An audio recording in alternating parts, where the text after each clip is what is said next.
That day, the main character, as always, plunged into his favorite game. He was traveling in the subway car, and everything seemed ordinary. Although, not quite everything. Suddenly, a message about a network connection came up on his phone screen, and the main menu began to slowly download. Suddenly, the guy woke up.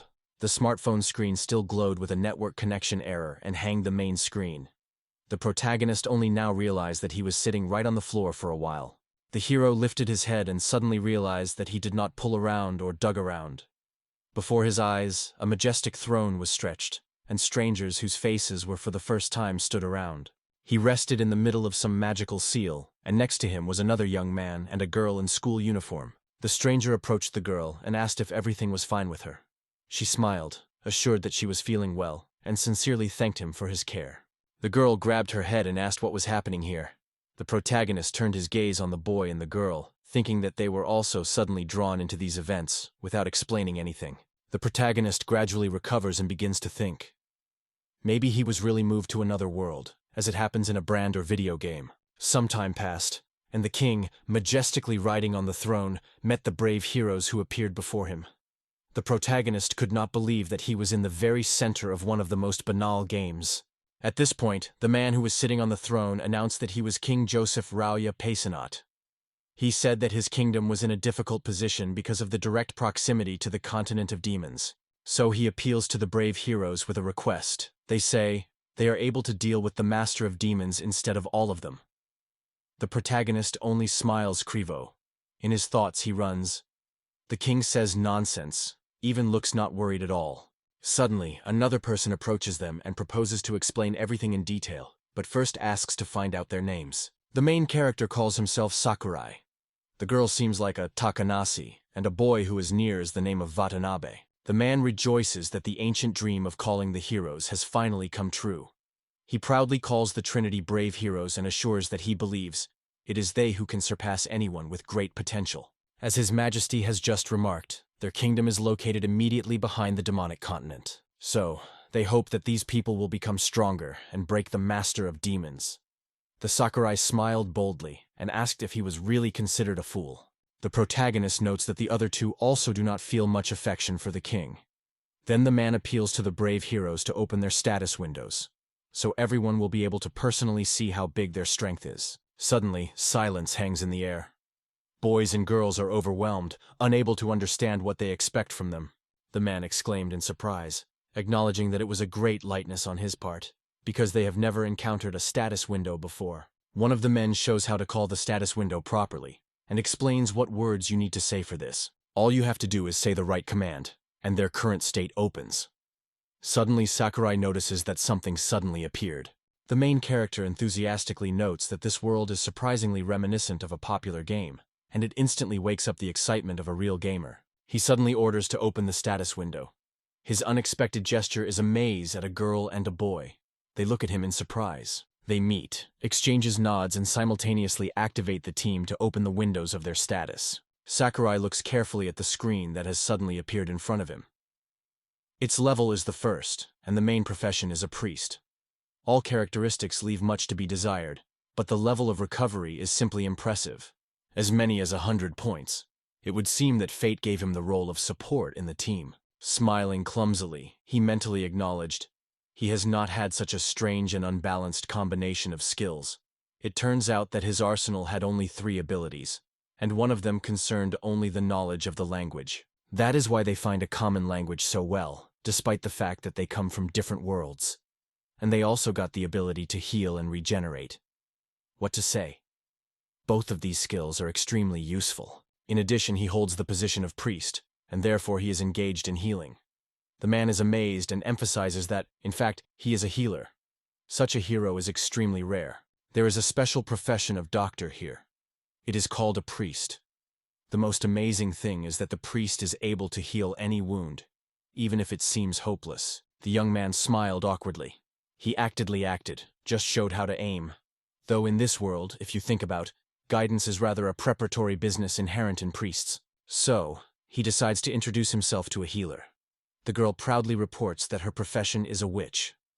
The man is delighted with the answer, notes that it is an extremely prestigious specialization for magicians. The young man states that his work is a real feat. They are stunned by his words. Mr. Watanabe really manifests himself as a real character. Sakurai realizes that he sympathizes with him. The problem really seems serious. But to be frank, among all three, he is the least inclined to do heroic. The man reminds that there is another important thing. Increasing the level, everyone can distribute their own characteristics. You should not forget about it. Watanabe asks if he can really develop these skills. Then it is wondering whether it is allowed to use 50 points. He hesitates, not sure what characteristics should be increased. Sakurai carefully studies the window of its status. The man turns to Watanabe and is wondering if his glasses have been preserved. Then he jokes. It is probably a heavenly gift, because he is a hero. Usually to get points, they need to raise the level. Sakurai quickly realizes that all this works on the principle of games. The points you get on the development of the force of attack, magic of protection, or recovery. After that, the Sakurai apologizes and interested. What is the average value of characteristics here? The man replies that usually their value ranges from 20 to 30. It all depends on the profession of man. If he is able to raise them above 50, you will be so convinced that no one will even daunt you until you want to become a master of the highest level. Watanabe and such a thing at all do not understand what is being discussed, but now the Sakurai is thinking deeply. He compares in his head 50 points from what he has, against 100 points that gives his recovery. If 50 points are enough to become a master, then how powerful it is with 100 points in recovery. He imagines himself as a true legend of power. It seems that this level is sufficient, so more to put the points in this characteristic probably no longer will have to be. He hesitates whether it is worth checking. In the memory of the guy was mentioned by the ancient scars that remained after a car accident in childhood. It was because of him that he always avoided a short sleeve. But now is the perfect moment to test your own skill. The young man looked around and applied treatment. Later, touching his scrama, he's surprised. The scar completely disappeared. It turns out that he is able to heal not only new wounds, but also outdated. On this basis, the hero thinks that there is no need to put additional points in recovery. So now the question is, how best to distribute your points further? Usually the healer is first required to stay alive, then to take a profitable place, and only then to properly treat others. Usually people believe that the protection should first be increased so that it is not easy to die. However, it implies that there is nothing wrong with the fact that the healer, who is the first to attract the attention of monsters, falls in battle faster than others. This approach can hardly be called exciting. Of course, protection is of great importance, but even he will not save the hero from hostile blows. As a result, he just won't have a man to cure both his comrades and himself. So what choice is the right choice? The young man casts his gaze on the window of his status and begins to distribute points. Deciding that it is best to shy away from any threats, he hesitates all 50 points in agility to skillfully evade the attack. You can help your allies more effectively if you remain intact. It sounds strange. This approach considers the ideal healer, if you believe the theories of the protagonist. The sooner its allies overcome their opponents, the sooner they will be able to move on. Takawishi returns to the guy, calls him by his name and is interested in whether he has already distributed his points. He nods and adds that all the points put in agility. The man exploded with a cry, demanding that the guy repeat his words. Friends also asked in surprise, did the Sakurai really put all his points in evasion? If he chose the role of a healer, he should give them to restore. The man called the guy a fool and stated that even a scratch heals, and therefore would only be a burden for them. He wondered annoyed why the guy did not consult with him before. The Sakurai exclaimed in surprise. They say, he believed that he would have enough hundreds of recovery points. The man did not quench and exclaimed further, despite the question of whether he had a drop of mind. He added that the profession of healer was a real rarity. The king, angry at the edge, ordered to immediately throw this crazy prison. According to him, such a worthless person does not deserve the title of hero. At the same time, the girl rushed to deny. She was hotly emphasized that His Majesty's actions were great injustice. She is convinced that Sakurai had good reason to do so. Suddenly, the king explodes with anger and begins to wail, indignantly demanding who dared to indicate to him what to do. It took a while, and the young man was taken to prison. The knights rudely threw him into an iron cage and exploded with laughter. It is difficult for them to believe that the healer is such a worthless healer as Sakurai. A man with a frantic force will swing his fist, fiercely ordered to die. The Sakurai lifts his hands, trying to defend himself, and then suddenly deflects sideways, evading the impact. The guard even froze from surprise, not believing how he could miss. The sakurai was also puzzled. He did not realize what happened. The man encroaches again on the sakurai, but the guy cleverly evades the blows once after. Another man, watching it, asks the first one that he, in fact, is about to do. The man tells that he tried to give a pizza to this non-solo fool, but he managed to evade every blow. He ordered him to stop carrying nonsense. The sakurai thinks, probably he has put all his skills in evasion. The man waves his foot and throws, and what will he do, helpless amore now? Suddenly, the man misses, and the young man cleverly evades at the last moment. One by one they try to strike a striking blow, but in vain. Everything is in vain. Fighters cannot tread what is happening and what is here, because they are a regular healer. Both clasped with their tongues, expressing disgust, then locked the boy and went away. Sakurai laughed, noting that it was fair. They say now one of them was in vain. Not that a soldier who failed to even touch the healer. Now he breaks his head, how to be about it.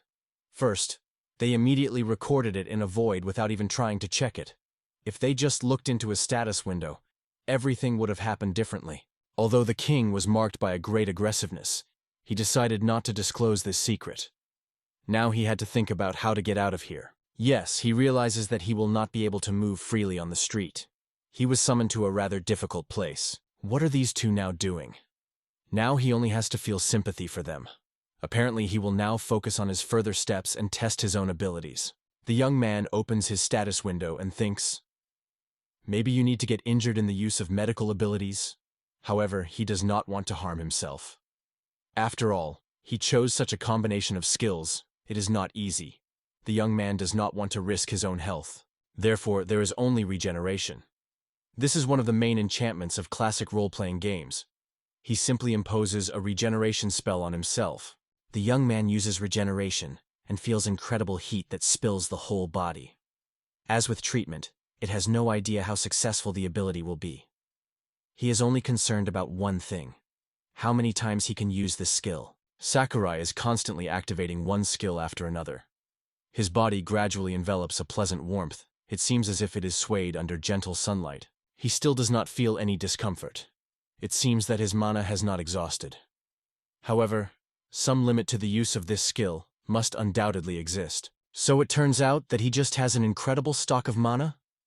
After all, in this world, even those who have only 50 points in characteristics are already considered true strongholds. He would not be surprised at all if he, with hundreds of points in the characteristics, became the best healer among all people. Fortunately, the king does not even know it, and this is what brings him true relief. He is convinced that there are no problems with his ability to treat. He also dreams of mastering some other skills other than recovery and treatment. However, so far his level is only the first. Maybe he will have a chance to develop new skills. It closes the status and reduces the size. This feeling of warmth was so creepy that it pierced to the bones. He decides to stay a little more before running from here, and so far decides to rest and fall asleep. In a moment, two will go down to the hall. A guy and a girl. The young man, surprised, says that he did not expect to see Sakurai, who fell asleep peacefully in such a place. The girl adds, apparently, he is really tired after all the events that happened to him. The young man with a smile confesses that nothing can say. Suddenly the girl wakes him up, joking that he is real Sonia. After that, the guy finally wakes up and begins to wipe his eyes. Waking up, the Sakurai greeted Watanabe and Takanas, wished them a good morning. The guy was already dressed in pajamas and the girl shone in a beautiful dress. The young man reports that the king agreed to release him from prison, so they need to leave here. Snalt smiles sincerely Milza and gratefully says, "Thank you very much." All three are unexpectedly transferred to a completely different world where the level system, as in the classic role-playing game, is a common thing. Watanabe turns to the guy, interested in his well-being, and is all right with them.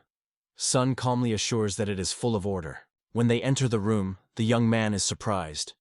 Everything is literally cleansed, and a portrait of the current king hangs on the wall. Watanabe apologizes, confessing that it is a little annoying. The Sakurai confesses that he frankly doubts the designer's reasonableness. Watanabe proposes to sit down and discuss everything they know. The new moon, turning to the Sakurai, says that he can eat these fruits if he is hungry. They were called to this world to win over the evaporative owner of demons. At least, that's how the local ones say. According to the king, after they manage to overcome a demonic evil, they will be returned home. Moreover, they will be returned at the moment and to the place where they were before, as if nothing had happened. Sakurai notes that such an explanation sounds quite vague. The girl agrees with a smile and adds that they really were at risk of living in full, allowing themselves a luxury. When the important task is entrusted to the merchants by absolutely strangers, Watanabe notes that even if they manage to defeat the demonic lovers over time, there is no guarantee that they will then want to return home. Sakurai confesses that he was worried. Suddenly the boys will seriously believe in the strange story of the king. Meanwhile, boys and girls shake their hands, and Watanabe confidently states that it is not easy to convince him. Sakurai notes that they are obviously real friends. Watanabe smiles and offers the boy to turn to him simply, Ren. The girl, awkwardly smiling, adds that she would be glad if she was called Ruri. Finally, the Sakurai himself offers the name Hiroki for the boy. Sakurai believes that these people are his true comrades. Of course, in the world of games they have long been together, but for the first time they met in reality right now, and he sincerely hopes that harmony and understanding will prevail between them. In any case, even if these people lack trust, he is still convinced that to stay friendly with his kingdom is more profitable for them. Ren notes that if there is an opportunity to call someone into this world, then obviously there should be a way to turn a person back. The girl confesses that she, if the choice depended on her, would be much more interesting to explore other races. Sakurai asks again, specifying about other races. The girl replies that she heard, the inhabitants of this world are usually divided into 3 main races. They are now in the kingdom of Pesnos, located on the human continent of Lok. In addition, there is also a continent of Epicardes where demons live, as well as a continent of Tansrin, a home of animal. However, it is likely that on other continents they will be lucky to find tips, especially on the Epirkot, the land where demonic creatures live, true masters of magic. Now they have a difficult choice. What way to move on? Sakurai wondered if they had already explained how skills were working. The guy and the girl nodded in the affirmative.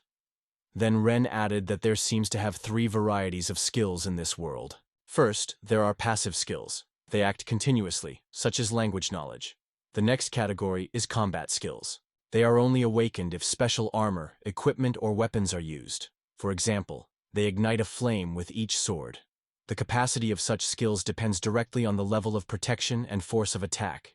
It is the skills of this type that belongs to him. Finally, the third type is magical skills. Thanks to them, people are able to direct their inner Manu and put it into magic. Simply put, the abilities that Rivers and Sakurai possess are a prime example of these skills.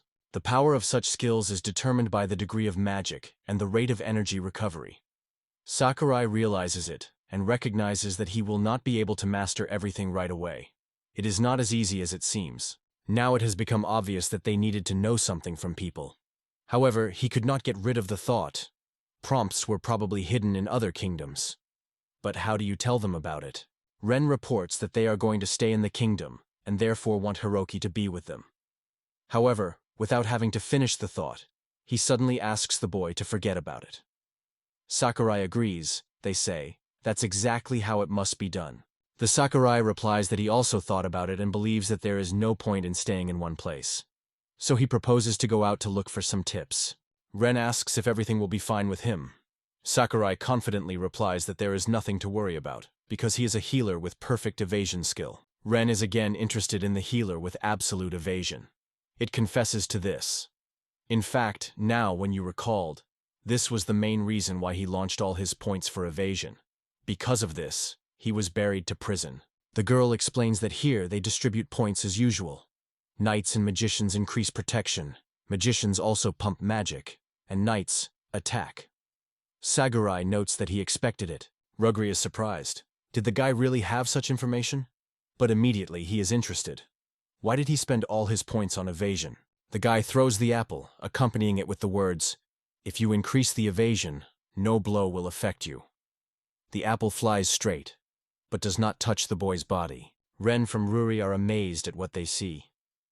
Ren is enthusiastically noted that with this approach he is almost invincible, and adds that this plan is really extremely inventive. On this, Sakurai, with a smile, he notes that he is really a skilled player. Ren and Ruri because they stand together. Ren confidently states that he is now absolutely convinced that he is the best candidate for this mission. Serious trials are waiting for them, but he trusts the boy completely. Sakurai smiles and confidently promises, "You can safely leave for me." Honestly, he is a little scared, because it is unknown that he is waiting for him at the walls of this castle. Still, curiosity prevails. He eagerly seeks to see the new world with his own eyes. As a real gamer to the brain of the bones, he does not hide that it is still the one, but still surprised. Did the king really release him from prison? Rin, returning to this topic, confesses that he really did not want to reveal this secret to the young man. However, he believes that it is not necessary to hide anything from your brothers. With these words, he shows him a bracelet. He explains that it is a bracelet. The king promised them to move freely until he was wearing this decoration. The Sakurai is truly frightened and assures that Ren is simply playing it. He notes that the young man is now completely devoid of freedom. I wonder what contract the king forced him to sign. Ruri thought something to answer, but Ren did not allow her to insert words. He just laughs in response, assuring that it is a trifle. He tells that he cannot leave the kingdom without the permission of the monarch himself. Socrates annoyingly points out that it's just some kind of curse. This king dares to treat the hero called as if with a home animal.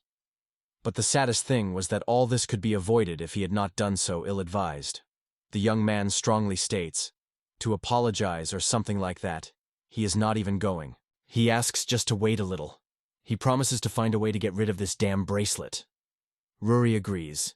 He is right. She asks not to forget about her, because he will also look for the path to the kingdom. Ren thanks all present, and admits that I am genuinely happy to be here with these two.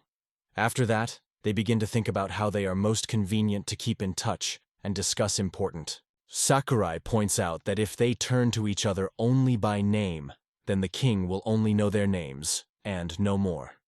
Ren agrees, confirming that the Sakurai is right. They did not name their full names. Ren notes that in this case the message with their names is traps. The girl adds that Heki's things are here. In addition, he should take away their things. If necessary, it can be sold. Ren notes that he has an extremely risky journey ahead, and this is the last thing they can help him. He asks to take his pen and a notebook. The girl extends him a mirror and a nose. The Sakurai accepts both gifts and thanks sincerely. He promises to return with good news. Ren wants to protect himself. Soon the king's grandson leaves the palace, and looking around is surprised. The terrain resembles the Middle Ages of his native land. The atmosphere is as if it had fallen into a real classical roleplay. It is already dark, so he should take care of the night and find a hotel. But first you need to get the money, and yet, to find out at least a little about the city. It is likely that you should visit the store and try to sell something. The street is revived. Every step there are desperate adventurers. At that moment, Floyd, yawning, at ease, advised the guy not to worry about it. He quietly descended the stairs. Heki, a little surprised, asked if he was really sleeping. The man greeted all those present. He also mentions 3 small chocolates, but there are only 3 of them, so it seems to him that hardly anyone wants to buy them. The hero's gaze falls on the counter with fresh vegetables. He thinks that these products could be used somehow for use, but there is a lack of information. He thinks whether there are guilds in this world, similar to those found in RPG, like Tavern or some communities where he could learn more. He rotates, trying to understand why everyone around him looks so strangely. Suddenly he notices his own clothes, and the thought is in the mind. His outfit seems to be somehow bizarre and quite atypical. He decides that he urgently needs to update his wardrobe. Although healers and magicians usually wear mantle, the guy prefers comfortable clothing that will not constitute movements. Suddenly, his gaze stops on a bright sign. He tries to find out where the Adventure Guild is located. After that, he opens the status window and surprises she notices that all the inscriptions there are Japanese. It turns out that language knowledge helps to speak, but does not allow you to read texts. He falls on his knees, realizing that the unexpected junction has come to a real beginning. At this point, a stranger approaches the guy and wonders if everything is fine with him. The Sakurai confesses that there is no idea where the guild is. Before him is a sweet girl who asks with interest whether he lost. At the same moment, the Sakurai realizes that now looks like a small child that someone decided to pity, and from this thought he becomes embarrassing. The girl confesses that she lost her friends. The girl notes that they seem to be in the same situation with the boy. After that, she also goes to the Aventurist Guild. The young man is wondering if the girl is a magician. She confidently responds in the affirmative, and then adds that she recently completed the task and overcome the mucous membranes. Now she comes back to get a well-deserved reward. The young guy thinks that you can earn a good money on battles. Then Sakurai, as if understanding everything without words, proposes to go together in search of a guild. The girl agrees, but suddenly because of the wall comes a voice that calls her a shadow. From there they report that they managed to find it. Sakuri turns to the girl, asking if her friends are, but he nods and tells that Floyd and Dine call them. They shout loudly as they were alarmed when it suddenly disappeared. Then the guy is wondering who is near the Tina. The girl replies that this is another lost baby. The guy joyfully meets new and calls his name, Hiroki. Tina adds that the guy is just looking for a guild. Suddenly, a man approaches them and offers to join the company. He seems like a Floyd, calls himself an adventure seeker. Next to him stands a young man who calls his own name, Dine. The girl reaches out her hand and seems to be. Her name is Tina, and she is genuinely glad. The Sakurai presses her hand in response, confirming that it is mutual. Lehman shows his hand towards Sakuraya and calls him there. Meanwhile, Dian is anxious to Tina, asking if everything is fine with her. He then points the young man to one building and assures that the strangest building in these parts is not worth looking for. You just can't get past it. The new moon immediately recognizes the Guild of Adventures. Sakurai is wondering if this is really the Adventure Guild. The man confidently replies that yes, and adds that this place is confident. Moreover, in the event of a disaster, they will arrange their headquarters. The man smiles and notes that even the dragon may have been able to penetrate here. Sakurai, in surprise, asks if the monster is able to get to the city. The man shakes his head, adding that this happened about 100 years ago. Sakurai states that he is clear to him, but he decides mentally. It is necessary to raise his level as soon as possible, just in case. Together with his friends, he goes to the Adventurers Guild. The joy is glowing on his face. He finally here, in the heart of the place where every real player dreamed. The man reports that it is time to report on the task. After that, he specifies whether he really has to register right now. If so, it should be moved to the left, to the appropriate rack. He tells him, if something is needed, contact without hesitation. After that, the reception girl seems to be. Her name is Agala. She smiles and is wondering what a useful guy can be. He mentally came to the conclusion that it was a real animal. Her cat ears are soap, so it becomes clear. In the kingdom of people also live at least one animal. She notes on her ears and notes that the animal here to meet the true rarity. However, the girl is just half-blood. Sakurai apologizes for looking at the girl. She just smiles and replies that everything is okay, and you should not worry. The guy seems like Haruki and confesses that he wants to become an adventure seeker. The girl specifies if he really came to register and promises to tell him all the details. The guy confirms her words and agrees. The girl explains that the Guilding of Adventurers usually plays a neutral role in relation to 3 continents. In her benches, people have a variety of races, because anyone can join the guild. Sakurai asks with surprise whether demons are actually among adventurers. The girl confirms this, nodding. The girl explains that after registration, the young man will be able to choose any number of tasks. They are all placed on the wall. The young man confesses that he really can't read. The girl was in a hurry to reassure him. They say, it is not a problem. You can always turn to the stand for advice on tasks, just as others do. The girl warns the young man. Let it be especially careful choosing a task. After all, many people said goodbye to their lives, overestimating their own strength, and taking on 2 difficult missions. The guy agrees with the girl. Let this world look like the game, but if he dies, everything will end there. The girl says that this and everything, the guy can register. Sakurai gives their consent. The girl extends the boy's sheet and explains that he should now fill in this form and pay a contribution of 3,000 lots. Sakurai notes in surprise that it is not free. The girl, remembering that the guy does not know how to read, she suggests, "Come on, I will fill everything for you." The guy realizes that everything will not be as simple as he imagined. He urgently needs to come up with some reason. He explains that he had just left the village without a penny, so he asked if he could sell some of his things. She assures that the guild will gladly acquire this product. He is interested in what the young man wants to sell. However, The girl draws attention to the bright wrapper that they have never had to see. The young man explains that this set is called chocolate. The girl, a little embarrassed, begs and confesses. She doubts that it will be possible to exchange it for money. The young man smiles and jokingly suggests that in this case, maybe the girl will agree to treat him with a chocolate. If she likes, he will give her the rest, but instead she will pay a registration contribution. If the taste does not appeal, you will not have to pay for eaten. The girl replies that one chocolate is unlikely to hurt. The girl lifts chocolate to the nose, inhaling an unfamiliar, bizarre aroma that she has never felt. She chooses a piece, however, having tasted, does not feel any emotions. However, suddenly it begins to ticket, and she exclaims it is just incredible.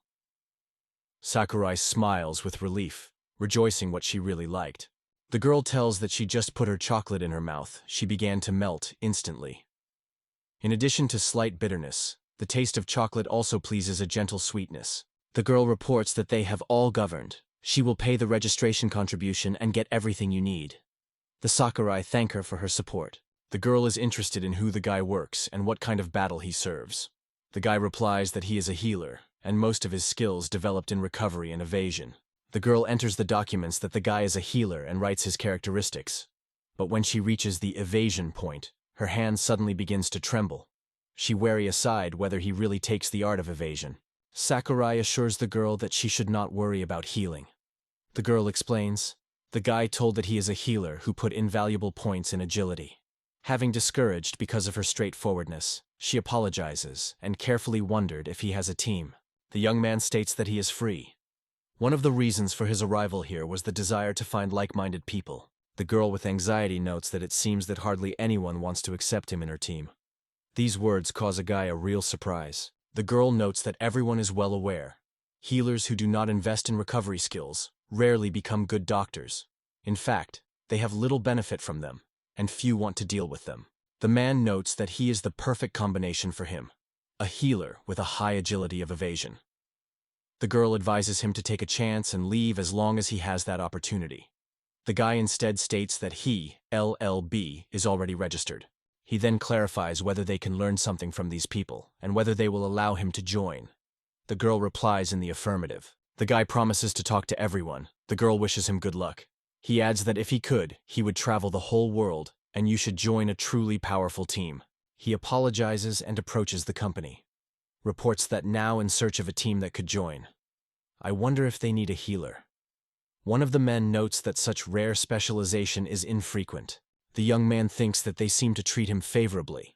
However, nothing surprise, the healer is always valued everywhere. The man replies that it would be great. He then wonders if the guy has experience in battles or in teamwork. The guy confesses that he has no experience, but immediately reassures him. Do not worry, they do not have to protect him. The man asks what the guy would like to report. Sakurai, not hiding confidence, states that he has invested a lot of points in the art of evasion, so no doubt, no blow will cause him harm. His words are stunning the whole team for a moment. The man apologizes for interrupting him and then notes that he doubts the guy will not join them. The Sakurai remains alone. It seems to him that it is only necessary to realize the grandeur of the evasion, and everything would take place. Unfortunately, you will not change anything. There is only one thing to do, to look for a new team. He then notices several people who gathered at the table. Going, meets and announces that he is a healer and is currently looking for a team. A man with a company enthusiastically responds. They say, having a healer in a group is a real find.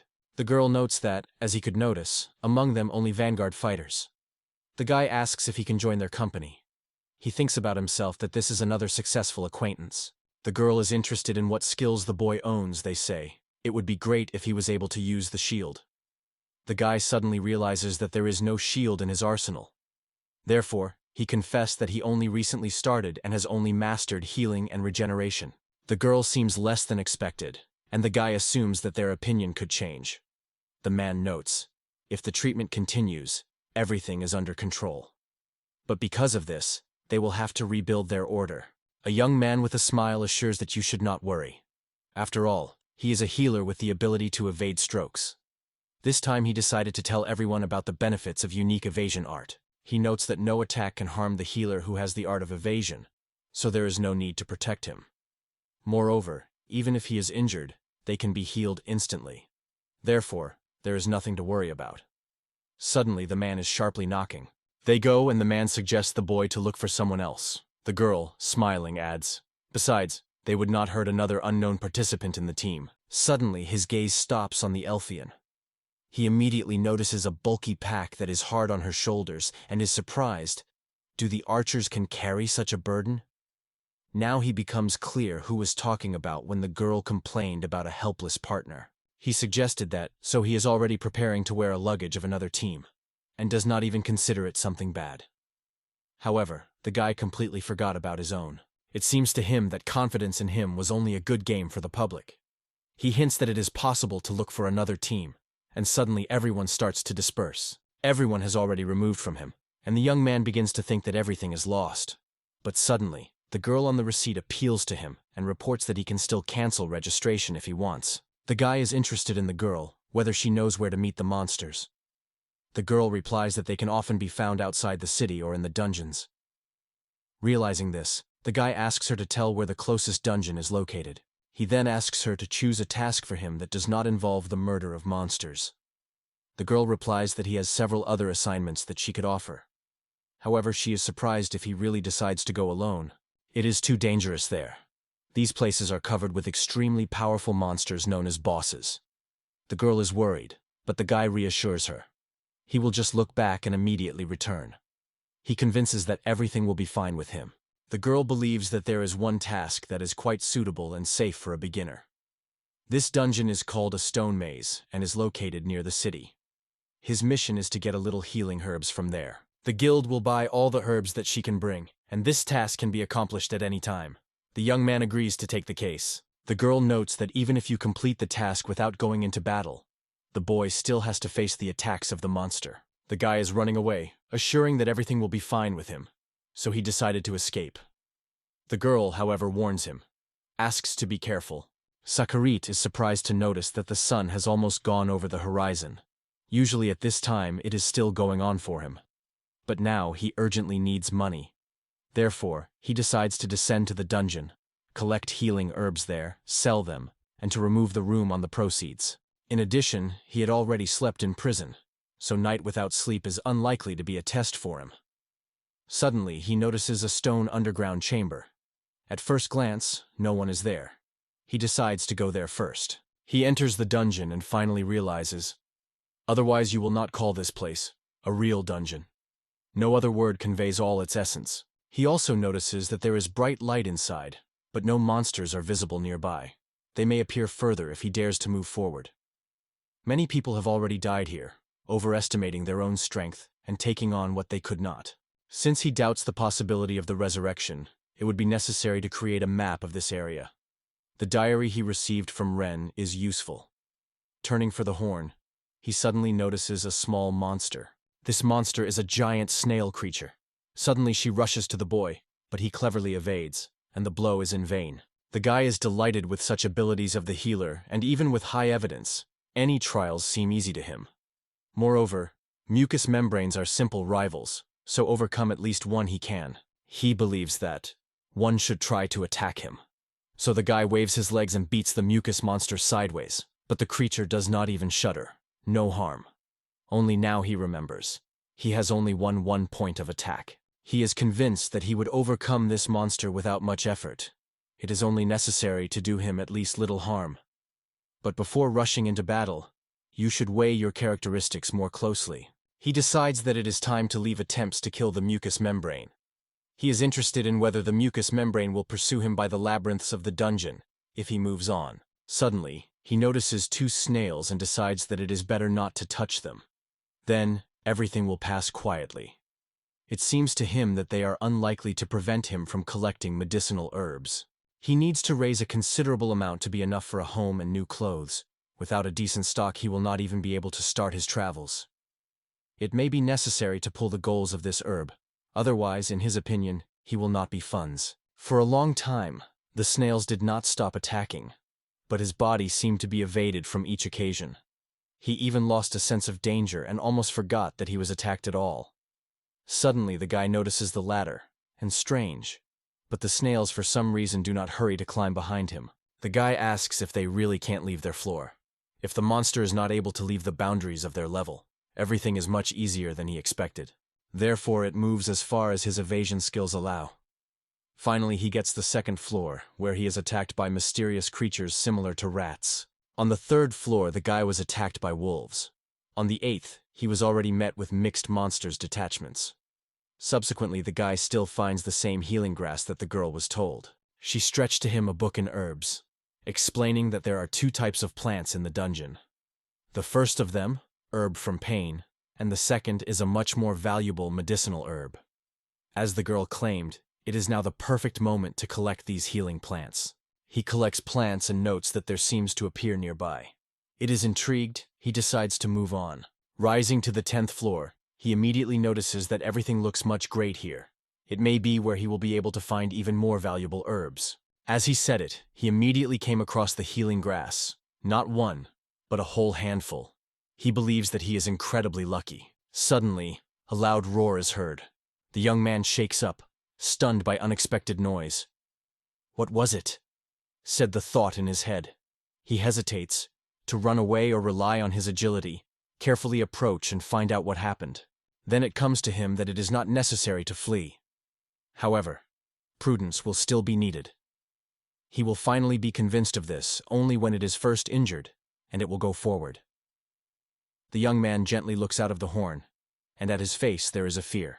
He understands that this is a monster is a completely different league. In his eyes, it looks like a February bear with horns. He decides to take the risk and just goes towards the bear. The beast rushes to the guy.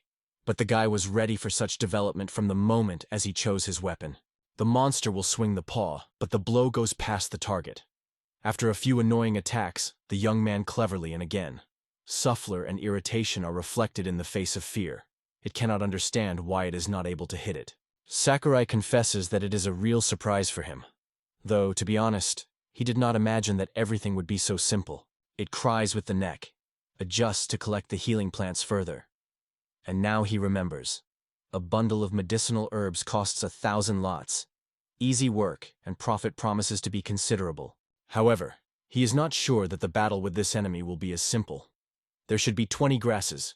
This is enough to pay for the night.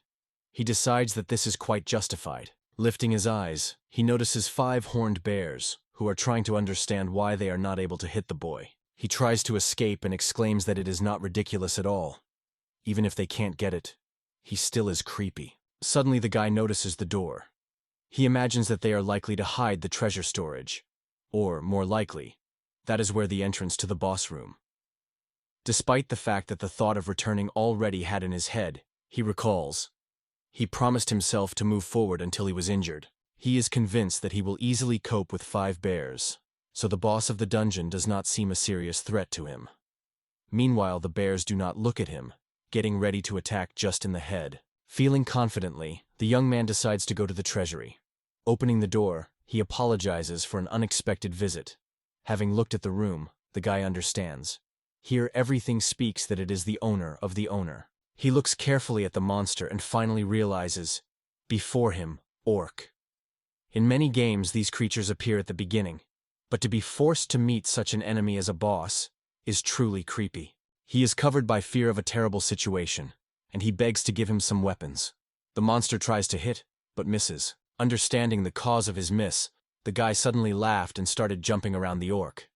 He started a joking song, addressing him a baby, and mockingly asked if he wanted that victory. Finally, the guy showed the orca, suggested to return when they say he would grow up. The young man insists that he really is not inferior to him. In the end, he decides to find out what is interesting here. It is at this point that his gaze stops on a hidden passage. The orc, imitating the guy, gets stuck in the narrow passage. The young man thinks that, apparently, in this world, passing through a room with a boss without defeating it is almost impossible. He opens the door and notices the chest there. The young man exclaims that this is a real treasure trove. He notices a magical circle behind the chest. It is probably a teleport. Going closer, the young man notes that in the end, it is a dungeon for beginners. He opens the chest, holding his breath in anticipation of the treasure. But he sees only a book inside. He believes that it can be a mysterious magic gumyar, or perhaps a diary of a legendary traveler is hidden inside. However, having unfolded the book, he sees that the pages are empty. He checks again, and is convinced that there is no entry. He begins to get annoyed and asks whether they joke. In his opinion, it is full of nonsense. He wants him to return the faith in the expected. Mastering himself, the young man thinks. Perhaps in this amazing world books read somehow? After all, video games sometimes need special conditions, say, first to obtain 4 medals to access the book. In any case, now he will just get rid of it. But what to do with a magical circle? It seems to him that it is a teleport, so it is worth stepping inside, or on the contrary, to get out of it. The screen begins with a request with the proposal. Do you agree to enter the magic circle? The guy thinks, if he does not try, never knows what will happen. It steps on a magical circle, and the process of teleportation begins. Suddenly, the guy finds himself just at the entrance to the dungeon, and outside the window is a light morning. It is difficult for him to believe in such an incredible event. His hands are barely noticeable. He says he should now return to the guild and demonstrate. Suddenly, someone quit Lucia. Go! Looking around, he notes that a variety of people gathered here, from beginners to experienced veterans. At the same moment, a familiar young man, elfish, emerges from the crowd. The guy involuntarily compares this with night games and understands, yet this adventure requires more effort. But despite the difficulties, the experiment was a brilliant success. It takes a little time, and the young man appears in the Guild of Adventure. He is met by an administrator. The girl gladly welcomes the hero, immediately noting that he is extremely rejoicing from the fact that he finally rejected the reckless thought to go on the task of his own. But the guy denies. In fact, he did not give up his plan. The girl suggests. Apparently on the way he came across the team and joined her. The guy replies that the matter is not at all. He came here to exchange something. With these words, he teaches on the table the grass he gathered. Suddenly the administrator exclaims, wondering how many grass the guy has gathered. Sakurai calmly confirms, yes, that's really. The girl is wondering if it is really medicinal herb, because it is almost impossible to get it. Moreover, the plant of perfect quality, as if the young man did not even compete for her. To which the guy replies that he did not have to go into battle. The girl notes that it seems that Sakurai found a very powerful team. He replies that he acted on his own and won this healing grass thanks to his skillful evasion skills. Judging by the expression of the girl's face, he understands. She did not understand anything from the herd. It is worth admitting his methods are really unusual. For a while the girl is called. The young man gathered 20 bundles of medicinal herbs and 10 more bundles of painkillers. The total cost of all plants is 25,000 lots. The girl passes the boy with money, and he sincerely thanks her. He is happy in his thoughts. Now he will be able to buy everything he wants. Without holding back emotions, the guy rubs on money, enjoying the moment. In addition, he notes that the young man has something unusual that he could be interested in her. The girl instantly asks what exactly is about. The young man replies, an empty book happened to the treasury. The girl does not understand anything. The young man shows her a book and explains that the pages inside are empty. He then addresses her with a question. He thinks whether she has lost the gift of language because it is only a junk. Once upon a time he considered it all this nothing more than ordinary garbage. The girl begins to tremble. She is difficult to believe in she saw. In her hands a real book of skills.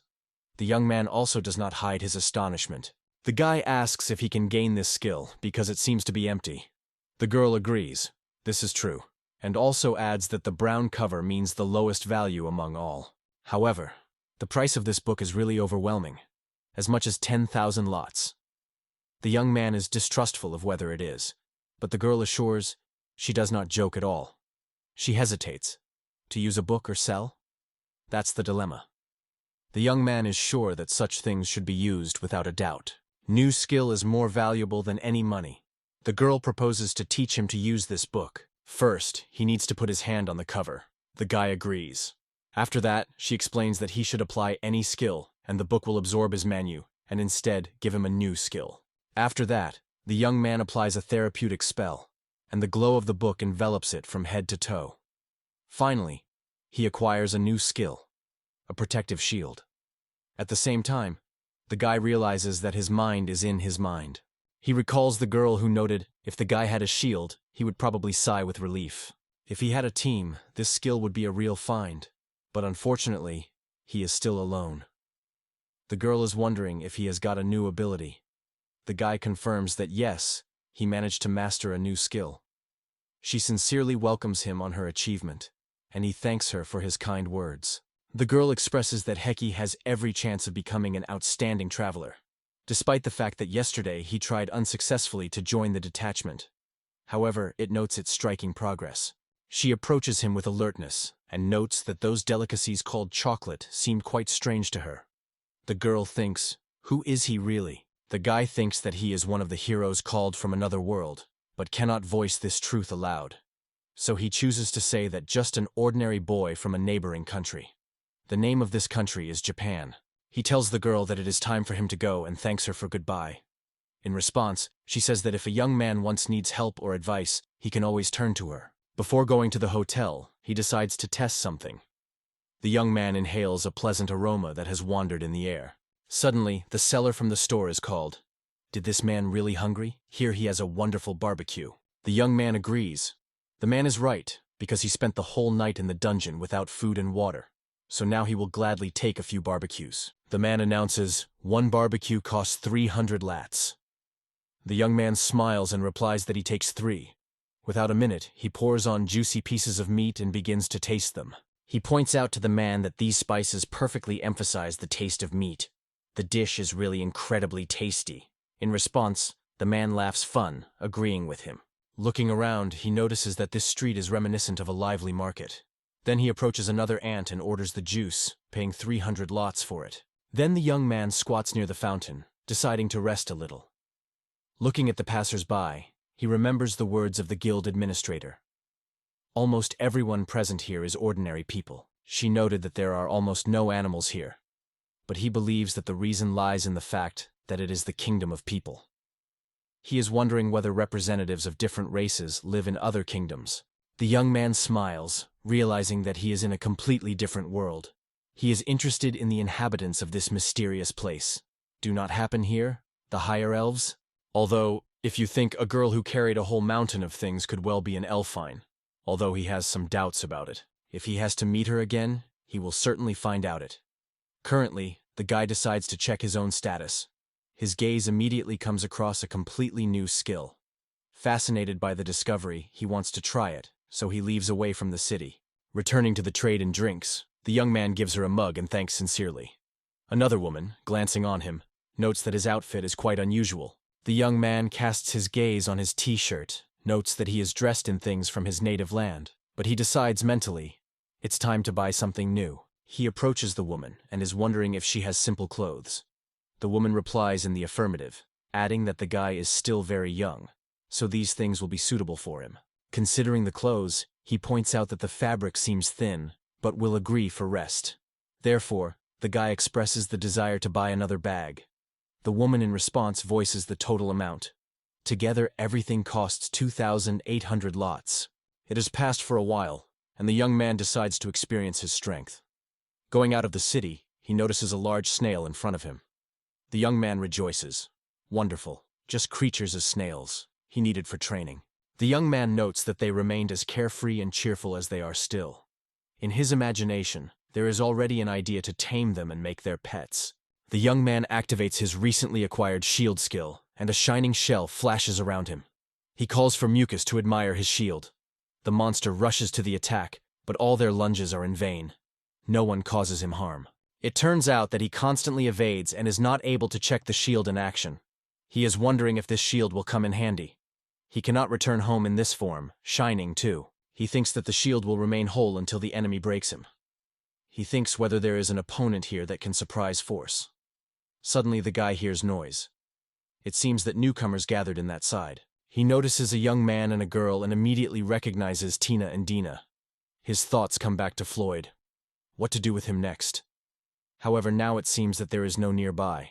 The Dine is swollen by the sword, but does not hit, and the girl in response calls for fire to fight fiery magic. Sakurai, watching the fight, thinks that it is only a regular workout. It seems to him that they persistently strive to increase their level, although he is not sure if it really takes such efforts, because he is almost nothing known about local orders. Subsequently, the mucous membranes are rushing forward and hit the Dane straight, knocking the guy off his feet. Sakurai feels true fear. Without delaying, the mucous membranes go on the offensive and tries to get to the shadow. The young man understands that he should help her and immediately brings a protective shield. Suddenly, the girl sowed light, forming a protective shell from which the snail jumped. The girl looked around, and the guy was surprised to realize that his skill affects others.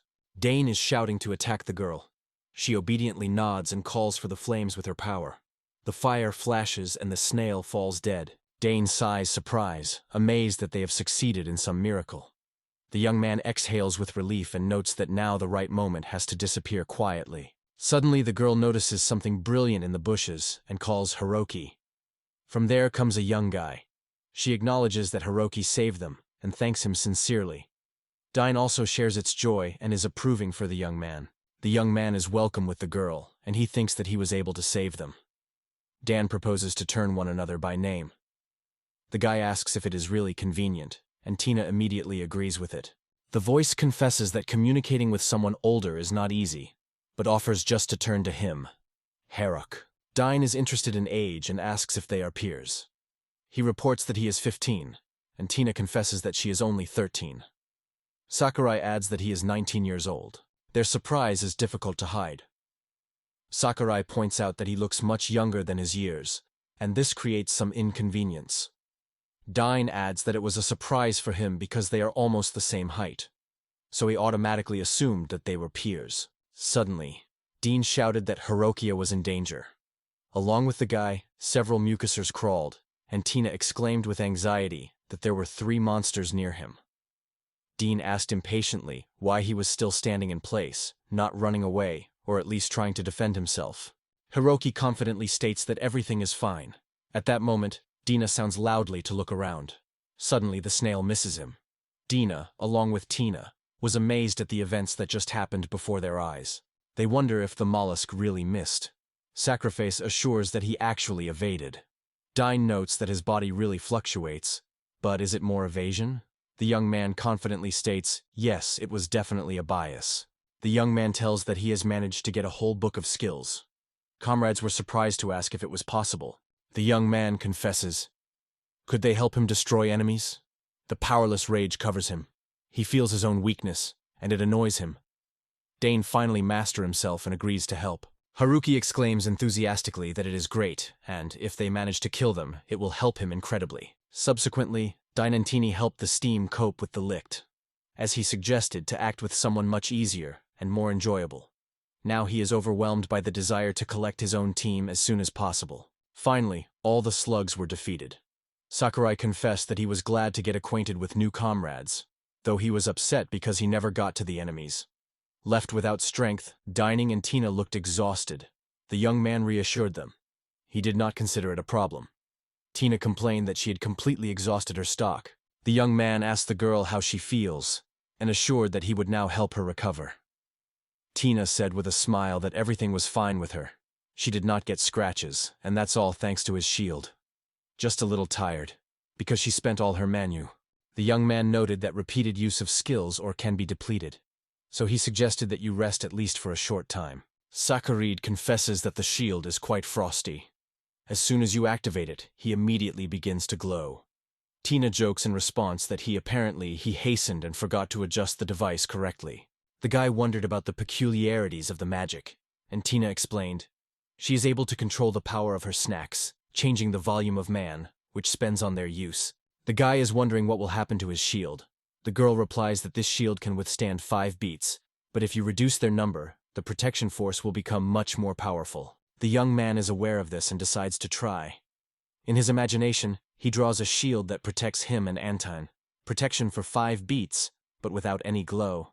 He imposes this shield, and suddenly the glow disappears. He notices that the glow really has gone out. The girl is wondering if everything will be fine if he protects her shield. The guy asks what happened. The girl explains. The strength of the shield will simply share between them. Sakurai assures that in such circumstances, no problems will arise. Dane is amazed, they say, a guy is really a weirdo. Sakurai is interested in the cause, and the Dine replies, although it is much more powerful than them, He still lacks elementary knowledge. The guy yawns and agrees with the Dane words. He confesses that it is the widest yawn that he had to feel.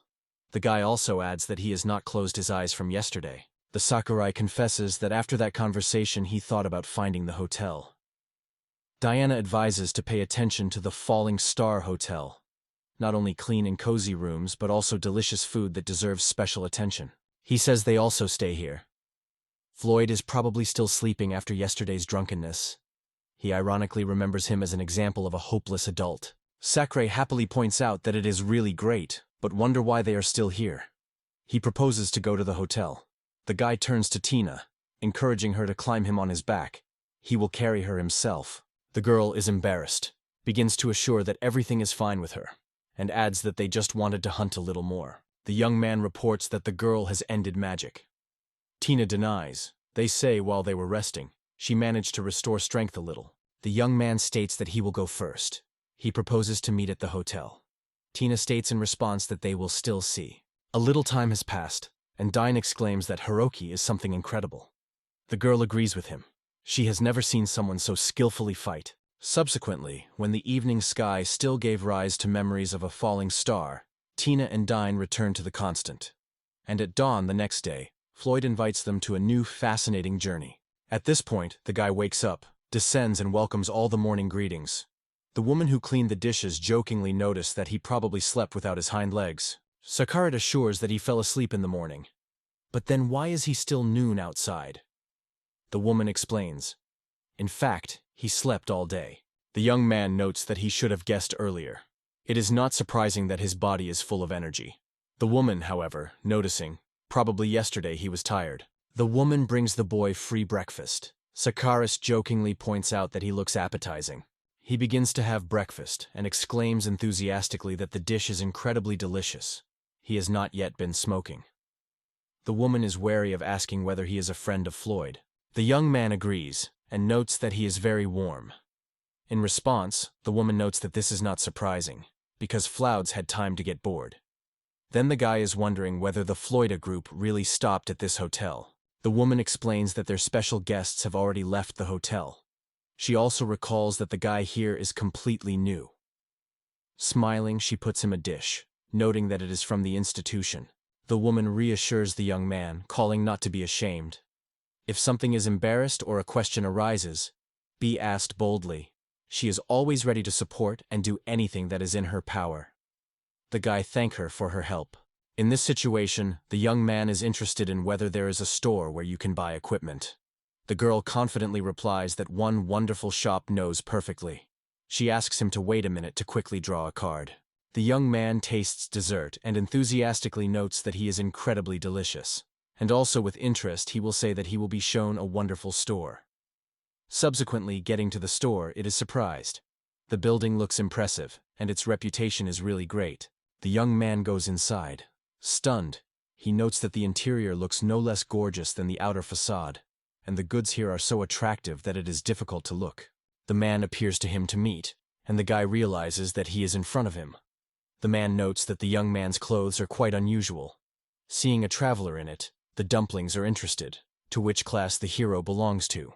The young man calls himself a healer, and that man demonstrates to him in what condition their robes are. Sakurai smiles, and explains that he is looking for clothes that will be comfortable to evade strokes.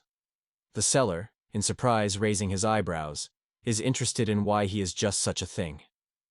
The guy with a slight smile confesses that he put all his points in the skill of evasion. In fact, he believes that a healer capable of evading any attack is an ideal. He asks whether a man agrees with such an opinion. He is just surprised, and notes that the guy is truly unusual. Unfortunately, no team wants to accept it, although he was convinced that it was a great idea. The man is even good to beat the institution. The guy just made the greatest mistake in his life. The man notes that the boy had to experiment with his own qualities. In his opinion, it is better for a young man to leave dreams of an adventure life. Sakurai confidently denies, emphasizing that he does not regret that he gave all the forces of the skill of evasion. Then the man is astonished. He does not take care of the fact that no team will accept it, and that he will be able to get it at all, remaining alone. The young man confesses that his loneliness is not frightened. He has long been ready for the worst. However, Hope in his voice sounds. He believes that he will once meet someone who can understand his soul. An old man with a good-natured smile promises to support the young man along the way. Just like them, the monsters will constantly strengthen.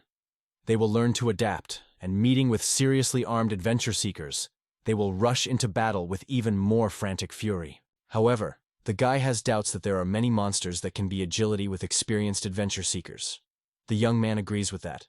Even if you are a skilled and high-level adventurer, but you will not put points in agility, your evasion will remain at a minimum level. 1. The young man genuinely rejoices that the old gunman has supported him. However, the man notes that finding the team will not be so easy. The young man himself understands it perfectly. The man asked the young man how much he had. He replied that he had about 15,000 lots. The man explains that this money will be enough only for ordinary equipment without spells. If magical things are needed, at least 50,000 will be required. The young man is interested in magical artifacts and asks whether it is about the equipment that increases characteristics. The same as what is used during blacksmithing. The man confirms his words and asks the young man whether the gnomes are famous as the best blacksmiths in the world. Hearing this, the young man cannot hold a smile. He rejoices in his soul, because he always suspected that he actually belongs to a real gnome kind. However, it is even more interesting that he did not have the idea that there was a magical equipment here. The man advises him to touch the armor. Then everything will become clear. The guy hesitates, but in the end, touches. And before his eyes, there is an inscription. Armor adds 3 points to protection points. The guy asks the man if he has something that increases agility or helps to dodge better. He only shrugs and is ironically interested in whether the guy really thinks that he will find such unnecessary. The Sakurai insists on its own and addresses this issue again. However, the man asks him to look at him so. The man claims to give up too early. If this does not exist here, he will do it specifically for the sake of him. The young man nods, making it clear that he understood everything, and adds that he will be able to make some money. After that, she is interested in whether such a variant of the interlocutor suits. The man assures that it does not bother him. The new moon thanks him and wonders if he really needs 50,000 lots. The man tries to grab the boy and keep but does not have time. Misses. He turns to him. Then the man explains that he has enough money for ordinary, not fascinated equipment, so he invites the boy to choose what he needs. He will then be able to fascinate him to avoid dangers. When a young man accumulates enough money, he calls for him to go with him. The young man agrees without hesitation. He demonstrates a variety of equipment to the boy and is interested in whether he likes it. The guy is surprised to ask whether the master himself made all this. The man says that the equipment was created by his niece. They often argue because they cannot agree. More important, appearance or practicality. The guy pays attention to the suit and is interested in the price. The seller replies that the costume cost exceeds 15,000 lots and promises to make a discount. The young man rejoices heard. He invites the young man to try his clothes. He willingly agrees, and, dressing the renovation, with delight notes that she seems to be stitching into him. The man laughs and jokes that in such an outfit the guy is not at all like a healer. The guy apologizes, noting that he does not seek to deceive about his profession. But contrary to his words, he again respects a healer, although he is in fact a priest. After that, he sincerely thanks the man for everything. He then adds that he goes to collect even more healing herbs to make a little money soon. The man is interested in herbs, and then specifies whether the guy collects them in the mucus cave. Sakurai explains the situation with this cave. The man is surprised because the guy did not even suspect her existence. It is a dungeon in which only snails are intertwined, but a variety of healing herbs grow profusely everywhere. The guy notes that such a place seemed to live. The man explains that at first everyone thinks so. However, when snails attack whole hordes, the time for harvesting herbs is not left. The young man exclaims that it is really intriguing. He asks the man to tell in detail where the dungeon is. He agrees to share the place but warns, do not call the fate in the duel. At least once a year, one of the newcomers dies. The young man is surprised to hear this, but the man only skeptically advises him to forget about such a pretest. The young man claims that everything will be fine with him because he is confident in his agility. The man notes that the guy is not really devoid of faith in his own strength. However, he still advises to collect herbs only near the entrance. The young man reaches out the money and he thanks him for his purchase. Suddenly, the seller's gaze falls on jewelry. The man wondered if the young man was also interested in accessories. He shook his head negatively, and then hesitantly asked if he may have had no jewelry used to conclude contracts.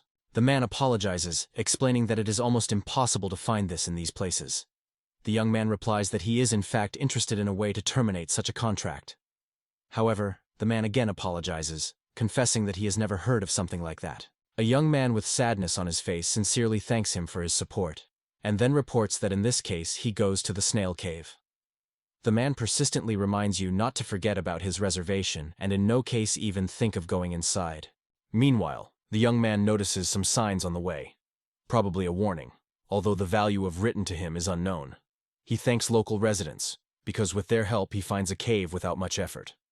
However, there are many such caves here. Then he notices the mountain and thinks that the cave should be here. Although at first glance the place does not seem threatening at all. They notice the wild animals quench the thirst near the river, and the snails are playing in the water. The young man says that all this is clearly visible to the naked eye. Afterwards, he rotates and reports that it is time to go inside. He enters the mucus cave on the ground floor and immediately notices a few mucus. Those rush to the guy, but they cannot hit them. The mucus membranes are surprised why their attacks do not produce any results. Meanwhile, the young man does not stop and goes deep into the cave. Overlooking the surrounding space, he notes that the cave is really filled with healing plants. He undertakes to collect them, mentally acknowledged. The gnome did not lie. There is no better place to collect herbs and look. In addition, he did not lie about the amount of mucus membranes. Looking back, he notices 5 mucus membranes around him. They bounce, circle nearby, and try to attack. Wiping his chin, he notes that, in addition to painkillers, he has nothing more on this floor. He thinks about whether it is worth descending below. The young man remembers the guidance of a man who advised him to collect grass only at the entrance. The hero sincerely seeks to keep his promise, but he is well aware that he was not destined to achieve significant achievements here. To put the magic on the armor, he needs to collect 50,000 lots. Although he has already paid at the check-in, he would not have enough money for the next day. It is impossible to earn this amount by just collecting painkillers. Although he bought these things at a rather favorable price, he has a penny in his pocket. The young man looks thoughtfully at his bag, where money should lie. However, it is already empty. In other words, he has no choice, except to go down to the lower level with the healing grass. Fortunately, the slims are not able to chase it on the next floor, so it will descend to the first floor with the healing grass and carefully collects the plant growing near the stairs. Be that as it may, he should find the ladder as soon as possible, but suddenly in a short time they have been harvested by 10, and it begins to annoy well. In front, the guy notices another large flock of mucus. He surprisingly notices that the enemies around him were much more than he calculated. Along with those who have already got close, they will be gained at least 20. With so many mucus, it is not possible to be surprised if you do not always evade. But nowhere else. He has to go forward, because now the most important thing for him is to make money. Finally, after long searches, he finds a staircase. It seems to him that finding it was not difficult. But suddenly the guy stops. He thinks, the limits of his own caution are still unknown. Although he is able to evade the boss attacks and the traps of the stone dungeon, he still has no idea how skilled in this art of evasion. The young man surrounded many mucus, but none of them can even touch it, or do at least some harm. He claims that now the right moment to find out. In addition, he will find out how many mucus membranes he can bypass. Time for a small experiment. He is aware that it is not necessary to move too far from the stairs. At the same time, he does not give him the idea. Where do the mucus membranes come from? If it is a real creature, is it possible that they are capable of infinitely dividing, generating similar ones? Then he thinks, now they are probably breeding. And then he suddenly notices that everything around began to blur and lose clarity.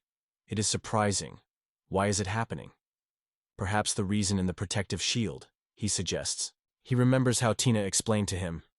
Usually a shield withstands 5 beats, but if you reduce their number, the strength of the shield itself increases significantly. So the protective barrier is still working, although it put it on yesterday, or maybe even the day before yesterday. But the main thing, the shield has already worked, which means that it is no longer capable of evading, and it is its limit. About 30 mucus gathered here, and it seems not easy to evade them. In addition, he does not seek to share the fate of those adventurers who told Dwarf. The moment has come to complete the experiment. Not having time to agree, he suddenly returns, and he opens a whole horde of mucus. The young man covers true horror. Behind the young man grew a real mucus. Their number seemed incredible. They rushed at him, and the guy suddenly realized that this time he failed to evade this time. Acute pain pierced his body. The mucus attacks were much more powerful than the guy expected. He is in a hurry, raises the protective shield and rushes to the stairs every time. You need to get out of here immediately. Looking back, he is amazed. There is so much mucus that it is simply impossible to knock down. Although these mucusins seem incredibly sweet, he is quite sure that their sounds will pursue him in horrible dreams. It rises rapidly to the stairs and jumps down to the steps. Slibs are not able to descend. The young man descends on the stairs and inhales the air, trying to recover. Horror has not released him yet. He now understands where his maneuvers are. In vain, he so lightly underestimated the mucus membranes. However, instead, he accidentally suppressed the whole cave of mucus. The young man goes to the second level of the dungeon and is surprised. From the moment he found himself here, he did not meet any mucus. Only medicinal herb grows around. Suddenly, he arrives a familiar rustle of mucus. That's what he waited. But suddenly the look stops at one of them, which has an unusual, even weird look. He notices that mucus looks different. The guy tries to understand whether she has an ear, or perhaps, when suddenly the mucus jumps up. At that moment the guy realized, it is wings. The boy notices how sweet this Slim is. Looking closer, he feels her strong tension. Obviously the creature has settled something. He quickly concludes that the monster uses some special ability. The young man responds in amazement to a surprise, but something suddenly falls on him. He tries to bounce, but suddenly understands. His body does not obey him. The guy is horrified because he realizes that he can no longer move, and thinks that he is paralyzed. The young man, while lying down where he fell, decides to use the healing skills. However, with horror, he notices that this ability cannot relieve paralysis. It seems that you need a completely different spell. When it appears in the city again, you must buy something useful for this. The guy is amazed at how such a powerful mucus creature was on the second floor. But suddenly the slime goes on the offensive and rushes to it. He tries to keep calm, because his shield is still active. Suddenly, mucus strikes, but unexpectedly misses. The guy tries to understand what happened. He was convinced that due to the negative effect, his body would not move from place even by a millimeter. I could not even imagine that the skill of evasion would work in such a situation. For some reason, the guy feels like a tree that rocks in a beat of a gentle breeze. He is entrusted with delight how skillfully evades. Suddenly, the mucus goes on the offensive, and even lying down, the guy cleverly evades the attack. A little time has passed, and the mucus is already completely exhausted. The young man turns to him, demanding to explain what he has reached. The poor mucus finally lost its dignity. Its pride was ruthlessly trampled. However, no matter how he did not want to sympathize with this mucus membrane, the action of paralysis is almost over. As soon as it happens, the victory in the fight will be behind him. At that moment, the mucus rapidly rises and applies its power to full power for the second time.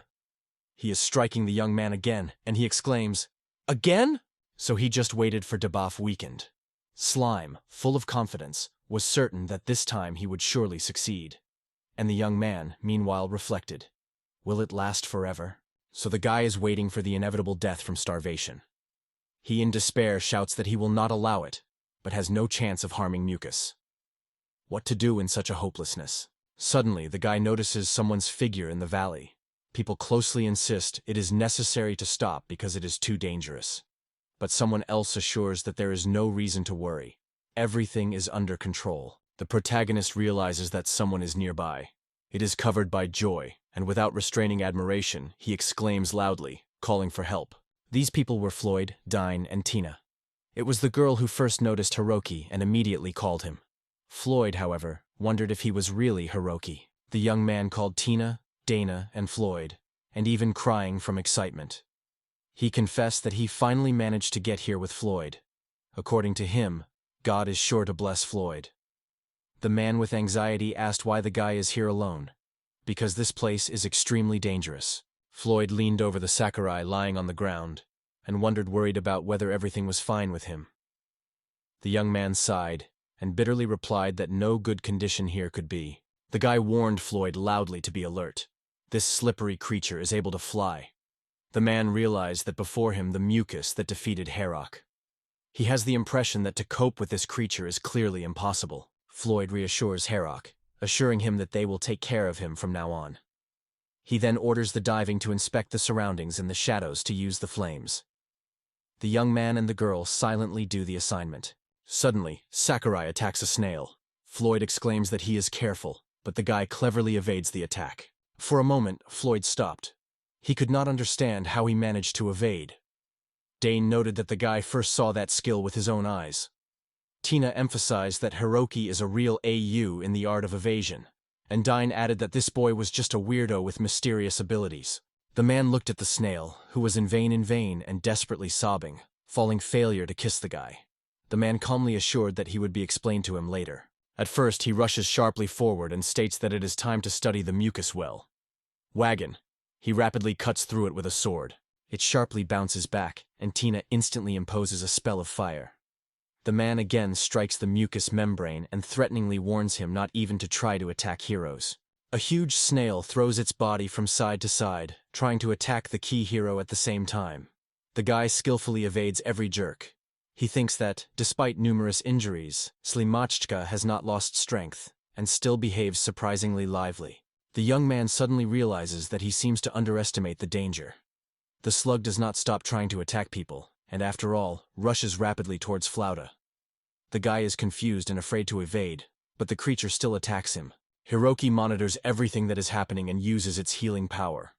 The warm glow wraps Floyd's body, filling it with pleasant energy. The man sincerely thanks the young man for the support and healing. The man rushes to the mucus membrane, but he escapes, flying into the air. However, the mucus breaks the fate and no longer rises. Finally, the dangerous flying mucus membrane managed to overcome. Dine and Tina are crowded with joy from her victory. Floyd approaches the young man and helps him carefully overcome. The protagonist is sincerely thanked for the help. Floyd rejoices, seeing that everything is fine with the boy. Floyd picks up the boy on his shoulder and reports that time to move back. Subsequently, Tina extends the Sakurai against paralysis and is interested in his well-being. Suddenly, the guy bouncing, the broth was extremely bitter. Floyd immediately offers him water. The guy laughs and thanks everyone for his care. Dane notes that once the guy reacts so lively, so everything is fine with him. In the end, he was overwhelmed by the joy of meeting everyone, because he was almost sure that he would never be alive. Tina adds that although Dane insisted on the lower levels that scared her to ants, she is still glad that they dared to come here. The Sakurai turns to Dane and thanks him. In response, the guy notes that he did not help in this battle. But the Sakurai was convinced that Dane's support was extremely valuable. Sakurai notes that the cave is extremely dangerous, so why did they go here? Dine wonders if the guy guessed that the deeper tunnels of this place have been perfectly quenched in battles against numerous enemies. The Sakurai recalls that the mucus membranes that live above are incredibly strong. Floyd asks about it with interest. When they lift their gaze to the top of the stairs, they have a striking sight. Many mucusers have accumulated at the very edge, and is in vain to get out above, unable to overcome this obstacle. The guy apologizes to Floyd, Dane, and Tina and explains that when he ran, this trinity was not behind a step, but it seems that they somehow managed to overtake him and come first. Dinah can't hide his surprise when hearing it. Floyd is wondering why he simply did not get rid of them, but also notes that his movements were quite strange when he evaded mucus. Dane notes that the Hierarchies skillfully evades almost every attack, but he is not capable of causing at least some harm. Floyd is genuinely surprised by the Horde. He was surprised to ask the guy if he really dared to appear in such a dangerous place without even killing anyone. After that, he begins to laugh unrestrained with Sakurai. The guy asks what he still has to do, because after he confessed that he put all his points in agility, no one wants to take him in his team. He cannot restrain laughter, finding the situation incredibly ridiculous. Tina points out that Flauta is too loud. Dine, pointing to a pile of mucus membranes, jokes, "Is it not like a real mucus buffet?" Floyd also casts a look in their direction, and notes that they may not be able to attack the stairs. However, there are many opponents there. Dane notes that in this case they do not get out of here. He makes the names loudly and proposes to act together, combining efforts. Floyd exposes the sword and lowering his shoulders says that there is no other way out. It is time to act. Tina stops them, calling for a hurry, and proposes to give a bracelet Hiris. The guy is wondering what bracelet is talking about. Dane laughs and jokingly notes that he acts again like a real beginner. Tina explains that it is a detachment bracelet. While they are a bracelet, all the points obtained will be divided between participants equally. He puts on a bracelet and notes that the shadows are the same. Dina adds that she and Floyd under gloves are also hidden bracelets. The young man believes that he will finally be able to gain a little experience. Meanwhile, Floyd puts his sword on his shoulder and offers everyone to finally put a fighting spirit. Dine was also prepared for a fight. The young man calls the shield even against Floyd and Dane. Dine thanks Sakurai, to which the guy modestly replies that it is a trifle. Subsequently, one after the other began to appear notifications for the victory over Mucus. Diana noted that the Mucus became much faster than she expected. Floyd also noted that the majority still had time to escape. They apologized to Hiroki for getting much less experience than they hoped. But the young man assured that their help was invaluable. Thanks to them, he still managed to reach the second level. The Dane explodes, quitting whether the guy was wrong when he said he had already reached the second level. The Sakurai replies that the mistake may have really made. Floyd smiles the boy and jokingly invites him to join them for real. It is a great surprise, Sakurai. Tina agrees that this is a great idea. Sakurai hesitates, asking whether it is really appropriate, because he is a healer with a vision. Floyd confidently states that he does not see any problems in this, and does not understand why not. Sakurai confesses that he has some problems with his head. Dine only shrugs. And what about? Tina happily reports Hiroki that together they will become stronger, and will discover even more exciting secrets of her world. The guy responds in surprise to the girl's words and then smiles. Sakurai appeals to Dane, Tina, and Floyd to take care of him. In response, everyone around explodes joyful exclamations. Floyd states that it is time to drink and invites the boys to hold a party in honor of Hiroki's return. Tina jokingly points out that he is already well drunk. The Dane just sighs. They say, Floyd again for his own. The protagonist decides that he is not bored with these people. Breaking into his pockets, he removes a handkerchief and a small notepad with a handle. At the same moment, the image of Ren and Ruri appears in memory. And then he looks at his new comrades. The young man hoped that they would gather their own team, but join Floyd, Tina, and Dine. Also quite a good choice. For a while, Deanna announces that the moment has come to hunt. Tina is readily supported. Soon the team formed its own combat chic. Dinel was going to the front, heading the group. He was followed by Atina, who played the role of an attacking defender. Then Sakurai and Floyd were moving. The Sakurai acted as a doctor and a rear defender, and Floyd was responsible for general protection. The guy thinks that it sounds quite logical. However, it still confuses him whether there is always a security guard in every group. The young man carefully counted how many blows he could withstand his shield, and used this protection every time he was recovered. He undoubtedly rejoiced that he was taken to the team, but all the scores of the scored score, so that the hunting was faster and more effective. And when they are forced to stand still until they overcome all the enemies, he feels completely helpless. It would be much more effective if he distracted his opponents, and Dane and Tina were attacked while driving. Then the guy turns to Dane and asks whether he was exhausted by accident. Sakareed, in turn, invites him to change places and move forward. Dine warns that it is too risky for someone like him. The guy denies, they say.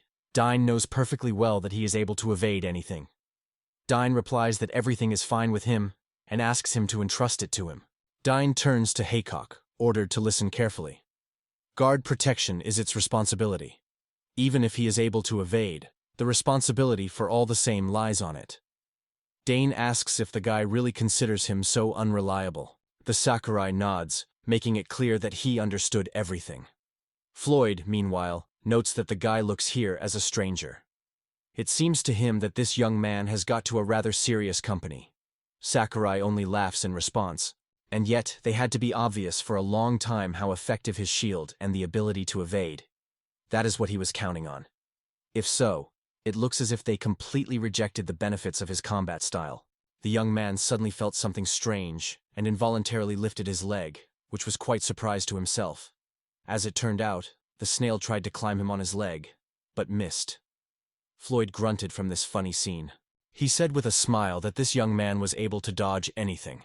The guy just laughed in response and, turning to the snail as a mess, joked that he was too persistent for people who are barely familiar. Dane noticed it and warned the boy to be careful. He jumped forward, grabbing the sword, and quickly moved towards the guy. Dine turns to Cherokee, interested in his actions, and asks not to interfere. Sakurai reminds that Tina is also in the cover of the cover. Dine nod. They say, "It is clear." At that moment, the mucous membrane rushed at the shadow, and she shouted. The Sakurai exclaimed, pointing to the girl. The young man rushed to her for help, hurriedly warning Tina to be careful. The Sakurai again warned him not to lose vigilance. Sakura is assured that everything would be fine with Tina, because everyone has put a protective barrier. The dialogues are facing the shadow. The mucus tries to attack the girl, but cannot harm her. Protection reliably protects her. Floyd turns to Dane and points out that because it seems that you just need to cool a little. Dine with relief notes how convenient it is to have a healer. Tina is delighted to say that Kuroki is a real miracle. The sleepy guy immediately denies, blushing. No, not so. Sakurai emphasizes that the snails have not been overcome, so you need to keep the shields whole. Tina and Dine are stunned, and the giant Floyd with a mysterious smile only enhances their surprise. A little later, in the evening, a falling star appears at the hotel. The young man, tiredly stretching on the table, confesses that he feels great fatigue. The Dane also lay on the table and addressed the Kuroki with apology, explaining that for an unknown reason, he was unable to fight full force. Sakurai believes that this is not surprising, because even after that their disputes do not stop. She apologized in her voice. She suggested Dane next time to make more effort. Dinging exclaimed that he would make every effort next time. The Sakurai advised the boy not to overstretch. He was the soul of the company and a wonderful person. Floyd proposes to leave this topic and just drink together. The young man thanks him sincerely. Floyd raises a glass in honor of a new friend, Haruki. Everyone cheerfully cheats with their glasses with alcohol. Floyd proposes to drink Sakurai. The young man notes that he cannot drink strong alcohol. A woman who works in tavern is wondering whether Floyd knows that the establishment is good not only by her strong drinks. Floyd rejoices that she has finally joined. Dine assures that the dish is worth every coin spent and Madam is the best. Floyd does not restrain laughter, and the Sakurai with Tina are immediately taken to food. Floyd asks if he heard Sakurai about the hero who appeared in this kingdom. The guy is surprised that the rumors of Ren have already managed to disperse. When Floyd wondered if the Sakurai knew about the hero who lives in this kingdom, the man replied that probably everyone dreamed of seeing him with his own eyes at least once in his life. Sakurazi suddenly realized that Rina had already been rumored. They were summoned only a few days ago, and the news spread at incredible speed. The young man addressed Floyd, wondering where he learned from. Floyd is interested in whether Hiroki is also fond of heroes. Hiroki is modestly admitted that it is, so it is. And Dine adds to the grievance, yes, every baby dreams of becoming a hero. Although this is not what he can share openly, he was also called together with the hero. Dane recalls what he heard. The hero is now actively working on raising his level. To hear this for Sakurai is a real surprise. He recently went to an extremely dangerous dungeon. The paths are littered there, and the monsters will be fastened between the darkness, and each of them can impose a devious debate. Moreover, Floyd told rumors. He was also cursed. The guy responds in surprise when hearing about the curse. Floyd asks with a hint whether the hero has forgotten to grab with him that terribly the way healing tincture. In the end, he falls asleep. Tina, with a smile, notes that she had no doubt. Floyd fell asleep again. Dine turns to Hiroki and advises not to pay attention to it. He constantly drinks, though he drunk from the first glass. The arrival party will continue. Everyone is happy to agree, and this time the glasses are filled with juice. Later the same night, the young man left the hotel. His path lay to the stone cave. Why did he go underground at such a late time? The guy suddenly realized that everything is extremely simple. He had no money left. Sighing, he wondered that while he crawls here and collects herbs, Ren from Ruri probably already gained experience in dangerous dungeons. After the call, they had to calculate bonus scores, so they probably are all right with them. But he is convinced that these people are not inclined to risk their lives. Obviously, this king himself forced them to act in a similar way. The young man is aware that he must become stronger, and should be raised. But suddenly he remembers. It is only necessary to think about it. And in the afternoon he will reach the second level. The Sakurai opens its card.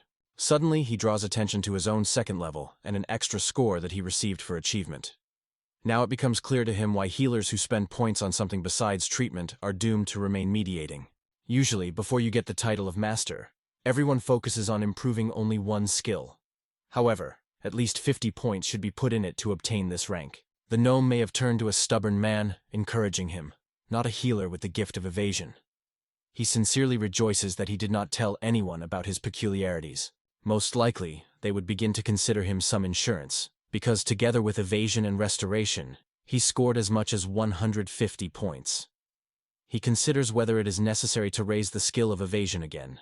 The next morning, the guy returns to the hotel and notices Floyd that, holding his head, suffers from yesterday's spooky headache. Floyd apologizes to the guy and reports that he will not be able to stay today. He has business outside the hotel. Dine wished the boys good morning.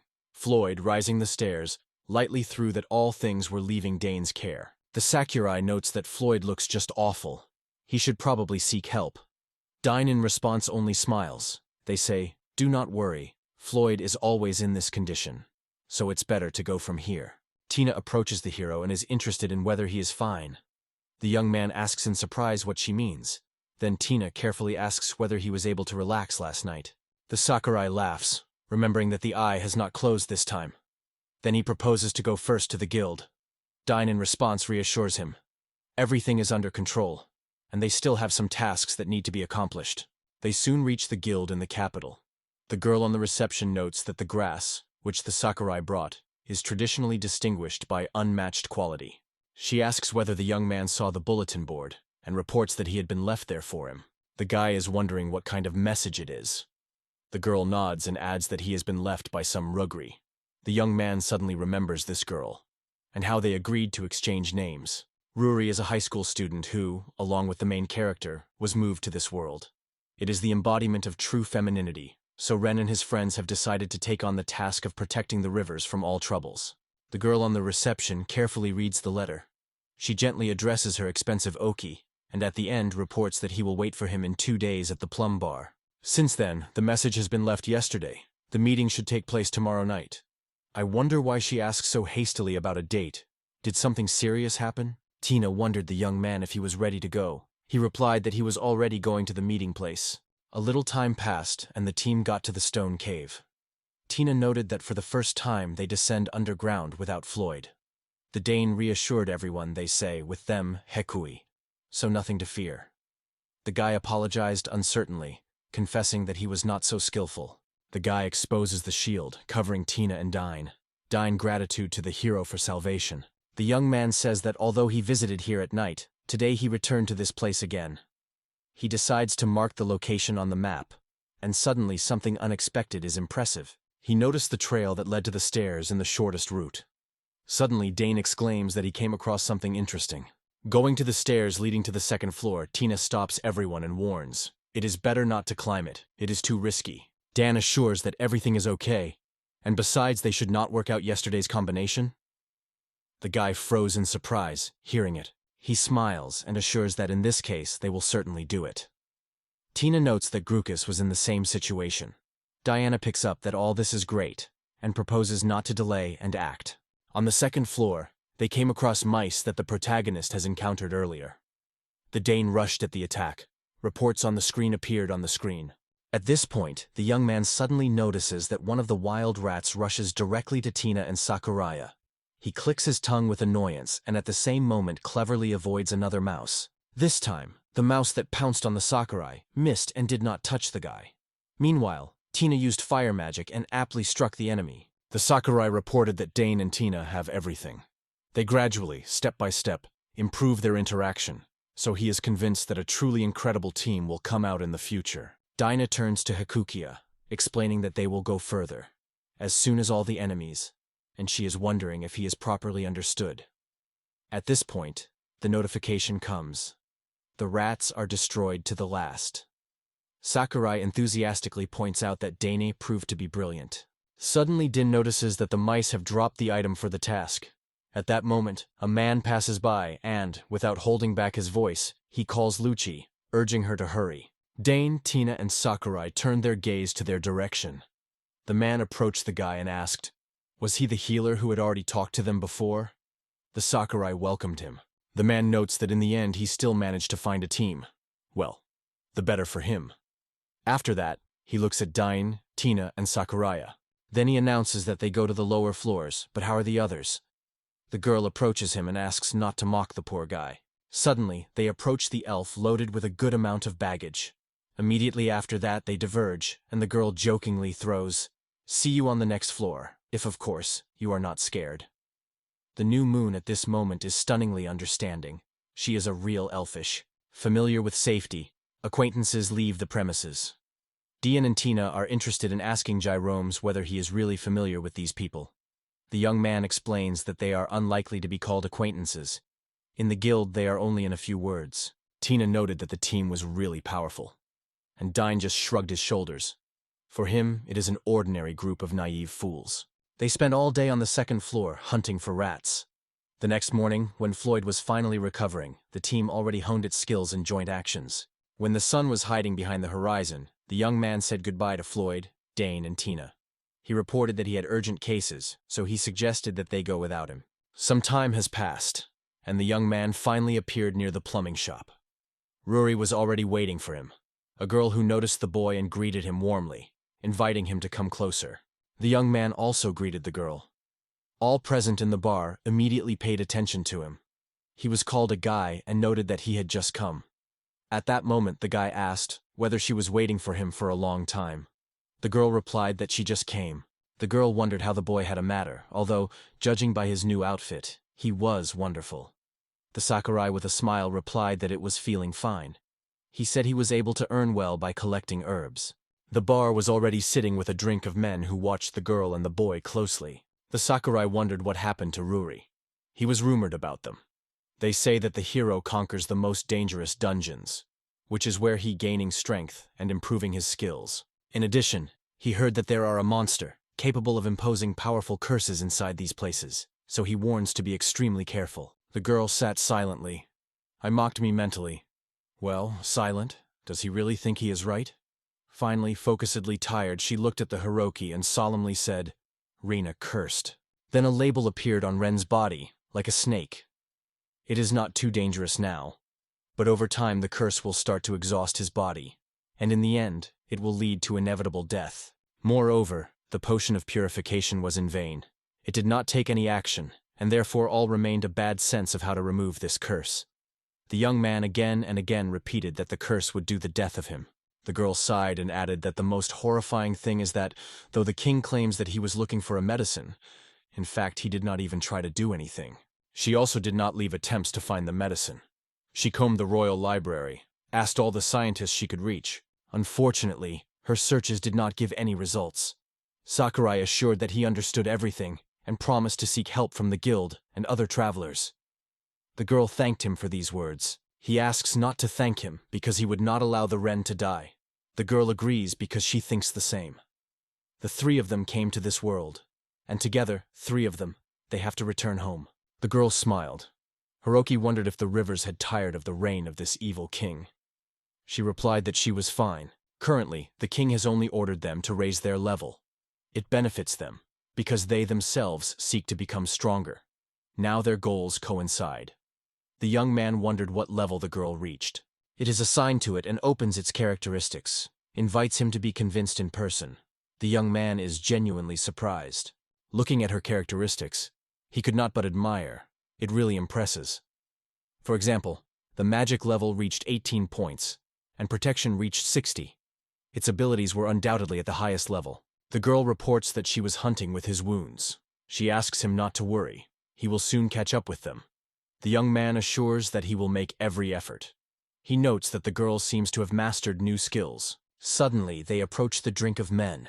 They are mocking to the young man, calling him a beauty, and they are wondering if he spends time. The other supports the conversation and offers to join their company. Ruri and Sakurai were already going to get up and leave, as suddenly one of the men leaned to the girl and addressed her. Young lady." He asked her not to be so boring and suggested that he dispel a little in his company. Suddenly, the Sakurai rapidly appeared between them, covering the girl with herself, like a shield. He asked firmly to stop. The men looked confusedly, and without gritting what he conceived. The man waved his sword and called the boy to escape from here. However, the Sakurai was conquered. A second attempt came in a moment, but this attack also avoided this attack. The girl put a bag of money on the table and strictly ordered Hiroki to get away. The young man obeyed, but asked the man asking where the young lady was going. They were staring at the girl with disgusting smiles, wondering why she was talking so cold with them. But whether she likes, he may have, bad guys. Two men rushed to her, but the girl immediately took advantage of the spell of the earth. Their feet suddenly wore live tenets. The next moment she waved her hand. The gust of the wind caused by magic torn their clothes on them, exposing the attackers. The girl noted that when compared to her own children, these guys are more like two puppies. The Sakurai was not surprised at a joke, and having flashed interest, asked her about the children. Ruri asked if she really said, "Here's a break." I imagined Ruri the most vulnerable among girls, which must be protected, but now it seems that it is the most dangerous of all three. The guy slowly moved the street, reflecting on the words of Ruri, who claimed that Ren became the victim of the cramp of the Munovskaya. It does not give him a rest.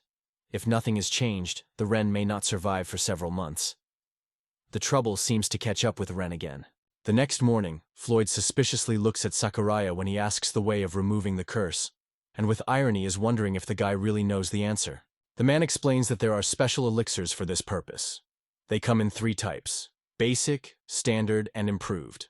Everyone has their own peculiarities. Sakurai is wondering whether potions are more powerful than intensified. Floyd replies that such can be found in dungeons and chests or ordered through the scientific academy. However, the ingredients for them are so rare and inaccessible that even the order is almost unrealistic. The new moon is thinking whether it is worth choosing chests or still staying at the academy. However, he knows that the chests remain empty until the boss is overcome, so they will not work on them. He learned about it when he collected medicinal herbs. According to Ruri, no other remedy will help. Floyd suggests that the demons may have achieved some success in the research related to the removal of curse. The guy is wondering, who are these demons? Floyd notes that demons usually have a deeper knowledge of magic and curse. Since the continent of demons is filled with magic, crowds of adventurers and alchemists in search of mysterious forces flock there. That is why many scientific laboratories have been opened there. Sakurai, meanwhile, thinks about demons, and Floyd proposes to contact the guild. This is where you can find out about demons, or find the right books. The guy is wondering what this guild is. Sakurai is wondering if he can visit the guild once again before leaving. Floyd only shrugs and says, "Why not?" Tina, in turn, asks if she can go to her rockery. Floyd agrees with enthusiasm with the proposal of Tina.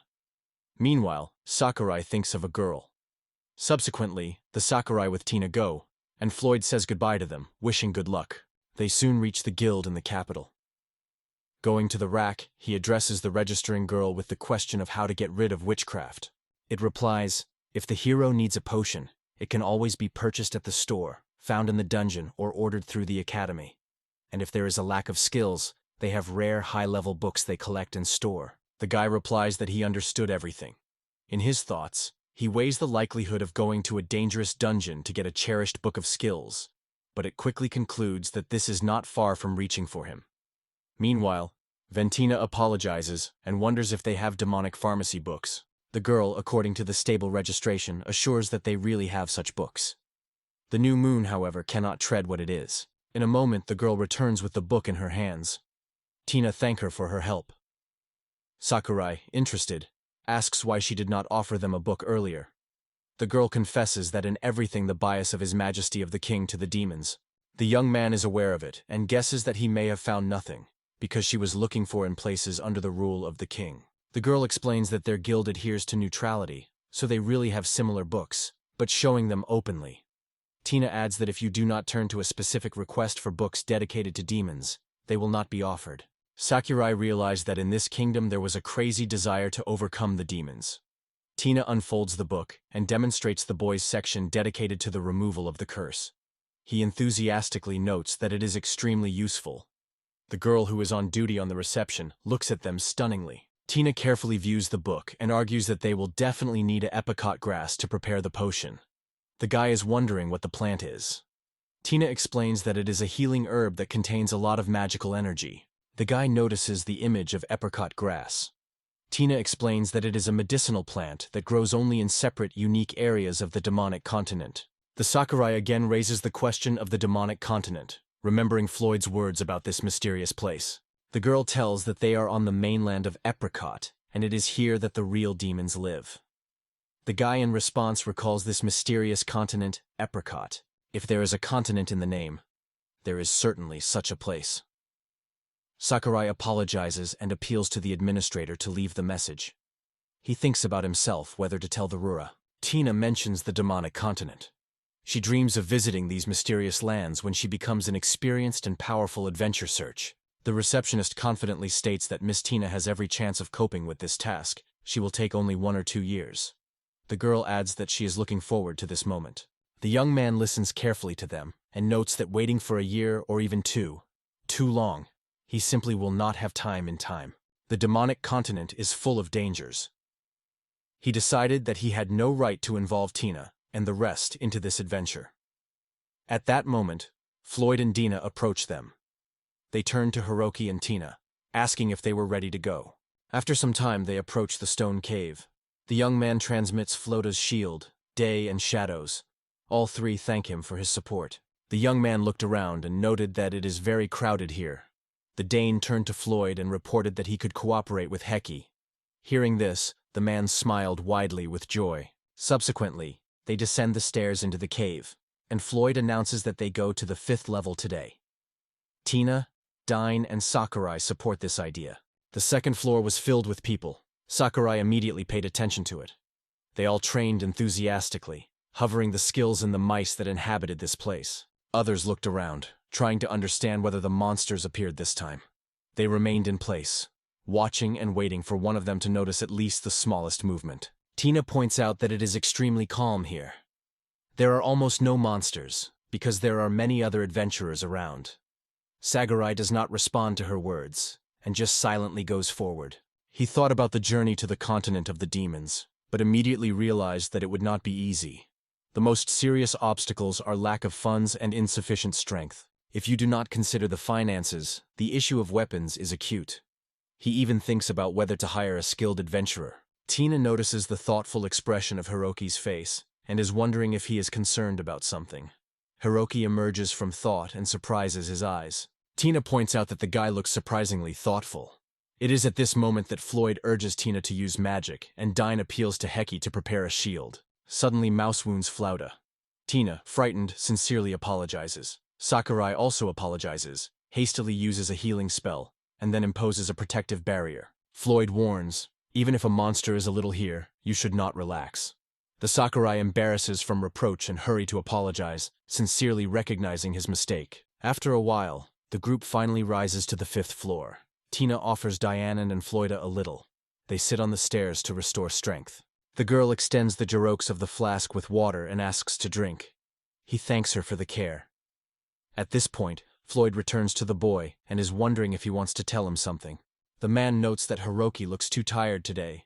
He is interested in what happened to him. The Sakurai is amazed at Flauta's words. Here, Dane notices people in the aisle and notes that it is the same company again. Floyd agrees.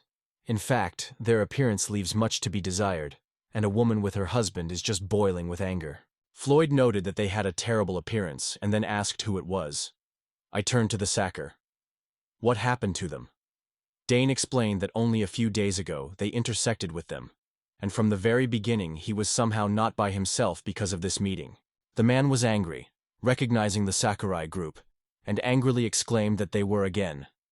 He hastily climbed the stairs and waved Dane, ordering to get out of the road. Floyd quickly pulled the boy to himself and warned that it was very dangerous here. Saker noticed that they all had the appearance of offended and exhausted. However, since the warriors were already turning back, he decided that there was no point in treating them. Behind them, hurriedly rushed the ELN. Suddenly the girl gave rise to the ground so much that her cry pierced silence, full of pain. The Sakurai immediately rushed to the rescue, and the man fell angry. He approached the girl and disagreed with Lucia, not capable of anything. Going even closer, he met her look. The girl lifted her head and looked at him directly. He bows and assures her that he will carry all the things instead of her. The wonder, I thought. Nevertheless, they remained a team. A man throws a bow to the girl and announces that they will leave the first, and therefore, she will have to return. The Sakurai was genuinely surprised by the situation. While Ritten, Dean, and Floyd were perceived completely calmly, as if he had to be, just like Lucia's teammate, for which it was a commonplace. The girl tried to rise and asked the team to wait a little, but suddenly she stumbled again and fell. Her legs no longer withstand tensions. Floyd stopped the man and wondered what his comrades mean to him. The man noted that Lucia was tired, so she was given the opportunity to relax. So what is the problem at all? He sought to get out of here as soon as possible. Floyd was indignantly called the man a real monster. Meanwhile, Tina and Sakurai rushed to Lucius. The young man used the medicine to help the girl, and Tina stretched her water and was gently suggested to drink. The girl was given water, and she thanked the salvation. The Sakurai expressed disgust to this team of elves, calling them pathetic. Numerous wounds were visible on Lucia's body. Soon the Elfian recovered and sincerely thanked the Sakurai and Shadows for his care. The girl introduced herself to Lucy Plum and confessed that she possesses the art of archer. Sakurai, with a smile, notes that in the event of danger, he will count on the help of a girl. He seems like Haraki, and adds that he has healing abilities and skillfully evades attacks. Their views met. The guy asked what all this means, and Lucia wondered how to evade. Tina seems and reports that she is a magician. Then the word is taken by a knight named Dane. After him, the man announces his name, Floyd, and adds that he is responsible for their safety in this company. Dane claims that belonging to that company is the greatest disaster that can only happen. He does not understand how someone will think at all to turn to a friend in the middle of the dungeon. The girl regrets that she has brought a lot of trouble and even posed them. However, she had no idea that they would simply leave her to be. The Sakurai wondered what the dangers were about. The girl is swaying. She put all the points obtained exclusively in the attack. Instead, the young man remembers accuracy. It determines how often strikes reach the goals. He asks if the girl has forgotten about the importance of accuracy. Lucia agrees with sadness. Dane explains that if the sight is knocked down too low, it is easy to kiss with your comrades. It is really dangerous. Sakurai is wondering whether the girl decided to become a carrier. Lucia confirms his guess. The girl notes that there is hardly a team that will accept a shooter of this level, so all the responsibilities of wearing things lie on her. Sakurai suddenly catches himself thinking that this situation seems to him to pain. He wondered what the girl's life was before she decided to become an adventure search. In response, the girl said she had previously hunted near her village. These monsters, if not killing them from the first shot, became extremely dangerous. Sakurai is wondering whether she means that she has already dealt with monsters. The girl nods and adds, she shoots until she hit the target. Tina points out that if the main difficulty is that the girl can become an ally, then they have a gyro. Lucia does not understand what is being said and looks at his girlfriend in confusion. The Sakurai supports the idea and suggests to try. Then he stood up and announced that he would now bring several monsters. Lucia also did not understand what was happening. In the meantime, Dane turned to the girl, asking her to prepare because the Sakurai would soon return. Here he suddenly announces his return. The Lucia, confused and puzzled, breaks into a cry. It does not understand what is happening. The guy is surrounded by numerous huts, from which he blows a true threat. The elf in despair is crying, warning that they are threatened with a deadly danger. The guy appealed to Lucia to attack, but she only sighed and reminded that she was still difficult to hit, and she could quite touch her ally. The Sakurai carelessly replied that everything is fine. He would easily dodge her. The girl cast a curious look at him and wondered if the guy was really evading. Juke jokingly suggested that if she worries, he can use the shield. The girl nodded, making it clear that she took into account, then pulled out the arrow and confidently took the bow to her hands. She sharply pulled the bowstring and released the arrow right at the young man. Lucia almost wrapped his breath with horror. But the guy cleverly evaded the unexpected shot. He assured the girl that everything was fine, reassured her and asked not to worry but simply continue shooting. The girl understood everything and again pulled the bowstring, and suddenly her arrow hit the mole. This time she was able to kill him. The girl lowered her eyes confusedly. She did not even believe that she finally got here. She was overwhelmed by sincere joy. The guy felt a wave of relief. Finally, one enemy managed to overcome. It turned out that the arrow went out and hit another mole. Thus, the girl was able to shoot 2 moles with 1 shot.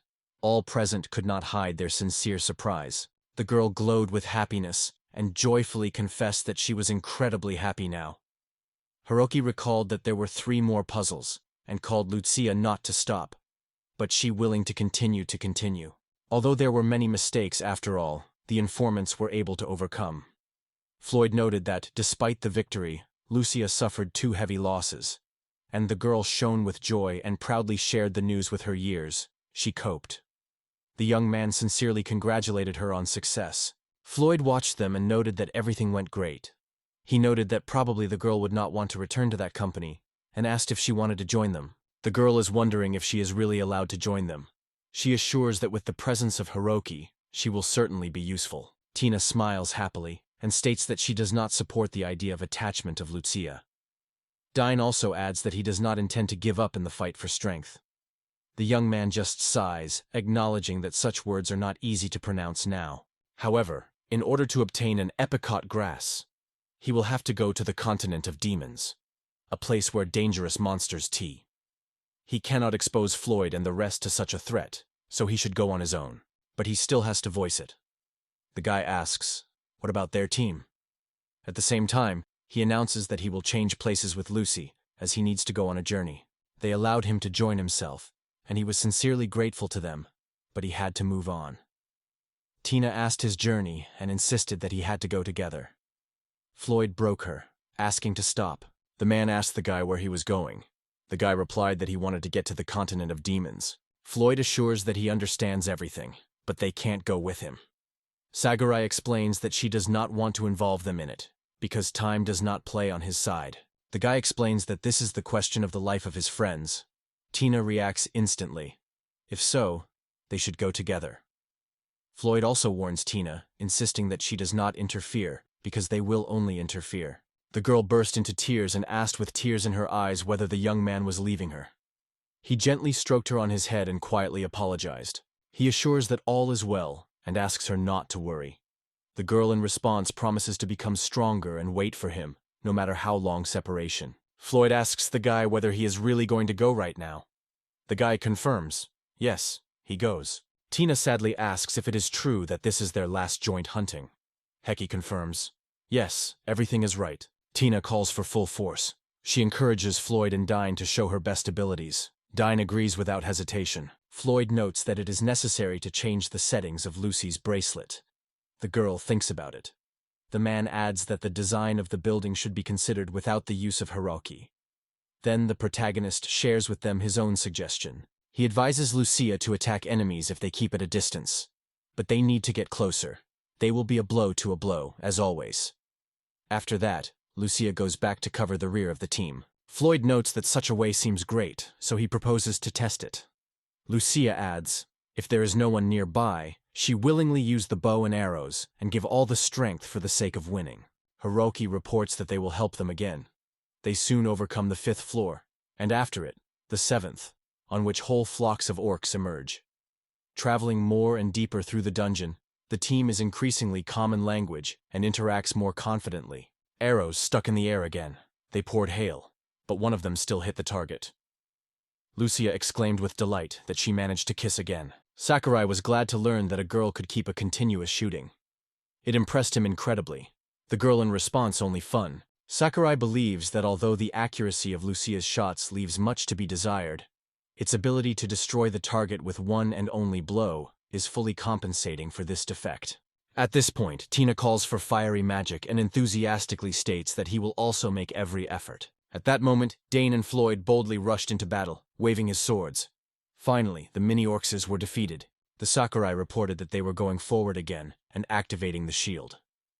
Dane did not hide as a surprise when he saw the shield at this moment. The girl replied that she would not be able to counterattack if they continued to attack at that pace. It was at this moment that Tina used the magic of fire. While Tina was saying fire, a whole pack of orcs suddenly appeared behind Sakurai and Lucia. Lucia was alarmed that the enemies were already near and almost close. The young man hurriedly urged everyone to move away. He rushed to the mini-auras, seeking to attract their attention. The guy reassured Lucia, they say, all under control, and orcs attack him only, so she can calmly go on the attack. The girl quickly agreed with this. The girl pulls the bowstring and launches an arrow, but she flies past the target. The excitement compresses it, but none of the arrows reaches the target. The Sakurai notices that the gaps between the attacks are too long. He calls Lucia and is wondering if the girl can shoot faster.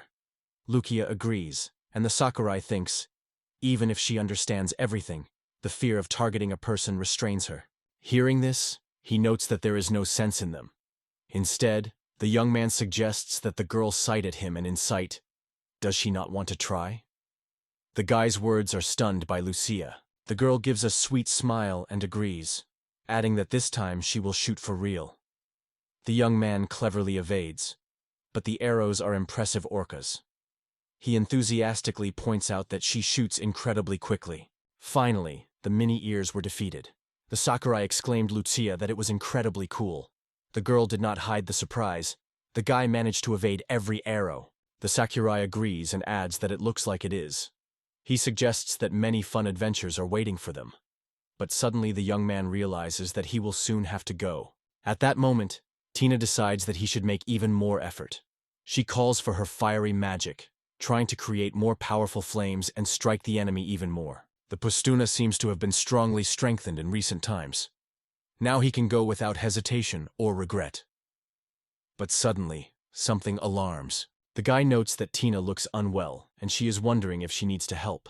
The girl assures that everything is fine with her, but at the same moment she loses balance and faints. The fear-covered young man ran and immediately applied his healing power. However, the girl never came to her senses. At this point, Floyd dealt with the last mini-Auroch. He reported that Tina had ended mana. Her life is not threatened. She just spent much more energy than needed. The Sakurai suggests that the shadows ended in the mana. He is illuminated. The girl spent all her strength and as a result, fainted. He asks himself why she behaves so carelessly. Floyd notes that she probably just wanted to brag. Sakai asks what exactly is meant by these words. Floyd proposes to rise up first and gets wondering if he can leave Tina under the supervision of Hiroki. The guy agrees without hesitation. He realizes that in order to reach the top, he will have to stand up, although he is the most lacking. However, it is inappropriate to think about it now. It was at this point that Tina called him, calling the Rocky.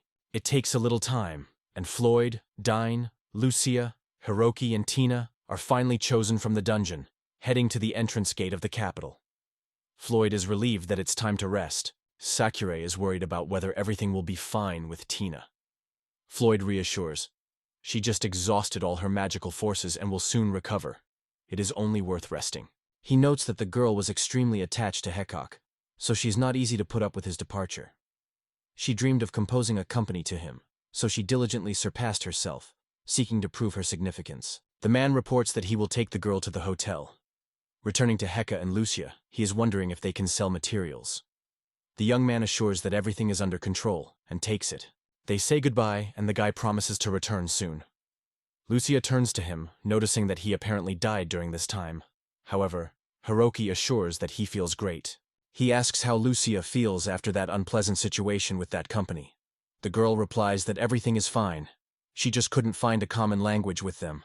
But here she seems that she is finally in her place. Sakurai confesses that it was also a little surprised. He believes that even if it leaves, the girl will still fit perfectly into the team.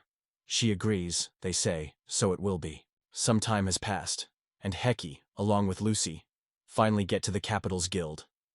The young man is welcomed to the girl at the reception, saying that he has returned. Only here does the employee pay attention to Lucia, who came with Hiroki. The young man reports that this girl now belongs to the Flauta group. Lucia notes that earlier her previous team simply threw it in the dungeon.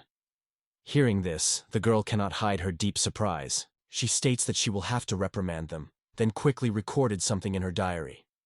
Lucius notes that it may actually be Luckin, unfortunately. The girl only sighs in response. If it really is. Hiroki interrupts their conversation and is interested in whether the girl can buy all these materials, but confidently replies that this is not even worth discussing. In the end, they receive 15,000 lata for materials. The young man sincerely thanks the girl and goes on. Suddenly, a man, a former member of the Lucia team. His gaze burns in rage, and he strictly asks whether they really accepted the Lucius to their group. The guy recognizes the former leader of the Lucia team in the man. He asks him about the true purpose of the appearance. The man leans to Haycock and speaks quietly. They say, "Only a worthlessness can pull out that feudal shooter." The young man looks carefully at the man's face, realizing that he was angry to the edge. Then he asks how to act in such a situation. The entire guild hall is watching the steamed quarrel. Suddenly, Lucia intervenes in the dispute, confidently stating that the Hiroki is not at all talented. The young man appeals to the girl to leave. The man is outraged, not gritting himself from the anger that she dared to tell him. Suddenly he raises the sword and announces that he will now prove how much Guy is worthless. His blade is directed directly at Lucius, and unexpectedly in front of her, as a shadow, heroes emerge. The administrator ordered them to be terminated in the whole voice, because it was strictly forbidden to fight in the guild. The man swung directly into Hirok's head, but the boy managed to dodge cleverly. The blow walked past. All this was amazed. The man threateningly warns the guy not to try to annoy him. He swings for the second time, but the guy cleverly bends and evades the impact. It is obvious to everyone that this man is not able to hit Haruki. However, no one can understand what is really going on. Haruki himself believes that it evades attacks solely due to its high characteristics. The young man cleverly evades once after. The man exclaims that the guy is already in his hands, and strongly grabs the sword. Everyone around the breath of fear, waiting for the inevitable. The man strikes the sword, but again hesitates. The girl from the administration closes her eyes. In an assassin sword again, the man says that the guy was grabbed. Suddenly, someone grabs him strongly by his shoulder and reports that he is the only one who managed to penetrate here. The man imagines how a strongly angry rebel is due to the cancellation of the license, and is tensed even more. After that, he looks at Lucia. A girl with a slightly proudly raised head turns away from him. Having become blushed, he blushes, sharply turns, goes away, and murmurs that he does not need this girl at all. The Sucrose grinds his shoulders, recognizing that he is exhausted to the edge. But suddenly joy flashes around. Everyone around the applause and enthusiastic exclamations. The guy looks confused without having the slightest idea of what is happening. The man noted that he was convinced that the guy was doomed, but he avoided the danger with simply incredible agility. Several people were interested in how the Elfian felt. She constantly wore their things, so she was sincerely worried. Everyone was extremely glad that the girl decided to join another group. Lucia sincerely thanks everyone, and adds with a smile that she has now become part of a wonderful company. The man, declaring himself the master of this evening, invites everyone to lift glasses.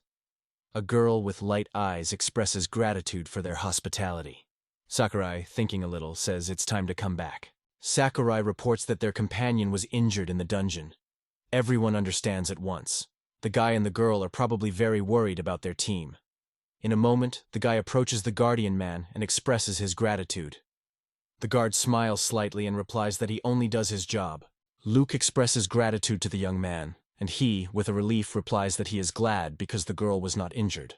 At this time, Tina slept firmly in the hotel room. The girl dreamed of getting stronger with her rock. At the same time, she wondered why this person became such a road and indispensable for her. She dreamed as a young man says goodbye to her. She begged him to stay, assuring that she could still be useful. She was unbearable to think about separating with her hearts. The girl wakes up, flooded with tears, and glances to the Hirokus so that he stops. Dine grabs her hand, feeling relieved that she has finally come to her senses. Meanwhile, Tina suddenly notices Flauta. The girl looks around. Dane explains that they are now on a race. It adds that it has fainted from excessive use of magic. The man asks if she remembers all this. Suddenly, the girl realizes that the conversation that the Hiroki was going was not a dream. Dine tries to reassure her, softly and carefully supporting. Tina covers her face with his palms and gets down. "I am so not so." The girl apologizes, explaining that she spent too many mana, lost consciousness, and finally, made everyone's care. She suggests that Haruki is already tired of such situations. Dinan reassures the girl, emphasizing that Haruki is not one of those annoying. And Floud, smiling, notices that the girl is in fact a great concern to part with him. He says that it is not always possible to live all life next to the one you love. It is necessary to appreciate the minutes spent together, and how these relationships have changed each of you. The girl remembers jointly the moments and agrees with the Floyd. Now is not the time for tears. She reminds herself that she promised to become stronger. She is wondering if Floyd did not close her eyes all night through her. She apologizes that she was bothering and smiling awkwardly. The girl thanks them for all help. In response, Flauta carelessly reassures her, "You should not worry. The main thing is that she has already become better." Tina agrees, and Floyd notes that there is still time before dawn, so the girl should be worried, and he himself is finally going to bed. Tina smiled charmfully and thanked Dine for his help. The young man, in turn, asked her not to risk so carelessly next time. The girl apologized, and Dine wished her a good night. The next morning, the girl descends from her room and finds Herokus. A young man with a smile says that I am glad to see her in a better mood and health. The girl bows low and apologizes for the inconvenience caused. The young man in response assures that everything is fine, and adds that next time it will be more careful. The girl asks him, even leaving them, "Do not forget about her or the whole team." Hiroki confidently replies that he is sure to remember. After all, fate gave him a meeting with her in this world, and for that, he is sincerely grateful. The young man assures the girl who will think about her in her spare time. The girl blushed from embarrassment, and at this moment, Heka is interested in where Dine and Floyd went. Tina explains that they are still sleeping because they were very worried about her and lay down late, especially Dine. At this point, the hotel owner comes to the room. She is wondering if the girl has already woke up. The woman says she will bring breakfast now so the girl can sit at the table. Tina turns to Miss and asks for one service. She confesses that it is a little selfish, but in order to thank for help yesterday, I would like to prepare a breakfast for Dane and Floyd on her own. A woman with a smile notes that it is extremely cute. It also proposes to share some tips. The girl thanks her very much for her care. Lucia admits that the breakfast that Tina has prepared is really appetizing. Saki adds that he is convinced that he will definitely taste like everyone. Then Lucia is interested in where Heki goes. The guy replies that he is going to the guild. He needs to know how to get to the continent of demons. Tina asks with sadness if Haruk is really going to leave their team right now. The guy with a smile replies that he will not go immediately. He will still stay with them today. And as soon as he finds the apricot, he promises to go back immediately. They apologize that they are forced to go immediately after they were accepted. Tina reassures him. They say you should not worry. It would be great if he managed to quickly find the right grass. Heka agrees with the girl, but firmly decides to do everything possible to remove the curse with a wren. The king concluded with the hero the bone unilateral contract. In the end, a deadly curse will be imposed on Ren. He will not allow anything that everything happens as the king wishes. Meanwhile, Lucia watches carefully at a young man immersed in reflection. Suddenly, the girl breaks his reflections and calls on his name. The guy responds instantly. She asks whether he becomes her partner. The Sakurai reacts in the unexpected confession, and Lucia looks at him with unwavering confidence. The girl again addresses the boy asking if he agrees to become her partner. In response, Heki reminds that he has already warned her of the dangers of the demonic continent. Lucia hopefully says that only next to Hachaki she is able to reveal her true power in battle. The young man immediately understands her words. They echo in his heart, because he thought more than once. Lucia is beautifully armed, and the appearance of friendly fire on her part is excluded. The perfect partner for her is quite close. He sincerely rejoices in the girl's suggestion, but because she is already in the Floyd group, he cannot make such a decision on his own. At that moment, Floyd, yawning at ease, advised the guy not to worry about it. He quietly descended the stairs. Heki, a little surprised, asked if he was really sleeping. The man greeted all those present. Floyd asks if it is really bad. For him, Lucia is the best companion. Tina is deeply impressed and upset by Floyd's words. Then he adds that if the young man agreed to her proposal, he could leave the city much earlier. She proposes to descend underground and be personally verified. It is rumored that monsters who live in the underground mazes of Morifukaki are not inferior to real demons. Heki asks if Lucia does not mind going together, and if so, they can go. The girl with a smile replies that she will be taught full. The young man encourages her to try his hand. Floyd states that he is hungry, and immediately calls Miss. Tina goes to him and asks to wait a little. Floyd watches with curiosity as Tina is departing, and Jirokia with Lucy stand nearby, smiling gently. The girl looks out of the room and with a smile notes that Heki and Luchu are perfectly complementing each other and will make a wonderful team. She sincerely wished them success, crossing her fingers for good luck. The young man thanks her for his kind words. Subsequently, having a breakfast, the girl and the guy go on the road. They reach the Maidan with crews, and Lucia explains that in order to get to Morifkaki, they need to take this crew. The young man goes into the carriage and enthusiastically notes that she is just huge, resembles a bus. Lucia looks at him with surprise, trying to understand what the bus is. The young man sits down and notices a calmly arched archer, behind which a whole bunch of arrows is visible behind the back, closely stuffed into the bogs. Heki, curved in curiosity, asks in Lucia where she comes from so many arrows. The girl with a smile replies that he has a special bracelet. Due to this ability, it can create arrows, and their number is determined by the rareness of the bracelet. The young man is curious to view the bracelet, thinking that he is apparently expelled from extremely valuable metal, because it allows you to create arrows without restrictions. He wondered whether this bracelet was made of some rare material, such as a calcium or adamantitis. Lucia apologizes, confessing that he does not know his name.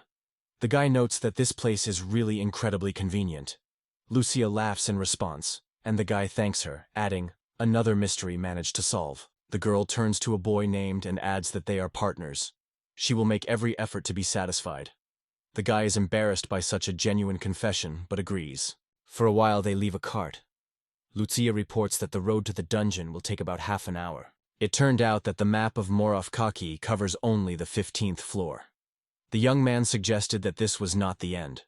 The girl supported his opinion, explaining, "This map indicates only those levels where the foot seekers had already set." She proposes to have fun exploring the floor on the floor. Her friend claims that it sounds truly fascinating. Finally, they reach the gate of Morifkaki. They were met by a merchant who asked if they were their first visit.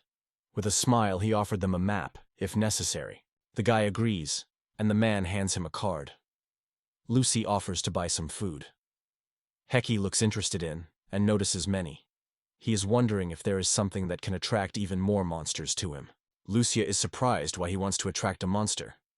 Hiroki assures that they will not attack the girl, but they can be quickly collected in one place, and she will be able to kiss the target without unnecessary difficulty. He asks a man if he has something like that. He confidently replies, "Of course he has." He extends the potion bank and explains that if you drink this potion, all the monsters will focus their attacks only on the one who accepted it. The man reports that one bottle costs $2,000. The young man is surprised to say that this is a rather high price. The seller explains that the action of one bottle is enough for about 3 hours. Hekai quickly counts that he will be enough for him, so he immediately buys 3 bottles immediately. In addition, he gets money and notes that the life of an adventure seeker is not easy. Sylvie also proposes to collect a little more materials to sell them. The young man instantly unscrews the bottle and swallows the contents with one sip. The taste of the drink was just disgusting. Lucia was worried about whether everything was fine with him. He replied that everything was fine with him. In his opinion, to attract all the monsters for the sake of it was a too senseless fee. The guy uses a shield, covering Lucia. After that, they descend to the first floor of the dungeon, where they are affected by a crowd of people who gathered inside. The young man notes that there are many people here, closely. Lucia obediently agrees with him. At this moment, the song of Hecikums is heard by a hint. The girl moves slowly. For a while, they rise to the 6th floor. The young man is surprised to notice that a real forest seems around. Lucia also shakes his breath, passionately marking how good here is here. Suddenly, a deadly butterfly appears. Lucia believes that such a creature is a little strange. Herak completely shares her opinion. Then the guy picks up the girl and asks if she really does not feel hatred. Many monsters who tried to attack were spinning around him and no one could touch him. Lucia, passionately fascinated, was not afraid. The girl screamed of horror and immediately faded the bowstring, releasing the arrow. The young man urged not to waste a minute and run away from here. The girl without hesitation supported this idea. For a while, the girl deals with the monsters, causing them a devastating blow. The young man approaches and collects their remains, noting that the materials are still worth collecting. Bloody butterflies rushed at them again, but eventually the heroes managed to reach the 7th floor of the stairs, where the insects could no longer get them. The young man noted that all well exhausted after the invasion of butterflies. Lucia said with relief that they still managed to cope. They collected many wings. The girl gently waved the dust from the boy's jacket. Heki asked her mood and asked quietly whether she did not really feel hatred. She replied that the guy is here to nothing. She just deeply hates Miles. The guy smiled and thanked her sincerely. He praised the elixir, which is attracted by the monsters, they say. He copes well with his task. Thanks to this bait, they will be able to destroy a whole bunch of zealots. The guy offered her a little rest and drink water. The girl agreed and added that she would drink after him. Hiroki notes that they have overcome a considerable way in an hour. If the complexity continues to grow at this rate, the first potion will probably end on the 15th floor. Only now does it come to him that they have not even thought in advance whether 3 Wicked will have enough for the whole journey. It is too dangerous to risk the risk of making the boss in this condition. Currently, the descent cost only 1.5 potions. He thinks about challenging the boss with someone. It seems that today, it is all he wants. He believes that it will be enough to focus on the shield of Lucia to return. However, the girl removes him from a state of thoughtfulness and notes that even if it is only a test, they are still partners, so she would like to discuss all the decisions together. He writes that he is surprised and addresses her. She is aware that thinking about everything alone is a futile affair. He confesses that the girl is right, and then openly shares with her lying on her heart. The girl listens carefully to his every word. The girl insists that it is necessary to hurry and move on. She is convinced that together they are all here, and on the continent of demons. She has no doubt in this. The young man said the girl's name, admiring her charming smile. He assured that he fully understood everything and thought it was time to go down. The girl willingly agreed with it. After several levels, they rose to the 16th floor. Here, Lucia noted that the unexplored area would be laid. At this point, the young man opened a second bottle and started drinking her potion. Subsequently, a wonderful monster appears on their way. It looks like a small boar with paws like a mole. Hiroki warns that this monster has a great power. Instead, Lucia confidently points out, the greater the goal, the easier it is to get into it. Finally, they rise to the 20th floor. Heki realizes that the action of the second medicine is about to stop, so he proposes Lucia to quickly find the stairs and avoid clashes. The girl agrees with this idea. Suddenly, a terrifying monster emerges in front of them, but all his lunges are in vain. He never gets the heroes. Then their view grabs the entrance with the stairs. The hero with the key is satisfied that the reserves of potions were just in the extent that it was needed. They descend on the 21st floor and climb the stairs. Around everything flashed, and the girl was delighted with mentally that this place was incredibly beautiful. She leaned against the shiny wall and asked the boy if amber it was. Hikai replied that apparently there was a little left to the lower floor. The girl nodded in response, they say, and he thought so, and then smiled. Hiroki points out that the action has almost stopped and proposes to make a small break.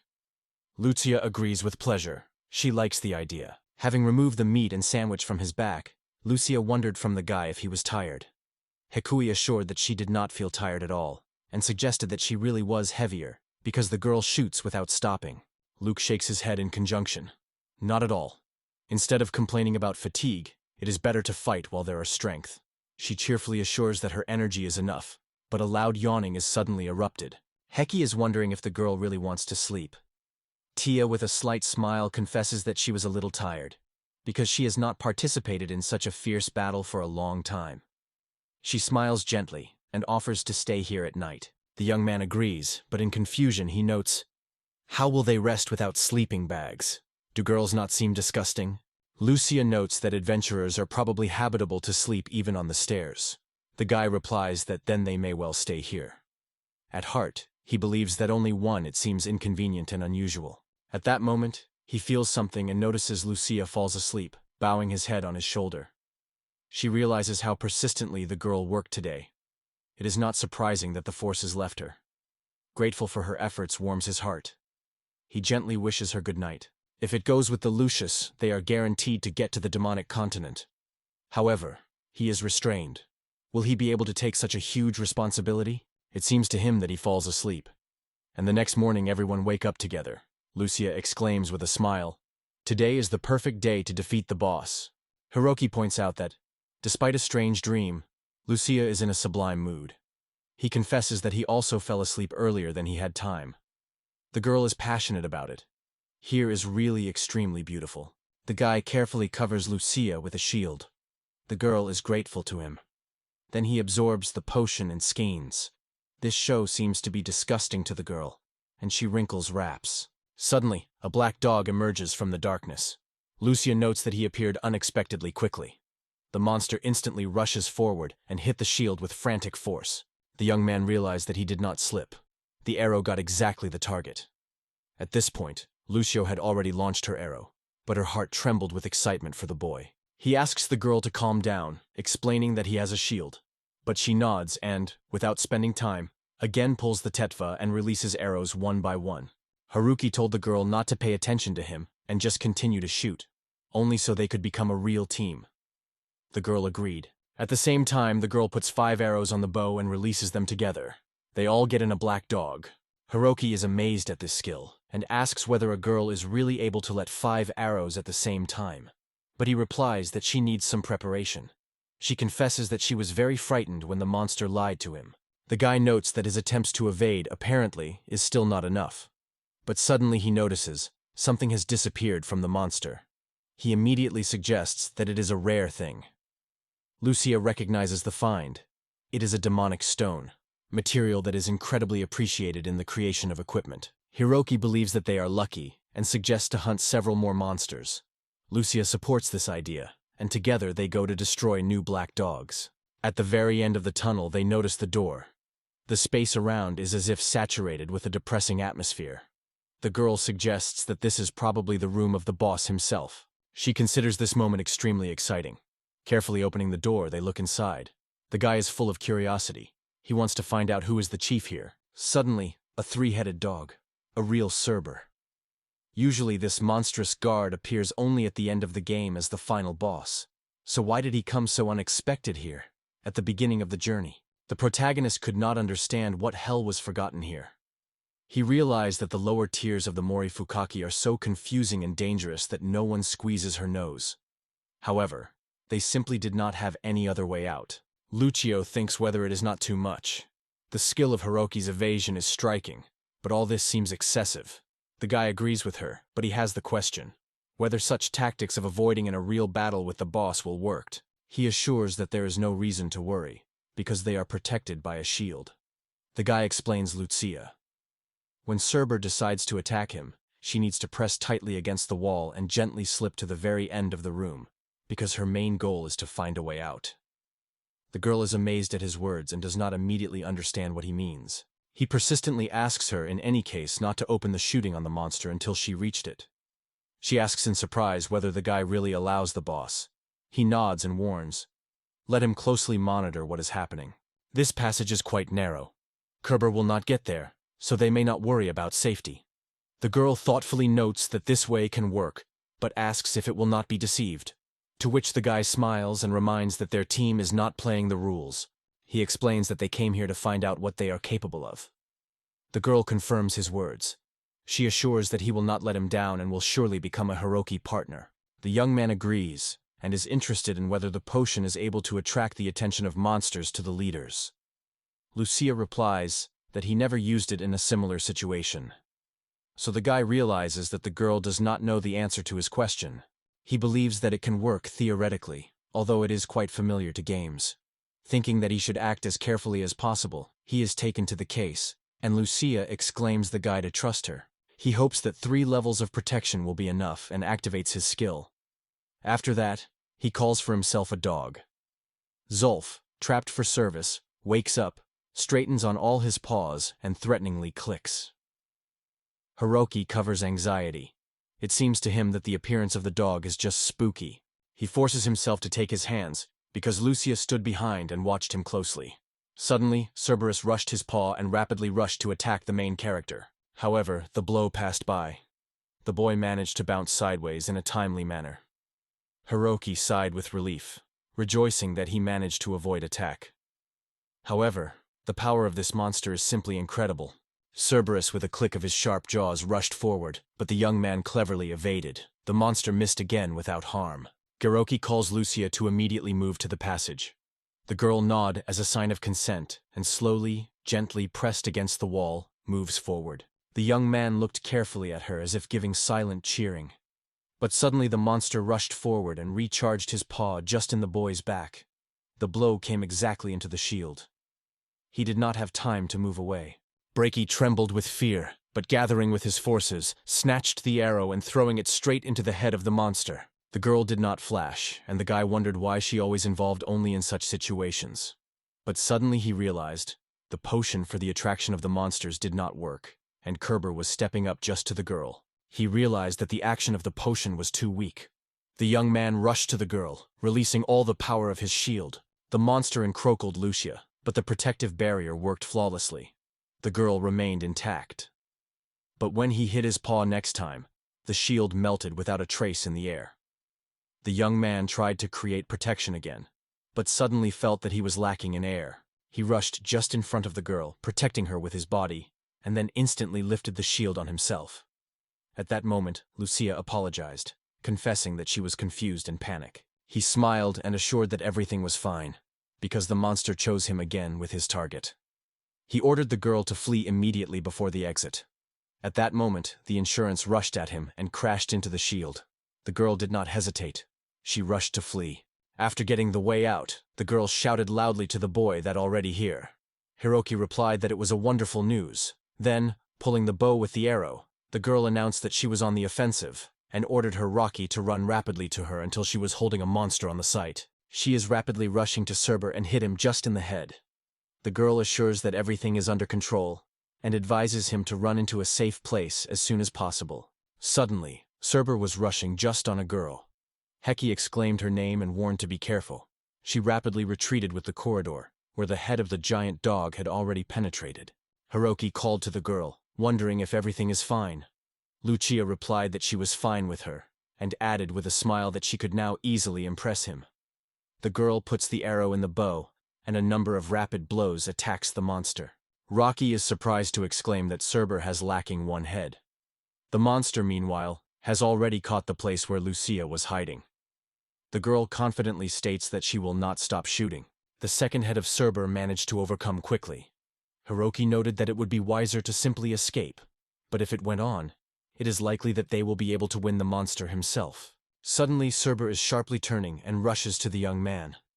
At the last moment, he has time to lift the shield, but a powerful blow to the monster completely breaks the protection. The young man never realized what was happening. Without hesitation for a moment, he activated several skills at once. He built a shield, launched regeneration and healing. Lucia exclaimed the name of the protagonist. The guy replied that he was all right with him and he was alive, although it seems that a monster has just used some special ability. He used his shield again. The Cerberus went on to ordinary attacks again, and the guy cleverly evaded every blow. Heki noticed that the wound on his body had already been dragged, although he recently was seriously injured. Fortunately, Loki had time to respond on time. Lucius rejoiced that the guy remained unharmed. Without delaying, she rushed into battle again, and eventually won the monster. Cerberus lifted the last, shrill cry that broke the silence. Hiroki overwhelmed the joy of winning. Lucia rushed into his arms and whispered with trembling that she was incredibly happy to see Hiroki alive. The young man smiled warmly and assured that now all is well, so she should not shed tears. Suddenly, the girl retreated a few steps, apologizing for breaking the agreement. From now on, she will no longer be a partner. The young man reassures her, asking not to worry because her plan was much better. After a brief pause, he pauses and then gently turns to a girl named. Hiroki warns that the girl, as his partner, may be hit by a king. Lucia does not fully understand what the young man means. He bows in front of the girl and nevertheless sincerely asks her to become his partner. The girl asked the boy to stop in a confusion. She recalled that she was the first to suggest becoming his partner. Later, the girl smiled gently and asked her rock to take care of her. In response, the guy also smiled and asked the girl to take care of him. They decide to visit the treasury. The girl confesses that this time she first managed to get here.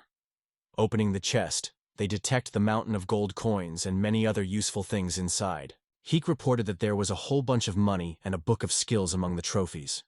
Lucia added that they also found 2 more large magic stones. The young man takes the book and, briefly telling the skills, extends her Lucia. He notes that she came here for the first time, and therefore this book will be debut to her. The girl answers, confirming his words. The girl notes that Hiroki is fighting on the forefront, so he should master as much skills as possible. She adds that if Heki abandons this book, she will worry about him. The young man thanked the girl for his care, but stressed that there is now another task. They should focus on being stronger. They were waiting for serious tests on the continent of demons, and they should be carefully prepared. He smiles and says he will take the next book. She proposes to hold a bow for the girl, and she agrees. Lucia puts his hand on the book, and Hekui asks her to voice her ability. The girl agrees and says confidently, "A big arrow!" Suddenly, everything was shown around her, and the girl gained a new skill, the wind arrow. She glowed with happiness and hurried to share the news from the church. According to the book, she got this ability. The young man sincerely greeted her, enthusiastically adding that she was truly unsurpassed. Subsequently, they decide to return and visit the equipment. The girl does not deny and willingly agree. They find themselves in a place well familiar, Heki. On the threshold, they are met by a low man who is immediately interested in whether he is the same weird healer with a wonderful ability to evade. The guy smiles and sincerely thanks the man for his former help. Seeing the elf near him, the man notes that the guy found a partner, and he welcomes him warmly. The man notes that if the girl possessed the art of archer, she would make the perfect duo with a healer like him. Heki and Lucia express their sincere gratitude for the warm words. The young man reports that he has a little money, so he asks to adjust his equipment for evasion and further strengthen it. Decomposing different materials in front of him, he catches the look of a man whose eyes are miraculously rounded out of surprise. A small dwarf rotates to Heki and, enthusiastically gesturing, exclaims, "Many valuable treasures are collected here. Magical stones, Cerberus fabric, and more." He notes that these materials can be created something really interesting. The young man in response says that in this case he rests on him. The man promises to put magic of evasion and strengthen the bow, adding to him deadly power. He also agrees to repair the equipment. He assures that in 3 days everything will be ready. The young man accepts his conditions. They leave the weapons store. Heki in delight notes that it is a classy store, and the girl adds, "The man also promised to help them prepare the equipment for the trip. It seems to be a demonic continent." The man handed the girl a temporary bow, and the boy a cloak. He immediately offered to sell some of the guild materials. The hatches supported his plan. Some time has passed, and they finally reach the capital's guilds. The young man approaches the bulletin board and remembers that he should leave a message for Ren and Ruri. They should find out that he goes to the continent of demons. He approaches the board, hoping that something was left for him. But suddenly the young man remembers. He does not know how to read. Lucius approaches and asks if the guy has noticed something suspicious. Hiraki understands that it's time to turn to Lucius for help. The guy confesses that he hoped to see a message on the board for himself, but in vain. He could not read. Lucia immediately offers him his help. The girl lists the names Vilhug, Dreg, Karl, Ben, Sakurai, and notes that nothing seems to be here for the boy. Suddenly, the guy realizes that the Sakurai is himself. He explains Lucia that it is his name. Next, she is wondering if she can read the letter. Lucia clarifies whether it is a surname and assures that he is ready to voice it. The girl takes to read a letter in which, allegedly, writes Watanabe. In it, the guy confesses that they have not seen themselves for a long time, and reports that in 2 days he will have to go to the continent of demons. Before the road, he wants to meet the guy at least once. So he asked tomorrow morning to wait for him near the stones for the city gate. Lucia wondered if it was really written by a friend of Hiroki, but the young man confessed that everything was a little different. He recalls how one man asked the names of the heroes, and they introduced themselves, Sakurai, Takashi, and Watanabe. At that time, Hikui suggested that Takashini and Watanabe turn to each other by his name, because only their names are known to the king. The young man immediately realized, the message on the board comes from the king. He also realized that the subordinates of the monarch were too foolish to come up with something. Haruki remembered the moment when all three told the king their names and then decided to turn to each other, only in their name. Sakurai recalls that Watanabe is the name of Ren. They agreed to turn to each other by name. Since the letter was named after the name, it was clear. It was a trap arranged by the king himself. Lucia wondered at the young man whether he knew who became the author of this message. Hiroki notes that there are too many stranger ears. He promises to tell everything when they return to their room. Lucia supports the boy, agreeing with his decision. They noticed Gallia for a stable registration, where she had already communicated with the visitor. The man persistently invited the girl to go with him on a date. Garokus noted that the girl seemed to be annoyed with over-attention. Lucia was surprised to find out that the Hab was getting annoying customers. The man invited him to join the parade in honor of the hero. Hiroki thought about this solemn action. The girl apologized, explaining that this question was not within her competence. The man was surprised and sincerely apologized. And here the girl noticed her friend. The young man smiled warmly and wondered if she had free time. The girl apologized to her husband and explained that she was already waiting for another client, so it would not be possible to talk longer. On farewell, the man assured that they would still meet. After that, Geli greeted Hiroki and asked if the guy really intended to sell materials now. Heki confirmed his intentions with a smile. Garokus reported that he plans to sell some of these materials. The girl was genuinely surprised. The raw material was indeed extremely high quality. Therefore, the young man addressed her with the question of her previous words about a parade in honor of the hero. Hala confirmed it and added that to win the owner of the demons, the hero goes to their continent, and to cheer him up before the test, the residents arrange a solemn parade. Parokia is stunned by Horde, and Lucia asks for doubt if the hero is able to defeat the demon. The guy thinks whether he still remains part of the hero's team, and whether he will not have to join the parade involuntarily. Meanwhile, Lucia and Hallie discuss rumors about the hero's existence, because if you believe in conversations, he is truly alive. Cherokee insisted that this spectacle simply cannot be missed. Lucia agreed with him, and Gala added that she knew. The parade will begin tomorrow at noon. After that, she extends the heroes to the materials, and the guy thank her very much for their generosity. For a while, Lucy and Hiroki get the Tavern of the Falling Star. The young man turns to the girl, returning the conversation to the topic they recently discussed in the guild. After a while, the girl learns in surprise that Heki is familiar with the hero. The young man with a smile confirms this, adding that they both arrived from distant lands. Then he wonders if the girl trusts him. Lucia replies that she really believes him. She always considered the boy a little peculiar. She smiled and added, when the guy said that he was a friend of the hero, in her thoughts, everything immediately came into place. In response, Hiroki noted that his way of fighting the local people did not like. He decides that it is not necessary to tell the girl about their world, and only reports that they were invited by the king from distant lands. Lucia guesses that this is why the young man is not able to read. Oroki says that the king gave them the order to destroy the master of demons, but he was quite angry with the fact that he spent all his skills on evasion. Once in the lattice, the Ren hero agreed to wear a bracelet to gain freedom. Luda was amazed by his generosity and sacrifice. Hiroki agreed with the girl. Ren is a really good person. However, it is now not one, but a few curses. This news stunned the girl and aroused her. The first curse mentioned by the young man was a bracelet. He did not allow to move away from the king without his permission. And the second curse was imposed by Basilisk. It will soon do the guy to death. He says that to cure a Ren, he goes to the continent of demons in search of rare apricot grass. He doesn't have time to level up. He'll be facing enemies so strong that their levels won't even come close. Lucius said she understood. Heki adds that the other king hates him, and so far it is all that he wanted to tell the girl about himself. He turns to Lucia, wanting to clarify if she really does not want to be his partner. But the girl interrupts him, gently pronouncing his name. She gently puts her hand on his palm and confidently says he will go with him. No matter how many times he asked, she answered every time. Her dream is to become his partner. Such words were deeply moved by Hiroki, and he sincerely thanked the girl. The girl is wondering who sent the boy to the boy. Hiroki replies that it was a king. Lucia does not hide his surprise.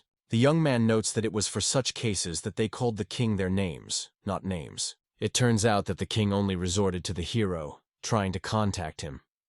Now Lucia understands why the guy was so surprised when she read a note. She notes that if it is a trap, you can simply not pay attention to it, but the Hiroki is responsible that it will still go to the address. Lucia asks if he really is going to go know about the trap. The young man confidently replies that he will go, because this case may relate to Ren or Ruri. The next day, he comes to the lawn near the massive rock. He carefully inspects the stone and claims that neither Ren nor anyone else appeared here.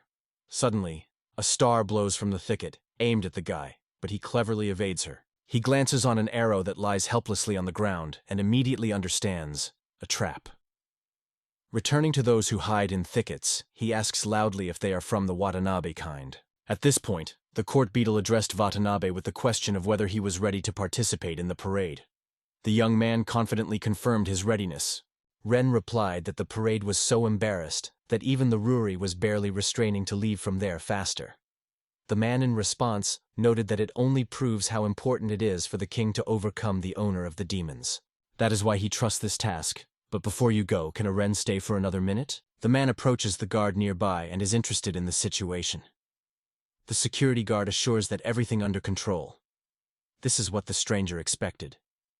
He smiles slyly in response. He confesses that he considered himself completely worthless. He still has not managed to end with him, because there was a chance that Watanabe would know about it. Going to the continent of demons, he realizes that there is no such threat, so now it will be secret from Watanabe. At this point, the main character flies many arrows, but he cleverly evades everyone. He is ripped by several men armed. The young man asks what happened to Watanabe, but hears only silence in response. The men tried to hit the guy once after, but no attempted. They could not understand why no blow was getting on it, and the guy cleverly evaded again and again. The man notes that he is all right with him, though he is only a fool with high agility. The other replies that if you look on the other hand, he is a healer and is not able to attack them. They survive the young man on all sides, assuring that it is only a test for endurance and sooner or later they will be able to impress him. Sakurai smiled cunningly and asked, "Who said he could not attack?" The man accepted the call and allowed him to attack. The young man lifts his hand and grab-rates it in the air. A smile flashes on his face, and he assures that this time he is not going to hold back. Suddenly, an air current twisted at the guy. The men finally realized, the guy owns the magic of the wind. Only now did they come to them that he was a magician all this time. Heki smiles mysteriously in response. Men realize the complexity of the situation and rush to retreat, leaving this place in panic. Hiroki silently watched them disappear in the valley. At this point, the meadow looked out of the thick tent of the tree and asked the young man that he was thinking about her arrow, called by the wind. In response, he wrote that it was extremely cool. The meaningless mercenaries accepted him as a sorcerer. The girl easily jumped from the branch and laughed. He was enthusiastically noted that the wind arrow is truly unique. During the flight, it is wrapped in a magical flux, so that even when the target, the goal will still not escape the damage. He notes that they now have a much larger arsenal for battle. The girl rejoices in this news. She noted that she was good. Her partner supported it, noting that if the shot was apt, everything could end in his death. The guy claims that they really tried to kill him, so if they died, it would not be his fault. Lucia does not hide her astonishment. The girl wondered if the king really hated him. Hiroki replied that they would have to find out when they return. Most likely, now the king has the most important information about how they would be able to return to Japan. First of all, they need to go to the demonic continent, which is where the apricot grass grows. Lucia replies that they are obliged to help the hero. Hiroki firmly decides. In all circumstances, he saves him. Hiroki hastily reminds Lucia that they need to go to the parade faster, and the girl agrees with a smile. They soon go out to the square where a considerable crowd has already gathered. And in the heart of the parade, Rin sits majestically, and just behind him, Ruri. Lucia rushed forward and exclaimed joyfully that they had time to a parade in honor of the hero. At the same moment, Hiroki not surprised that he was visible Reina. Looking at Ren's smile, he clearly realized that he did not in any way express his pain. He thought of how much Ren seeks to protect others from anxiety, hiding his own experiences.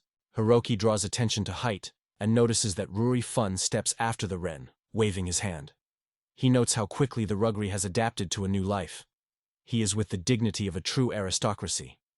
Instead, Ren still leaves the impression of shy and uncertain.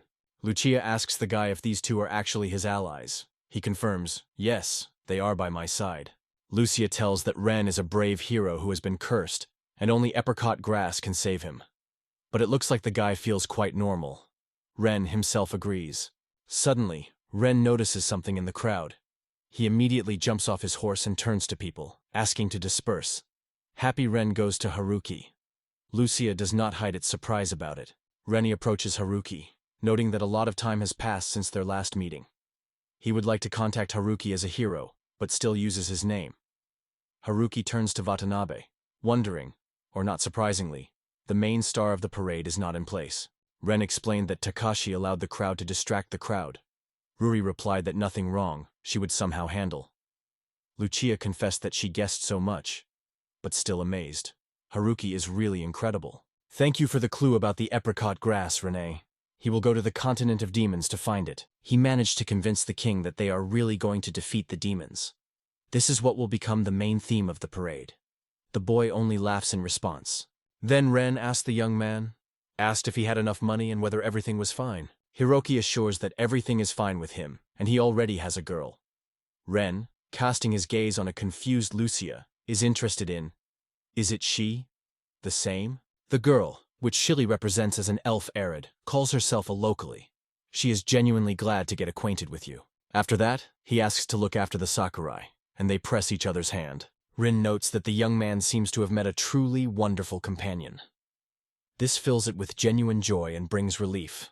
Hiroki points out that it is worth cautious about the guy, because such crazy acts can lead to trouble. Watanabe asks how much the guy is in this situation. Heki confidently pops his finger and states that he knows absolutely everything. Ren is embarrassed by the shoulder and laughed in response. Kroki thinks that even if they were called here, it does not mean that you should sacrifice yourself. But despite this, Ren is still under the action of a curse. Now their goal is to find a healing grass that will help remove evil spell. Hiroki says that he goes to the demonic continent in search of apricot grass together with Lucy. Ren has wondered if Heka is aware of how dangerous this land is. The young man replies that somehow will cope without him, so it is better to take care of himself. Ren, in turn, notes that he realized everything, both football, and he realized this world deeper than others. Hiroki asked not to disturb Takanashi with unnecessary excitement, and Ren nodded as a sign of consent. It was at that moment that a court magician passed through the square. He stopped his eyes on Rennie for a moment, but turned almost immediately. However, suddenly he noticed with surprise. There were Watanabes and Sakurai, those who have long been considered dead. The man suddenly began to shout, demanding explanations what Joka was doing here. The guy addressed Ren to the question of who it was. He reported that the court magician was in front of them. Then Hiroki remembered that he saw this man in the hall when they were first summoned to this world. Then the young man remembered the moment when he was attacked by hired killers. Smiling, he confessed to the sorcerer that he called him this morning. The man began to shout that he did not understand what the young man said, because he did not know anything about it. Ren asks if the man really called Kroki this morning. It explodes, they say. It does not matter. Returning to Watanabe, the man reproaches him angrily. Because of him, the gate was almost broken, so we must return immediately. The guy apologizes and promises that he is already going. Ren tells Herok that it is time for him to leave, and with a smile asks the boy not to lose his head. In response, Hiroka says goodbye, noting that he really had to say. Lucia assures that Watanabe is a good person. Hiroki agrees with her, adding that Rin also does not belong to the villains. Other people rush to the young man and the girl. They are enthusiastically asking whether they really communicated with the hero himself, and whether they are familiar with him personally. The crowd wants to hear more stories about the hero. Everyone is trying to find out the details from the first mouth. Hiroki realizes that they got into trouble. He turns to Lucia, offering as soon as possible to get out of here. He also raises the question of traveling to the continent of demons. Is probably a good time to discuss details? Lucia willingly agree. Subsequently, they get to the tavern Falling Star. Lucia notes that they are now in the capital, which PEI, however, does not name the kingdom. Hiroki shows on the map where they are and adds that the continent of demons lies in the north. Lucia agrees that it is so. Then the guy shows a few more characters and asks if it is water. Lucia nods and explains that now the sea is restless, so they will have to get around these places. However, it warns that hiring a vessel will not be cheap. It remains only to pass a narrow strip of land. The girl in response points out that she heard, "You can travel both the sea of trees and dungeons hidden deep under the sea." Heki realizes that there are two ways in front of them. Suddenly, the hotel's doors open, and Floyd, Dine, and Tina come inside. They smile happily when they see Hiroki. Arok welcomes the boys, and Floyd says with a smile that they seem to be real teammates from now on. Lucia agrees, adding that she even met with the boss for the first time, and it was a real Cerber. Floyd, Dane, and Tina did not hide their surprise. Their exclamations were really mentioned by Lucia about Cerber. They were heard for the whole hotel. Floyd is wondering if the guy and the girl knew that there is no decent card in this dungeon. He enthusiastically adds that these two are simply incredible. Tina adds that it is really impressive. and Heki reports that they now think about how to go to the continent of demons. Floyd confesses that he has never been there, but he heard that the seabed is a real test. It is better to lay the path through the maritime forest. Hikius thinks about a forest that looks like a sea of trees. He thinks that the ladder in the dungeons should be a relatively safe place, so it can give him some space for maneuver. However, he does not forget.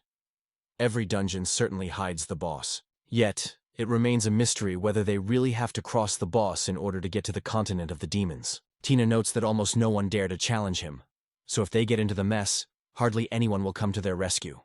She asks if it is not dangerous. Dane turns to Tina and notes that the girl is too shy, but are there any real adventures at risk? Tina, however, clamps. They say, Dane himself behaves too carelessly. Vodius notes that she heard.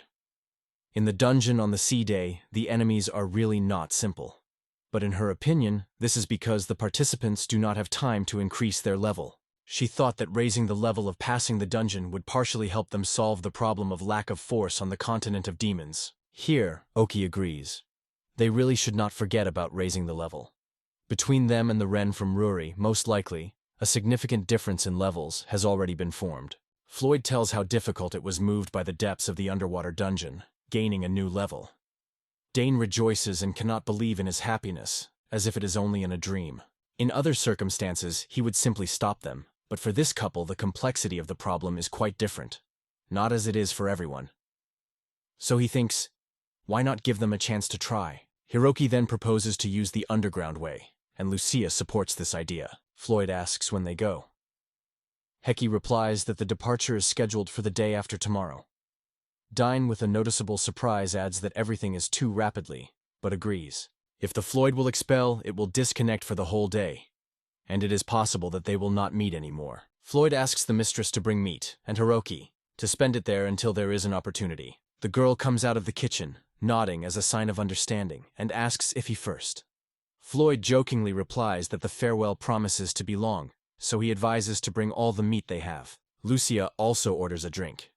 Floyd mockingly interested in whether the girl is able to drink more for him. Meanwhile, Tina draws her attention to Haycock. She asks for a worry to be careful on the road, and Hekui says in response that it is time to say goodbye. 2 days have passed, and Lucia from Hiroki appears in the weapons shop, where they are already waiting for Chunky Dwarf. He reports that the order is fulfilled and everything is ready. He hands Lucia onions, and the girl rejoices, seeing that her weapons have increased significantly in size. Heki, with a smile, asks if she will not be too difficult to carry such a big bow with her. The man smiles, and assures that it is not necessary to worry, because he added one special property to the bow with a demonic stone. He asks Lucia to pour a little magical energy into the weapon. The girl pours a drop of magic into the weapon, and the bow immediately shrinks, decreasing several times directly in the eyes. Hiroki exclaims enthusiastically that it is simply incredible and resembles her ban. The girl is surprised to ask what the guy says. The man abruptly breaks their conversation, urging not to speak nonsense, and then orders the boy to go and dress. Heki puts on her new costume with improvements. The man explains that he used the materials from Cerberus, so the protection has increased significantly. Hiroki points out that he now has really wonderful equipment. The young man suddenly notices a new feature on his suit, and is wondering what lightning parameter means. The man explains, his clothes are now significantly reduced in size. Moreover, all things in the pockets have also become a little lighter. The guy feels that this is a real find. A man extends him a blade. They say, it is his farewell gift. He emphasizes, even if the blow is slightly, it is always better to have at least some weapons. The guy thanks him sincerely. The young man rotates sharply and notes that the blade has long withstood the voltage. In his thoughts, he thinks why he likes to look a little more like a real warrior. Lucia looks at Hekok and laughs, noting that he is like a child in a festive dress. The guy is embarrassed. He is ashamed. The man is also taken care of by her fun and laughs sincerely with Lucy. He then tells that he also attracted a flashlight. Inside, he carefully made everything he needed for the trip. He did not even forget the shoes. The figure assures that this is more than enough. The man extends her rock, offering to put it on her back. Hark puts on a backpack and, smiling in surprise, notices how light he is. She thanks to her husband, thanks for this convenience. In response, he only shrugs and says that the ability to facilitate equipment is a common thing for experienced. However, he understands that this is not a must for boys. One of them is wondering whether experienced adventurers are truly mastered by many skills not related to combat. The man nods in the affirmative. It happens at every step. The guy is delighted with the skills to find monsters and instantly put in order. Observing these abilities, he does not stop wondering. The man notes that, by the way, there is a skill that allows you to create an interior storage. The guy is genuinely surprised to hear, although he immediately remembers that such things often happen in games. Lucia also does not hide admiration, they say. It sounds extremely cool. The boy is wondering if his order is ready. The man confesses that he almost forgot about him. He stretches the boy with an order. He thanks him. Heki asks Lucia to reach out to him. She easily agrees and gives his palm. The young man puts on her bracelet, explaining, "This is a new symbol of their team. When you wear aspen bracelets, the feeling of unity becomes even stronger." The girl admires her bracelet and, shining with joy, thanks the boy. He quickly shows her his wrist. He has the same bracelet. It corresponds to a soft laughter. Hiroki then reports that it is time to go. The man replies that when he returns, be sure to know himself. So the young man left the country that called him towards new adventures. A few days later, Lucia, along with Heki, reach the first floor of the abyss, the dungeon of the depths of the ocean. They move along the place, where a thin strip of water is barely noticeable on the ground. The guy complains that it is not easy to walk here. Lucia, in response, notes that they shook hiking shoes in advance. This is exactly how you agree. They were warned that the path would be difficult, so you should remain alert. Lucia picks up that it is pure truth. Finally, the darkness emerges from the darkness. A deadly mermaid. Heka orders Lucia to stay still, and he prepares to divert her attention. The guy rushes to the monster rapidly and calls him. The mermaid grows ominously and then rushes to the guy. He cleverly evades the attack and exclaims to Lucia to take advantage of the moment and attack until the monster is embarrassed. The girl releases an arrow that drives a monster directly into the head, but he does not fall away. He only pulls the arrow out of the skull, as if nothing happened. Haruki and Lucia are stunned by what they see. The monster again fiercely rushed at the man, lifting his weapon for a new attack. The monster missed the guy, and then the arrows broke in their direction. Finally, one of the loosened arrows accurately hit the monster in the head, and he was overthrown. Haruka thinks that they have just started, and have already faced the first difficulty. Lucia apologizes to the guy that she was delayed with the entrance. Haruka reassures her. Nothing wrong, because it is a difficult dungeon. However, if they go on, there is a risk that they will end with arrows and strength. At this point, the guy is alert and looks away. There is something in the bushes there. Louis looks stunning, noticing on the sides of the insidious seamstresses and merds and marine mucusers. Jirokus exclaims that the monsters have appeared, and are getting more and more. Hikuki brings up a protective shield around him, quickly slams himself on the cheeks, leading to his senses. Gathering with the spirit, he declares that it was time for battle, and calls he who dare to oppose him first. When the first with the slim begins the attack, the guy cleverly evades, and the monster is missing. Subsequently, he tries to attack the second plum, but due to the agility of the guy, this attack does not achieve the goal. After that, he attacks the dangerous marine killer, but misses again. Heki is convinced that he would easily evade even such opponents. He turns to Lucia, urging her to strike. The girl agrees strongly. The girl produces many arrows, and although at first they do not reach the target, after all the monsters find themselves overthrown. Hiroki, glowing with joy, shares with Lucy. They succeeded. The girl is also full of admiration for another victory. The young man notes that the opponents take a long time, but seem extremely simple. He advises the girl to move further, and Lucia agrees with this idea. Finally, they got the 7th floor. The guy noted that the water level increased. Lucia noticed that their movement became slower than before. The girl asks Haruko if it became harder for him to dodge. The young man confirms, though he assures that everything is fine. The main thing is that the wound does not penetrate deeper. Suddenly, a monster with a huge fan of ice appears. Herok was afraid for a few minutes. Lucia noted that this opponent seems very powerful. Hiroki remembers Cerberus, and confesses that many unpleasant moments have survived through dogs. The girl notes that this monster is not worried at all, because under her paws ice appears. She adds that this is a real fraud. Hichaki turns to the girl and asks her to stay away. She nods and agrees. The young man runs to another guy and reports that it is extremely close here. Suddenly Fenrir throws off ice spikes. but the main character effortlessly evades this attack. It lands, lifting the splashes of the water around. Despite the limited space, he manages to dodge. The guy exclaims the name of Lucia, calling it to the attack. The girl agrees and pulls the bowstring, shoots several times in a row, and suddenly her arrow hit Fenrir. It is covered with excitement. It quickly launches another arrow that is already aimed at the monster. Fenrir again releases an icy spear, but the guy has time to lean and dodge. He thinks that if he gets out on the ice, he will be able to avoid attacks more clever. However, as soon as he jumps on the ice, he suddenly slips and falls helplessly into ice water. The monster instantly immerses his head in his paw, trying to grasp the young man, but he skillfully evades and lightly slips right under the ice. The young man appears right behind the back of the monster, and Lucia falls asleep the enemy with hail of his arrows. Suddenly Fenrir turns sharply, but at the same moment gets a direct hit of the arrow, which was released by Lucia. The monster falls dead. The young man straightens and sighs relief. Lucia runs up to him, wondering that nothing evil has happened to him. Hiroki soothes the girl, assuring that everything is fine. Just this time did not have time to dodge, but next time, she will cope. Lucia agrees, but warns that 2 or 3 floors are unlikely to move. She understands the young man's desire to go as far as possible, but she admits that it is too difficult now. The girl with the sadness in his voice notes that they should retreat. Her words are amazed at a young man. She notes that they do not know how many floors are still ahead, and if the enemy is stronger than them, it can cost them life. The girl, despite the sadness, thinks that they should go back. The guy agrees. She is right. The further they move, the more difficult it is to fight, and their strength is clearly lacking. Even Fenrir had to win only on the 3rd attempt. Although he does not like it to recognize it, he fully agrees with her. In the end, he says it's a great idea, and suggests that the girl return and walk further with a sea of trees. The girl gladly accepts his proposal.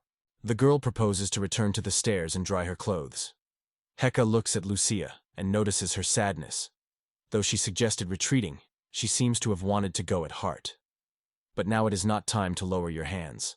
That is why he suggested that Lucius become stronger and overcome this dungeon.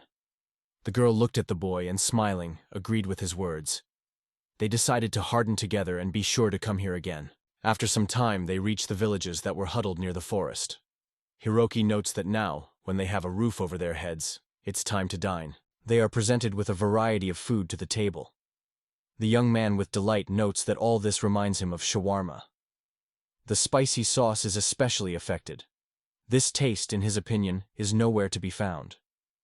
He admits that he could eat whole mountains of such dishes. The young man turns to the upset Lucia, gently calling it by name. The girl shudders with unexpectedness. He's careful about whether she really is not going to eat it. Lucia denies, they say not at all. In a moment she apologizes, explaining that she just thought. Then he proposes to take food with him, and Lucia agrees with a smile. They say, a wonderful idea. Heki understands. A girl probably can't forget what happened in the dungeon. Meanwhile, the same night, the guy wakes up in the middle of the dark. The night is still dominating. Pouring water to himself, he thoughtfully notes that he almost did not face his eyes this night. The reason is simple. So much forces have been prepared for the raid. His thoughts are relentlessly returned to Lucia. Is everything right with her? The new moon glances on her bed and realizes that it is empty. Where did it go? The young man thinks of what the girl was thinking throughout the day and suddenly comes to him.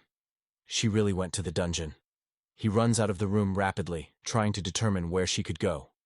In memory, her recent proposal emerges. She was advised to retreat. She said with a touch of concern that no one knows how many floors left, and warned if they have to face opponents who exceed their strength, it may end deadly. In his memory, her sad face emerges, and he camsers himself for not realizing it before.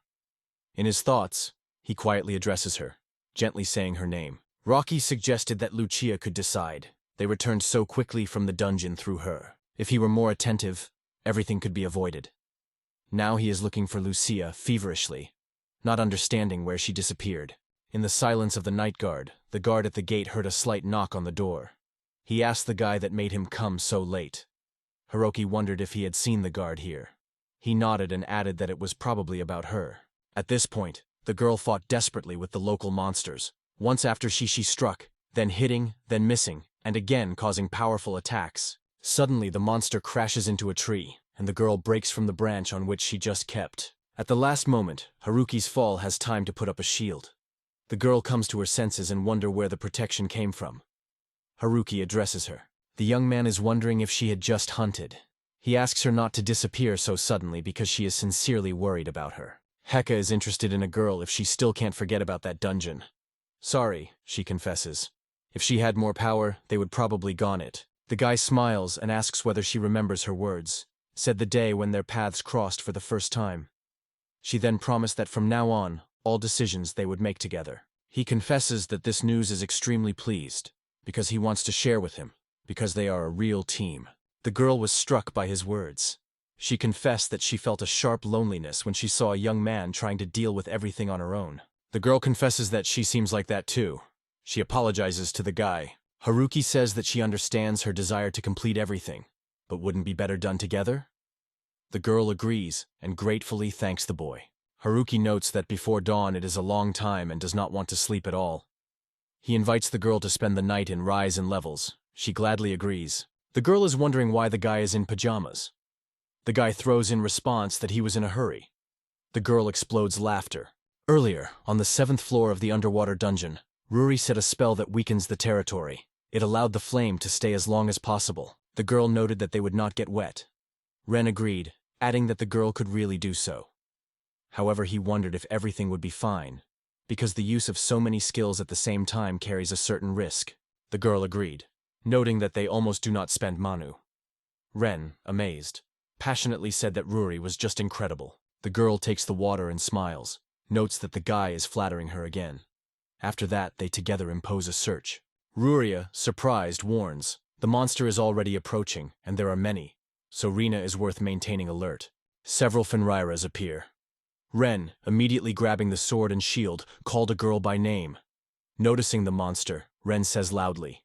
The flame, which erupts from the hands of Ruri, stops the monsters, and Ren, without delaying, breaks through the fire and rushes to the attack on the main enemy. Snow Fenrir was overcome, but new monsters appeared on the horizon soon. Ruri skillfully applied the magic of the wind to crush those who were moving, or at least delay their offensive. Ren initially restrained the attacker with his shield, and then cleverly evaded the impact of his paw. Gathering forces, he strongly attacked the sword. As a result, the snow predator was defeated. Ren noted that they were moving due to ice, and it was amazed. Ren with delight notes that Ruri's magic is simply impressive. However, the girl does not pay attention to his words, instead worrying about him. She is wondering how his wound feels. It adds that they have a lot of potions, so if necessary you can use them. The young man thanked her and assured that he was fine with him. He could cure such a wound. Ren possessed a passive ability to regenerate. Ruri assured that she understood everything, but advised to speak immediately if she hurts something, not to silence, as he has a habit. She always tolerate in herself. Renee nodded in agreement. The girl believes that Ren never evades only because she stands behind him. The guy reassures her, they say, to worry about nothing. His regeneration is able to cope with any wounds, which the girl already knows well. The girl says she already knows everything, but still advises the boy to take care more about himself, because the pain does not pass. The young man agrees with her and sincerely apologizes. In such moments, Ren remembers him, the friend with whom their fate once spread. In the end, they reach the stairs on the 12th floor. Ren proposes to stop here and rest a little. Ren confesses that they have already wounded kilometers, and he feels fatigue. In his world, he never trained so intensely. Ren is shared from Ruri, who played sports in her world.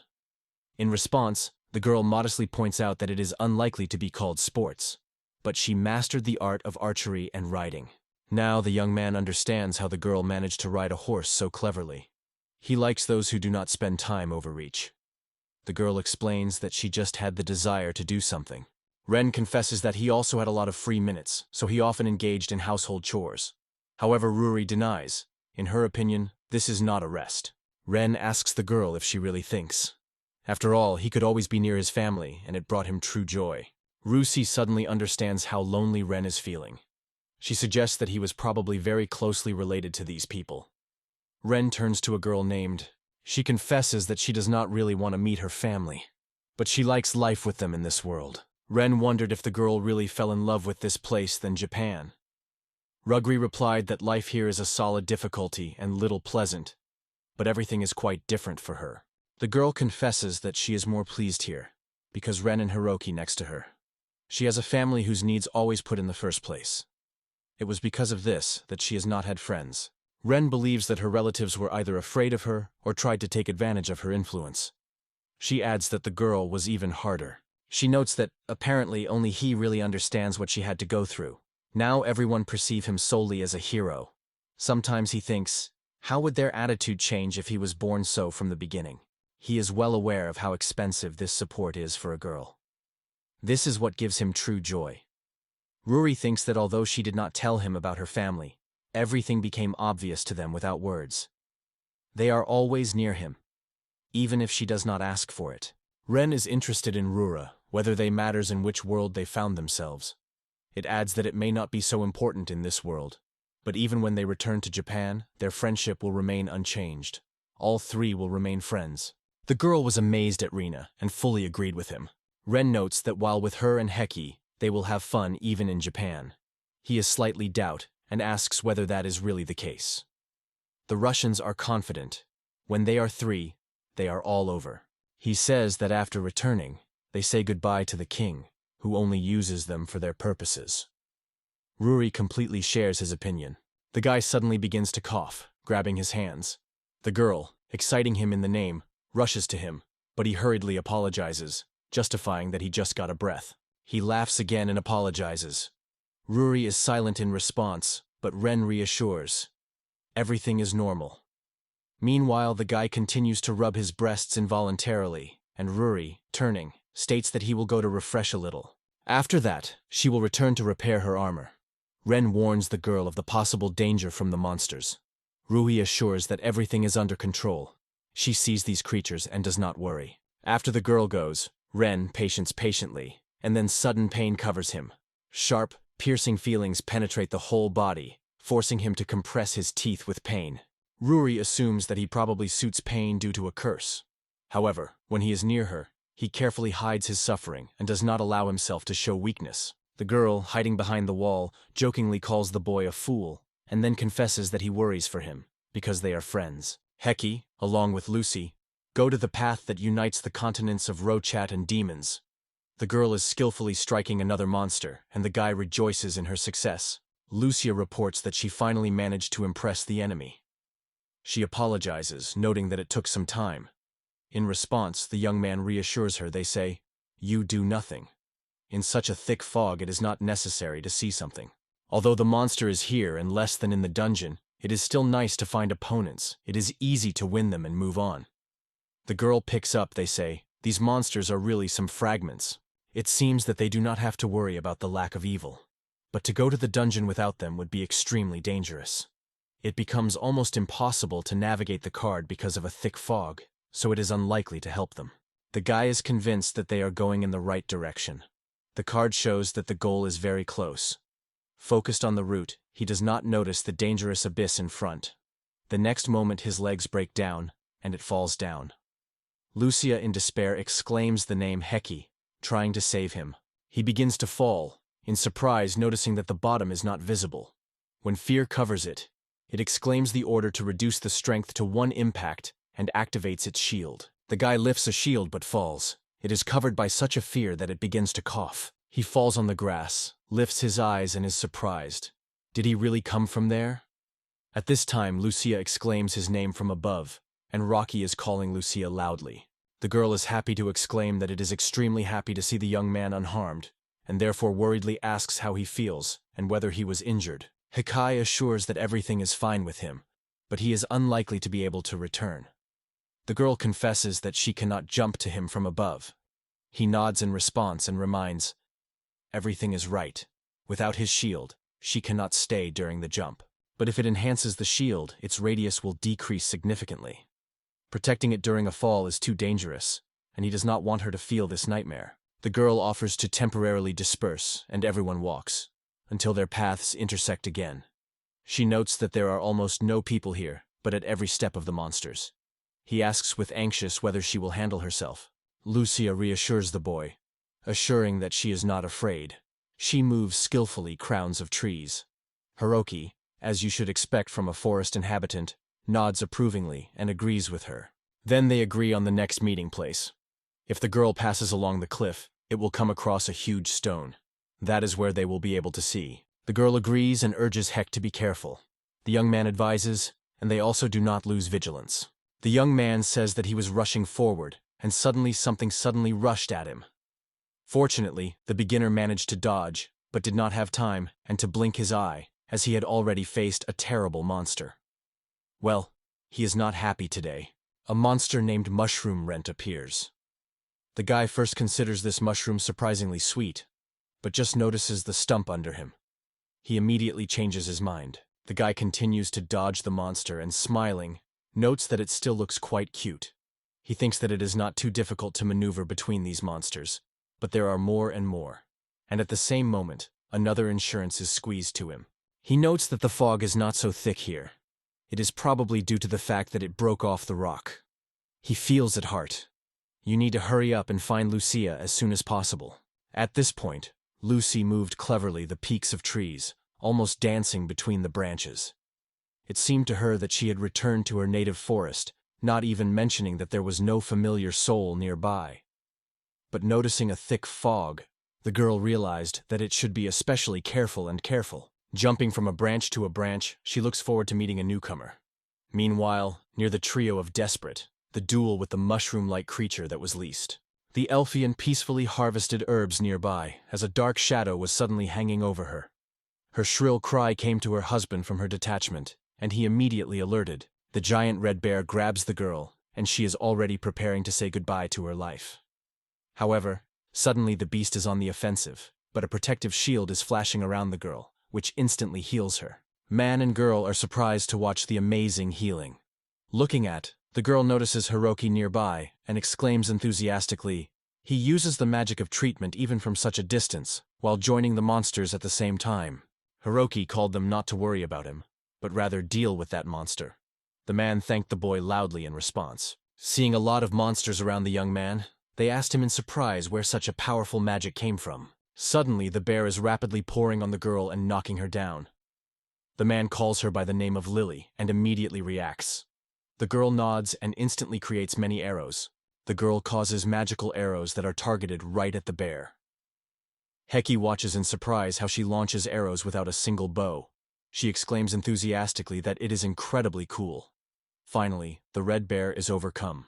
The man thanked the girl, and then his gaze fell on a considerable pile of monsters near Heki. The girl assured that she would support him in the fight against these creatures. The young man sincerely expressed her gratitude.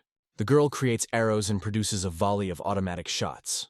The rented mushrooms are defective. Hiroki points out that the girl is an archer, although she skillfully releases arrows without a bow that looks surprisingly spectacular. In response, the girl exclaims that the guy is simply incredible and thanks for his support. The man apologizes, confessing that they lost their vigilance, although it was their responsibility to protect her. Thanks to the boy for saving Pino, the man is wondering how he could thank him for it. Hiroki replies that he was happy to help. The girl notes, if he remembered that he used such a spell from such a distance, and at the same time fled from the monsters, Haruka notes that, as he suggested, full recovery is a real miracle. Once, as a player, he fully became interested in the development of the skills of evasion, so much that he paid over. But now, in this world, he is no longer a player, but a healer. The girl is wondering who he is. The man in response ironically points out that perhaps first should be introduced himself. Remembering this, the girl smiles and assures that her name is Pino. She is an elves, and also a skilled alchemix. The second girl calls herself Liliana, and adds that he belongs to the beast of Rabbit. The guy notices her ears that resemble rabbit, and realizes that she is also a thinker. It begins to glow. The figures of the alchemist, thinkers with rabbit ears and a silky Ghanem guard are dispersed. The girl carefully asks, "How's the guy?" Hiroki seems he notes that he is a healer and man. His ability is to treat and evade, however, he is not suitable for battle. But when Heki remains nearby, everything inevitably ends badly. So he sincerely thanks for any help. The girl with delight notes that she sees a healer for the first time, capable of evading attacks. It's just incredible. Hiroki says that he has a partner, but now they are forced to act separately, and he goes to the place of their meeting. The man is surprised by learning that the archer's independently traveling by these edges. Such a senseless risking can be expensive. They should connect as soon as possible, as the danger is literally chatting here. Hiroki reassures, they say. The girl is a forest elfian, feels among trees as at home, so there is nothing to worry about. Pino is surprised to exclaim that she turns out to be an elf. He demonstrates them a map and explains that the meeting place was these stones. The girl notes that it is a rather distant place, and the map itself is shabby and torn. The foam thinks aloud that it is possible to thank the guy for salvation. For example, to take him there. Hiroki notes that it would be great, because he is still not sure whether he could evade the blows of each monster. They were much more than he expected. A girl with rabbit ears is surprised to ask the boy if he really intends to say it after he was evading 10 mushrooms. In response, the Kyrene does not hold and laughs. Pino asks if she can cook these mushrooms for lunch. The guy agrees. The girl adds that it is too much, and other products will remain. The girl notes that mushrooms grown on mushroom farms do not disappear, even if he wins them. Heki is wondering if she really is going to taste them. The girl assures that these dishes are delicious, so enthusiastically suggests Roki to taste them. The young man agrees.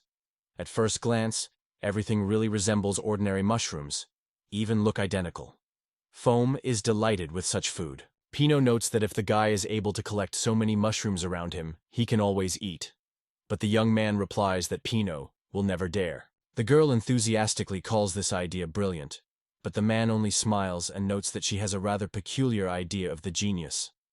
After that, he asks whether she has already collected all the mushrooms and offers to hurry. The girl offers Hiroki to turn her in her name, because she does not like her excessive formality. She adds that Lillian and Asana can also be called simply by name. The man in response is, his name is Hassan. The young man assures that he understood everything, and with a smile expresses his joy. He voices the names of his satellites, Pino, Liliana, and Hassan. After that, they move on the road. Hassan asked Foam not to rush so rapidly. At this point, the man rushed to the monster, and Hekui cleverly evaded their attacks. Asen said that the girl forgot how she almost died because of it. Pino sighed and apologized, confessing that they could not resist when their healing grass grows nearby. The girl calls them not to lose their self-control. Thanks to Hechaki, they now have protection, and it is no longer the weak that it was before. Now nothing threatens her. The man shouts angrily so that she does not waste his shield. The girl confidently replies what it does. It spends it. Jiroki joked that they were a fun couple. Liliana smiled and agreed, and the gyromes, meanwhile, caused protective barriers one by one. For a while, Hassan informed Hiroki that they were already close to the stone. Finally, the fog was dispelled, and a large tree appeared in front of them. Hiroki wondered what a big tree was. Foam asks the boy to lift his eyes. He obeys, and suddenly his eyes are inflamed with delight. Before him stands a wonderfully huge, unearthly beauty tree. Hiroki is simply amazed by his grandeur. The Foam is interested in the guy if they really see it for the first time. She notes that this item radiates extremely strong magical energy, only a few similar to him all over Earth. Suddenly, Hassan felt something and immediately ordered everyone to be alert. He stated that the rest of that red bear is somewhere nearby. Pino noted with surprise. All the trees around were broken, as if after a fierce duel. Hiroki wondered, what is the other half? Hassan confirms that red bears usually travel in pairs, so we assumed that it could be a female. Females are noticeably larger than males. Hiroki imagined that Lucy remained completely, and sincerely hoped that nothing had happened to her. The Foam suddenly broke up, shouting that she was scared, and Hassan was worried that the strangers they met before were not accidentally encountered on Lucy. Liliana noted that the arrows flew too high, and there should be no exactly. She suggested that something went wrong, apparently. The arcing was bending during a shot. Is it a new, instant way to cause hallucinations? Jirok suddenly broke into a cry, deciding that the bear had attacked my partner. Hassan insisted that it was necessary to move immediately and hold the trace of arrows. Jirok thanked the man and prayed silently so that everything was fine with Lucy. The two of them rushed to the aid of Lucia. Liliana noted that this woman looks extremely fierce. Pino supported her opinion. There were too many destruction around. The girl notes that if the Hiroki's beam is an elf, then during a clash with an angry beast, a blessing can be reached. Hiroki thought about what blessing it was, and whose mercy is. Soon their view clings to a fallen tree and a red bear that wanders somewhere in the valley. Suddenly, they see a girl who settled on a branch. Hiroki calls to her in the name, and when he heard a familiar voice, turns. Suddenly the bear hit a paw on a tree branch, and the girl breaks down. Pino in despair exclaims that she will fall now, but Hassan will take the initiative, assuring that he has not happened here or here. At the same moment, Haruki exclaimed that he still had strength. Satan, however, could not understand what he was talking about. At that moment, Lucia mastered herself, landed and released an arrow from the enemy. Rock called everyone to trust him, then turned on a crazy accelerator and activated the shield. He sought only one thing, to save everyone. At that moment, everyone was afraid. Suddenly, a special protective barrier shone around Lucia, and she lightly released an arrow that hit the bear straight into the target. The red bear was overthrown, and her Okai could not help but admire how Lucia acted flawlessly at this moment. Pino looked impressed with Lucia, admiring her courage. The girl dared to turn to Haruki named, and he replied with genuine joy that she sees her unharmed. Leland with delight noted that to make a shot from such a close distance, a real feat. Lucia wondered in Heka who all these people are. The boys replied that they came to his aid when the monster was attacked. The girl nodded with gratitude, understanding everything. Lucia worshipped low, sincerely thanking for the salvation of Heki. Liliana, she was waving, said that she did not need gratitude. She confessed that she was still surprised at how she was not scared before the red bear. Lucia smiled and replied that the explanation was simple. She was sure that her rock would always be in defense, because she was trusting him. Hassan smiled at these words, noting that Heki deserves trust and a truly extraordinary guy. He was sincerely moved by such support from the girl. At this point, foam managed to attract the attention of all by sustained in their backpack. The girl pulled out a violet with a magic potion and announced that it was a gift for Hichaki.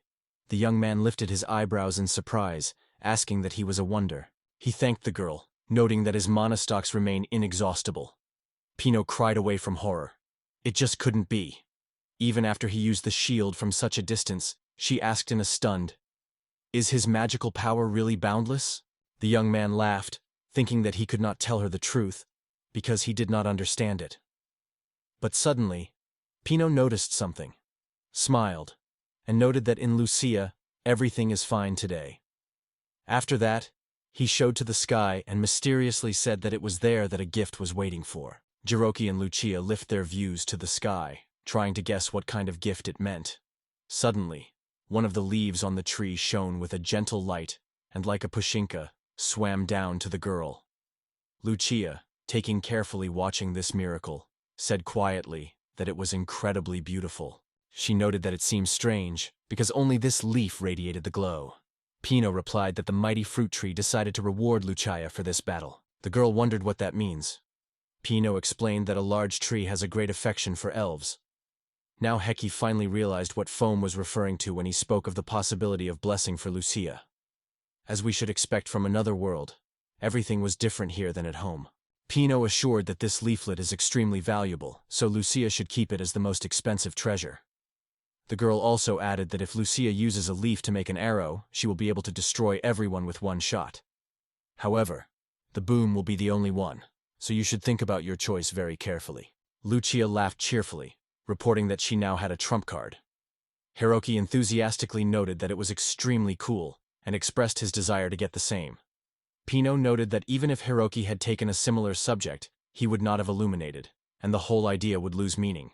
Lucia looked and assured that everything was fine with the tree. She sincerely thanked him for the donated leaf, promising to keep him as a mascot for good luck. Hiroki wondered if there were trees that are favorably treated. Pino replied that such trees are extremely small, and almost all of them prefer elves. She heard about the elf, who is called the elf of large trees, and this is probably indicating that it was his trees more than all other elves. Hiroki asked about the elf from the sacred trees. Lucia said in response that she had heard the relevant rumors and only knows his name, but the reasons for such a nickname are unknown to her. Then she turns to Pino, but the girl shakes her head and adds that she still remains a mystery whether there is such elf or nothing. Pino noted that she was getting dark and suggested staying there for the night. Heki just shrugged. Why not? Soon, Heki and Lucia get a tent from the baggage. The young man with delight notes that the tent is just wonderful. Looking inside, he doubts that both will fit there. even though it is just a portable tent. Thinking about it, his thoughts return to Lucia. In the world of games, this situation seems ordinary, but he forgets that Lucia is already an adult girl. Is it really normal that they will remain alone? They already spent the night in a joint tent, but it is so tight that it is almost impossible to avoid accidental touches. Lucy settled inside the tent and noted with delight what convenience was here. Her companion completely agreed with her. Everything, in his opinion, was just great. Meanwhile, Hassan is also trying to gather a tent. Hiroki points out that the tent is getting bigger, and Lucia jokingly compares it with his bow. They say he is stretched almost the same. Hassan said that thanks to magic stones, they managed to reduce the fabric for the tent. Liliana added that the search for these stones required them considerable effort. Lashia notes that a lot of work is ahead, so he also decides to join the gathering. Jirokia supports the girl and agrees with her. Foam advises to look closely at everything. She even made kitchen utensils from ordinary stones. Hirokia seemed to be a very luxurious way of using such materials. Pino, with a rather serious look, emphasized that the food is of great importance, and enriches not only the body, but also the mind. Jirokia fully supported this opinion, and Lucia only laughed in response. Today there will be juicy mushrooms that it received from Hiroki, as well as the meat of the wild boar, hidden by them yesterday. Lucia asked in surprise if Foam really eats the meat of monsters. Hekai suggested that Foam tastes the meat of monsters, as in famous stories about time travel. Pino just smiled and assured, it is a real taste. For him there is no prejudice for products. The main thing is to be delicious. Lucia notes with surprise, do the monster do not disappear after they win? Pino is calm, not necessarily if you can use it correctly. Liliana smiles and adds, Pino is an alchemist, that is her true vocation, to create a potion. After the ingredients were laid on the leaves of trees and generously greased with oil, the dish was almost ready for serving. Soon, everything was on the table. The foam warned everyone that the food is still hot. The young man, meanwhile, recognized familiar features in this dish. Lucia begins to eat. Everyone around her watch her carefully. Suddenly the girl opens her eyes wide and exclaims enthusiastically that the dish is surprisingly delicious. Hiroki states that his turn is now. He begins to eat and exclaims how delicious it is. Hiroki laughs fun and announces, we have a winner. Lucia is interested in clarifying what victory is, and Pino confidently adds, that's all. Who was able to prepare the true taste, he became the winner. The young man confessed that he still has no pleasure. Pino laughed and confessed that she had predicted such an answer. A little time passed, and she noted that it was probably a moment for their separation. She is genuinely sorry that everything is so. Liliana notes that foam is constantly worn everywhere, so his shield will come in handy. Pino adds that they will have to be split because he could collect resources with Hekia without any excitement. Hassan notes that Pino with a shield is even more, so there are disadvantages. Croaky laughs in response. He reminds that the apricot's continent is still a long road, so you should be careful and protect yourself. Jiraki expressed gratitude, and Pina, Liliana, and Gasson joined. The young man promised to raise the foam another shield as a sign of farewell. The girl sincerely thanked him for this valuable gift.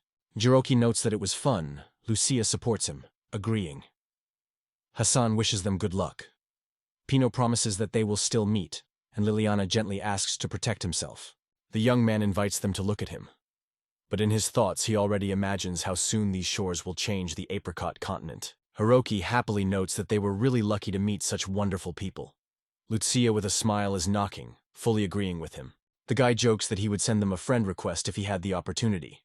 Lucy, not quite understanding, asks what kind of request from a friend he implies. Suddenly, she notices something and asks the boy to look away to make sure whether there is a shop there. Heki replies that yes, something like a store is there, but here the seller is not visible.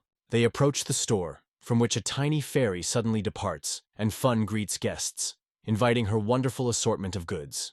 Haruki is amazed that they were lucky to see the fairy. And he confirms, everything is as it should, they got the fairies. The fairy welcomes her charming products. Lucia admits with delight that he sees a real fairy for the first time in his life. Hiroki is also surprised. For him it is also an unprecedented event. The fairy itself, having heard it, involuntarily affected at least them. She proudly states that it is a great honor for her to be the first fairy to you in the way. It turns out that she is a fairy-in-law, and she gets to know you with great pleasure. Hekius notes that it is just great. Lucia is interested in why the fair shop is located in such a strange place. The fairy replies to this. A very accurate question. The fairy explains that only those who have a leaf from St. Woven can get to her shop. Lucia clarifies with interest whether this leaf is talking, and the fairy made leaves extend the fairy, which has recently received from the fruit tree. The fairy explains that this is the leaflet. Heki confesses that he is not interested in him, whether she does not object to that he is here. The fairy replies that the owner of the leaf may appear when he desires. Heki thankfully thanks the fairy for permission. Lucia, without spending time, asks for permission to inspect the goods. The girl asks what the equipment is intended for. The fairy explains that it will provide a powerful buff and, moreover, costs almost 1 million. Heki, stunned by the amount heard, exclaims that it is extremely expensive. Lucia sighs. They say she will not be able to buy it. Hiroki is extremely upset with this news. The fairy, however, encourages them, noting that it is one of the cheapest goods. She invites them to return when they become more experienced travelers. She also sincerely advises to try to create magical bags. Hiroki wondered what it means. The fairy explained that this is their special skill. She will fascinate their bags with spatial magic, and then everyone will have a surprise. The fairy assures that everyone will receive unique magic bags that can accommodate many different things. Hiroki immediately confesses that he had long dreamed of such a bag for himself. He thinks that such things are usually called inventory. It resembles the same boxes of games, when you can carry a bunch of all kinds of good, barely dressing something. The foam group uses magical stones to reduce things. With such a bag, he would no longer have to resort to such tricks. In addition, its deposits would become much easier, and it is easier to evade hostile attacks.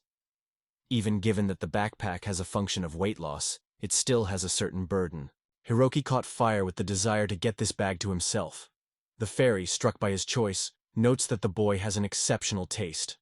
As a sign of dating, she proposes to fascinate their bags for only 1 million. He proudly adds that this is a true manifestation of its generosity. Hiroki is exhausted, beyond the trouble that it is too expensive and he has no such money. Lucia only sighs, recognizing that it is an impossible luxury for them. Hiroki dreams of getting such a bag right now because he recently entered the trail of the healer with the gift of insight. Unfortunately, he has absolutely nothing to pay for it. He thinks, what about how to put something produced in Japan? He begins to rush in his backpack and turns to the fairy commodity. Maybe these things are interested in her? Lucius, along with the fairy, closely monitor the actions of the young man. The young man decomposes a few things in front of him. A mirror, a handkerchief, a notebook, and a ballpoint pen. As soon as he is about to get to the next subject, as the fairy is interested in asking what a sweet little thing is, the guy has wondered if the fairy really talks about the same handkerchief that he was presented with Ruri. The fairy is delighted with delight. Is he really such a wonderful handkerchief? The quality of this product is undoubtedly much higher than the local technological level. Even by the standards of Japan, it is an extremely perfect product. Lucia is delighted and says the scarf is just charming. The fairy holds the nose and says, if the young man gives her this nozzle, she will create a magic bag for him. Heki without hesitation agrees to her proposal. He is surprised to know that the fairy agreed. Luke is distrustful of whether the guy is really sure of it. Meanwhile, the fairy shone with joy and exclaimed happily. Hiroki assures that everything is fine. With magic bags, they will be able to move much faster. Lucia agrees. If the guy thinks so, then it will be. Garuk did not want to part with the things that once belonged to Russia, but now it was the most important thing for him to get rid of Ren's curse. He was sure. Even if Rui found out at what price he was doing it, she would not be offended, because their group would become even stronger. The fairy thanks the young man, cautiously put a handkerchief. Having gained such a rare thing, she shines with joy and finds herself in a sublime mood. The fairy announces that they will make an exception and enchant the bags for both. She proudly states that today is incredibly generous. Jirokia is surprised to ask whether the fairy could actually do it. Lucius, however, adds that she would be fascinated even by a bag. Although she immediately confesses she has no bag. The fairy reassures the girl. They say, you should not worry. Pockets on the hex foot are perfect for this. The young man clarifies whether these pockets are really talking. There are 2 of them, and therefore everything is necessary. The fairy shakes the contents of his pockets and starts a melodic song. The boy notes that it is bold, and the sorceress is gently asking to keep calm. She proposes to start. The first is the boy. He seems like Hiroki. The fairy repeats his name and then reports that Lucia is somewhere near. Given this, the fairy decides to first put the spell on the bag for Hichaki. The young man is thinking. Luke approaches Hiroki and asks what happened. The only verse replies that everything is fine. The fairy involves its magic, expanding the boundaries of space. Hiroki is puzzled, but the fairy assures that everything is fine and everything has been prepared. She offers the guy something to put inside. The young man is wondering if you can put anything there. Fairy with a smile replies that almost everything is possible. Then he tries to squeeze the tent into a backpack and asks if it will be good. Lucia assures that everything is perfectly fit and much more convenient than she expected. Hiroki surprises notes that he did not suspect how useful the fairy skills can be. The fairy itself, full of pride, laughs and confirms his words. Honey winning, she decides to demonstrate another ability, expands the boundaries of space. Lucia rejoices in her new bag and sincerely thanks the fairy. In response, the fairy also thanks her, calling their agreement beneficial to both. After that, she wonders if he needs something else. The young man suddenly recalls an important thing and asks whether the erythema potion is possible in the potion, which can remove the curse. The fairy apologizes and reports that the product is not available right now. Then the young man is wondering if you can get apricot grass. The fairy confesses that if it had this charming plant, the potion would be ready for a long time. It never sells apricot in raw form.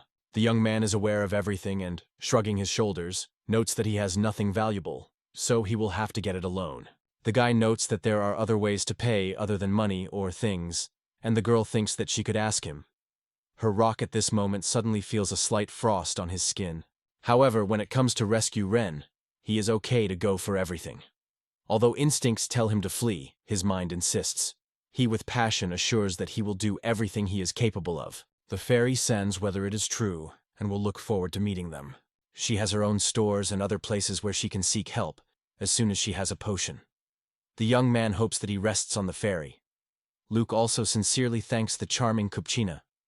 The fairy with a smile says goodbye and promises that they will soon meet again. Lucia admires with admiration that she has never met her fairies before, and this is incredibly pleased. Jirokia raises, adding that the fairy was much larger than he imagined, so he boldly crosses the forest sea. A few days passed, and they finally reach the continent of Apricot. Lucia is happy to admire the majestic mountains that rise majestically on the horizon. In the distance, they notice the city. The girl proposes to visit there to gather more information. The young man supports her and advises to look around, looking for tips there. Subsequently, their path leads the heroes to the continent of Apricot, into a city that is spread north of the Sea of Trees. Hiroki points out that this city has a completely different atmosphere than human settlements. Lucia also adds that he feels a mysterious aura in it. The girl happily reports that this is the lamp that glows through magic. There are many shops around where you can find a variety of magic things. Heki looks in the face of the locals and notes that they are no different from people. It seems that this kingdom is much calmer than he imagined. Do you really need to win the owner of the demons? It seems that it would be much easier to understand than finding common ground with the human king himself. Although the young man still has no idea of the appearance of this lord of demons, he proposes to find the hotel first. The girl willingly supports this idea. In the end, they get to the courtyard. The guy is interested in the Lyco, and the girl replies that everything is true. In Pussant, the local currency is called a patch, and in the Apricot, the circulation has a Lyco. Hiroki is surprised to learn that there are completely different money. Lucia remembered that now she understood. People were talking about it all the time. The guy looked upset. Lucia apologized, admitting that she had forgotten about it. The girl also suggested that you can exchange money in the Adventurers Guild. Hiroki reports that he needs to resolve some cases in the Guild of Adventures, so he suggests Lucia to go to the guild. After a while, they reach the Guilds of Adventurers. On the threshold, they are welcomed by the registrar. Hiroki reports that she wants to exchange lycoscient beets, and is also interested in her apricot grass. The girl reports that the course is 0.8 to 1. For example, if you exchange 50,000 lats, you will get 40,000 lats. She is wondering if they want to use the exchange. Hiroki is confused. He seems to be defeated in this case. He understands that everything will be resolved depending on the prices for goods in the apricot. The young man agrees to the exchange of money, and the girl summarizes, "As you say." She then remembers the apricot grass. Unfortunately, this plant is extremely rare. Even in their guild, there are no reserves. The young man shares his intention to prepare this plant for removing the curse. So she politely asks to tell you where you can find this grass. The girl tells that this herb does not have a permanent place where she grows, but they have some assumptions. The young man wondered what she was in mind, talking about these assumptions. She agrees, explaining that this herb usually sprouts in places where powerful magical energy is concentrated, but there is no confidence that you will be lucky to find it there. The young man nods in response, making it clear that he understood everything. The girl unfolds the map and notes that the centers of magical power are most often concentrated in the mountains, near rivers, lakes, and forests. Since there is no information that the apricot is growing underwater, there are only two options: mountains or forests. Much more magic is concentrated in the mountains, but the monster is extremely powerful and dangerous there. That is why people rarely dare to go there in search of materials. But in the forests, the charming energy is significantly weaker, but it is here that healing herbs are collected. Heeks notes that on the mountain peaks, magic energy is more powerful, but the inhabitants of the forest do not pose a great threat. Another girl who enthusiasts confirms her words enthusiastically. She apologizes for being bothering him, and she is wondering if he is Mr. Hiroki. The guy confirms that he is really he. The girl rejoices, convincing in her guess, and adds that recently someone else has shown interest in this plant, so she thought about him. She reports that they asked to pass Mr. Hiroki. They go to the mountains. The guy immediately guesses. This is a message from Ren. The girl confirms. So it is. The guy proposes to divide into two groups and agrees to go to the forest. He does not hesitate to agree, and invites you to go there together. The girl asks, "How about the cavity potion?" To prepare it from herbs apricot, you will need the help of the highest level alchemist. The young man heard it, and does not hide surprise. They realized that they did not take into account one needed someone with really unique abilities. The girl noted that there were no alchemists in the guild, so hoped for her help in vain. She wondered if there were at least one alchemist among their acquaintances. Haruki remembers his alchemists, and then his thoughts return to Pino. Smiling about himself, he dreams of how well he could send them a friend request. He is not sure whether Foam is the first-class alchemist. However, she may know more experienced alchemists. Lucia agrees and notes that they have forgotten to ask where they go. A girl from a guild reassures that not everything is lost. They can try to find an alchemist through a guild, so you should not lower their hands. Hiroki agrees with the girls and proposes to place ad. Lucia replies that if at least one alchemist responds to how they find the apricot grass, everything will be resolved as best as possible. The guy agrees and calls the girl to take the search.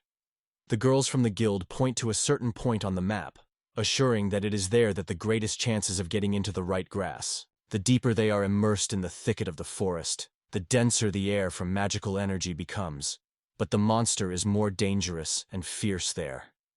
They were warned of all the possible risks, but they still decide to move forward. Subsequently, the heroes approach the parking lot of Cruz, where their views attract demons, prenals, and elves. The young man quickly notices that representatives of many different races gathered here. Lucia adds that in the heart of Paisanut, you will hardly meet anyone but people. The young man exclaims again, turning to Lucia by name. The girl, puzzled by his reaction, asks what is the matter. The young man demonstrates a strange creature and is interested in the beast. Lucia replies that this animal is called Pakara. He asks if they are really harnessing in carts like horses. The girl confirms this. Lucia adds that they are extremely fast, but they must be ordered in advance. Lucia warns him to be careful. Children are fun running near these animals, but the man calls them away from the beast. Lihia notes that they are cute, but extremely inflammatory.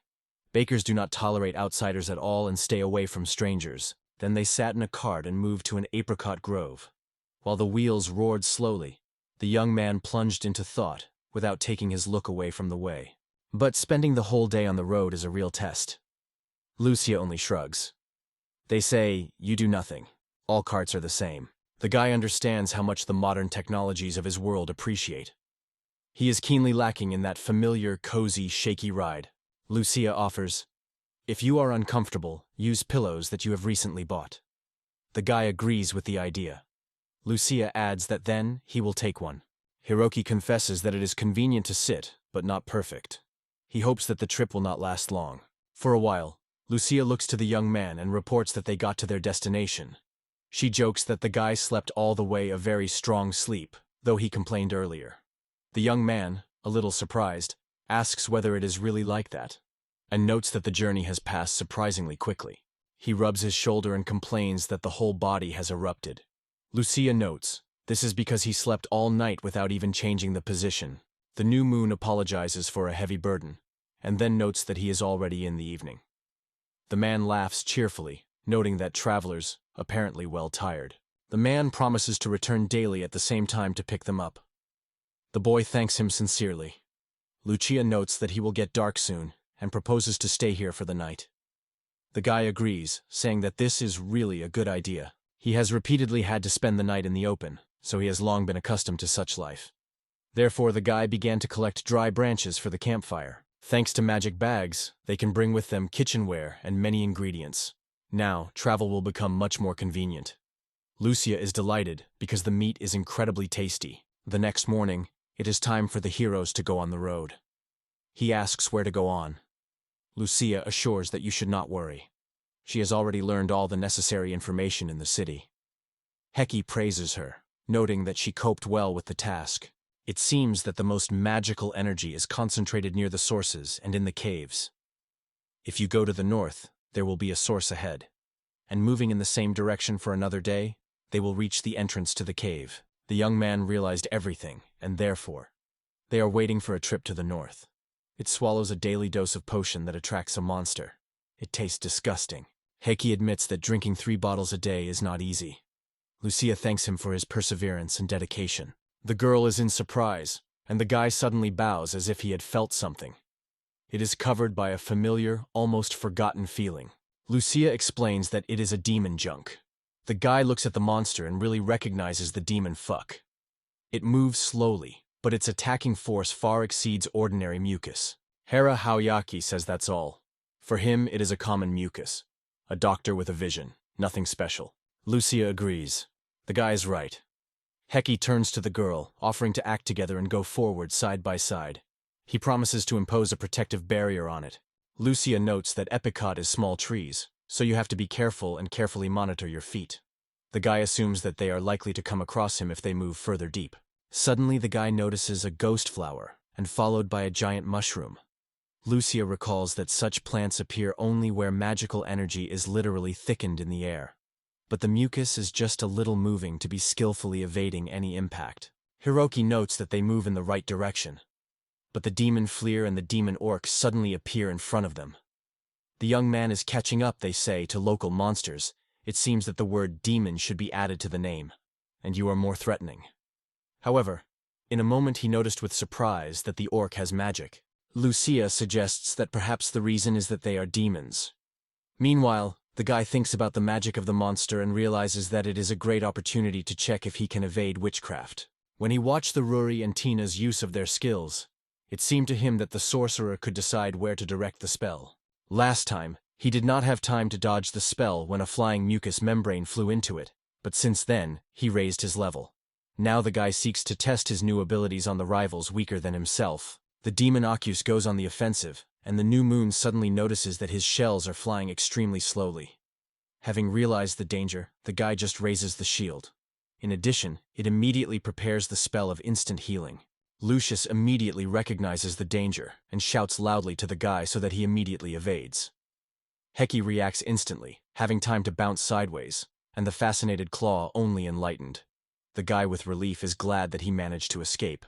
Lucia begins to be angry with the young man, reproaching him for not escaping a blow earlier, because of him, she almost received a heart attack. The guy apologizes, explaining that he was interested in checking whether it would be possible to evade a spell.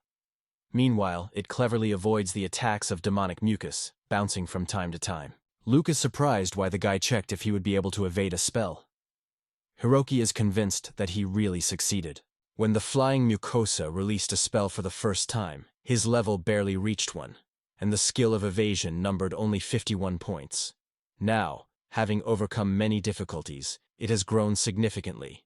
and the evasion raised to 87 points. He notes that it is only an assumption, but does not exclude that much higher agility is required to evade magical attacks. Therefore, in order to get around the techniques of more experienced monsters, he will have to skillfully improve his own evasion skill. All the monsters were overcome, and the young man wondered if his guest was right. Lucia apologized and confessed that she could not say anything for sure. She has not yet had to hear about someone who would increase the skill of evasion. Hiroki suddenly remembers that he forgot about it. His ideal evasion assembly seems to be an unattainable dream. In 2 days of travel, they finally reach the source. Lucia, fascinated by the beauty of these places, exclaimed that she was incredibly beautiful here. However, Hiroki recalled that the main purpose of their journey is to find apricot grass. Lucia nodded to this sign of consent and suggested that she start searching immediately. They look at the source shore. The arms is disappointed that nothing has been found. Lucia sighs that this is not good news, and decides, today they will have to spend the night here. Hiroki invites the next day to go to the cave, hoping that they will be lucky there. Already the night of the 4th day in the woods. The young man thought hard where the mysterious cave could be. At that moment it came to him that they got lost. According to the plan, on the 3rd day of the journey, they already had to reach the caves. Now he wondered, maybe the leakage should be back. Lucia reassures him, assuring that he goes correctly and calls for not to stop. Jirokia supports her words, adding that she feels powerful magic here, so they move correctly. At that moment, the girl notices something unusual. It squats, almost touching the earth, and looks carefully one way. The young man, frightened, he closes his mouth with his palm, trying not to make a single sound. The whole horde of goblin demonov unfolds in front of them. The young man estimates that at least 3 dozen, and there is a sorcerer among them. After all, this time Lucia is near him. He does not want to survive the story with the fertile snails again. The young man whispers something to the girl, reminding that you need to get out of here. She agrees silently. Both are carefully rustling with the bushes, trying to slip between the branches and not draw attention. However, the guy accidentally comes on a dry branch and immediately ironically points out for himself. There is something too many banal scenes. Meanwhile, the girl quickly causes a lot of arrows and begins to fire goblins, shouting that the young man is ready. He realizes that there is no other way out, and the head is rushing to the opposite direction. The elixir, which attracts the monster, is still valid. So all the monsters immediately rush to the young man. The hero notices that goblins do not have time for him, so he asks to shoot the enemies at Lucci until he circles around, distracting them. The girl agrees, and at the same moment the goblin magician applies a spell and strikes the boy. He uses treatment and notices that goblin rarely uses charms, so easily overlaps all the damage obtained. The young man rapidly rushes to a certain place and fits from what he saw. In front of him, a whole horde of goblins that nest here a whole layer. Suddenly, he finds himself at the epicenter, surrounded on all sides of the ugly,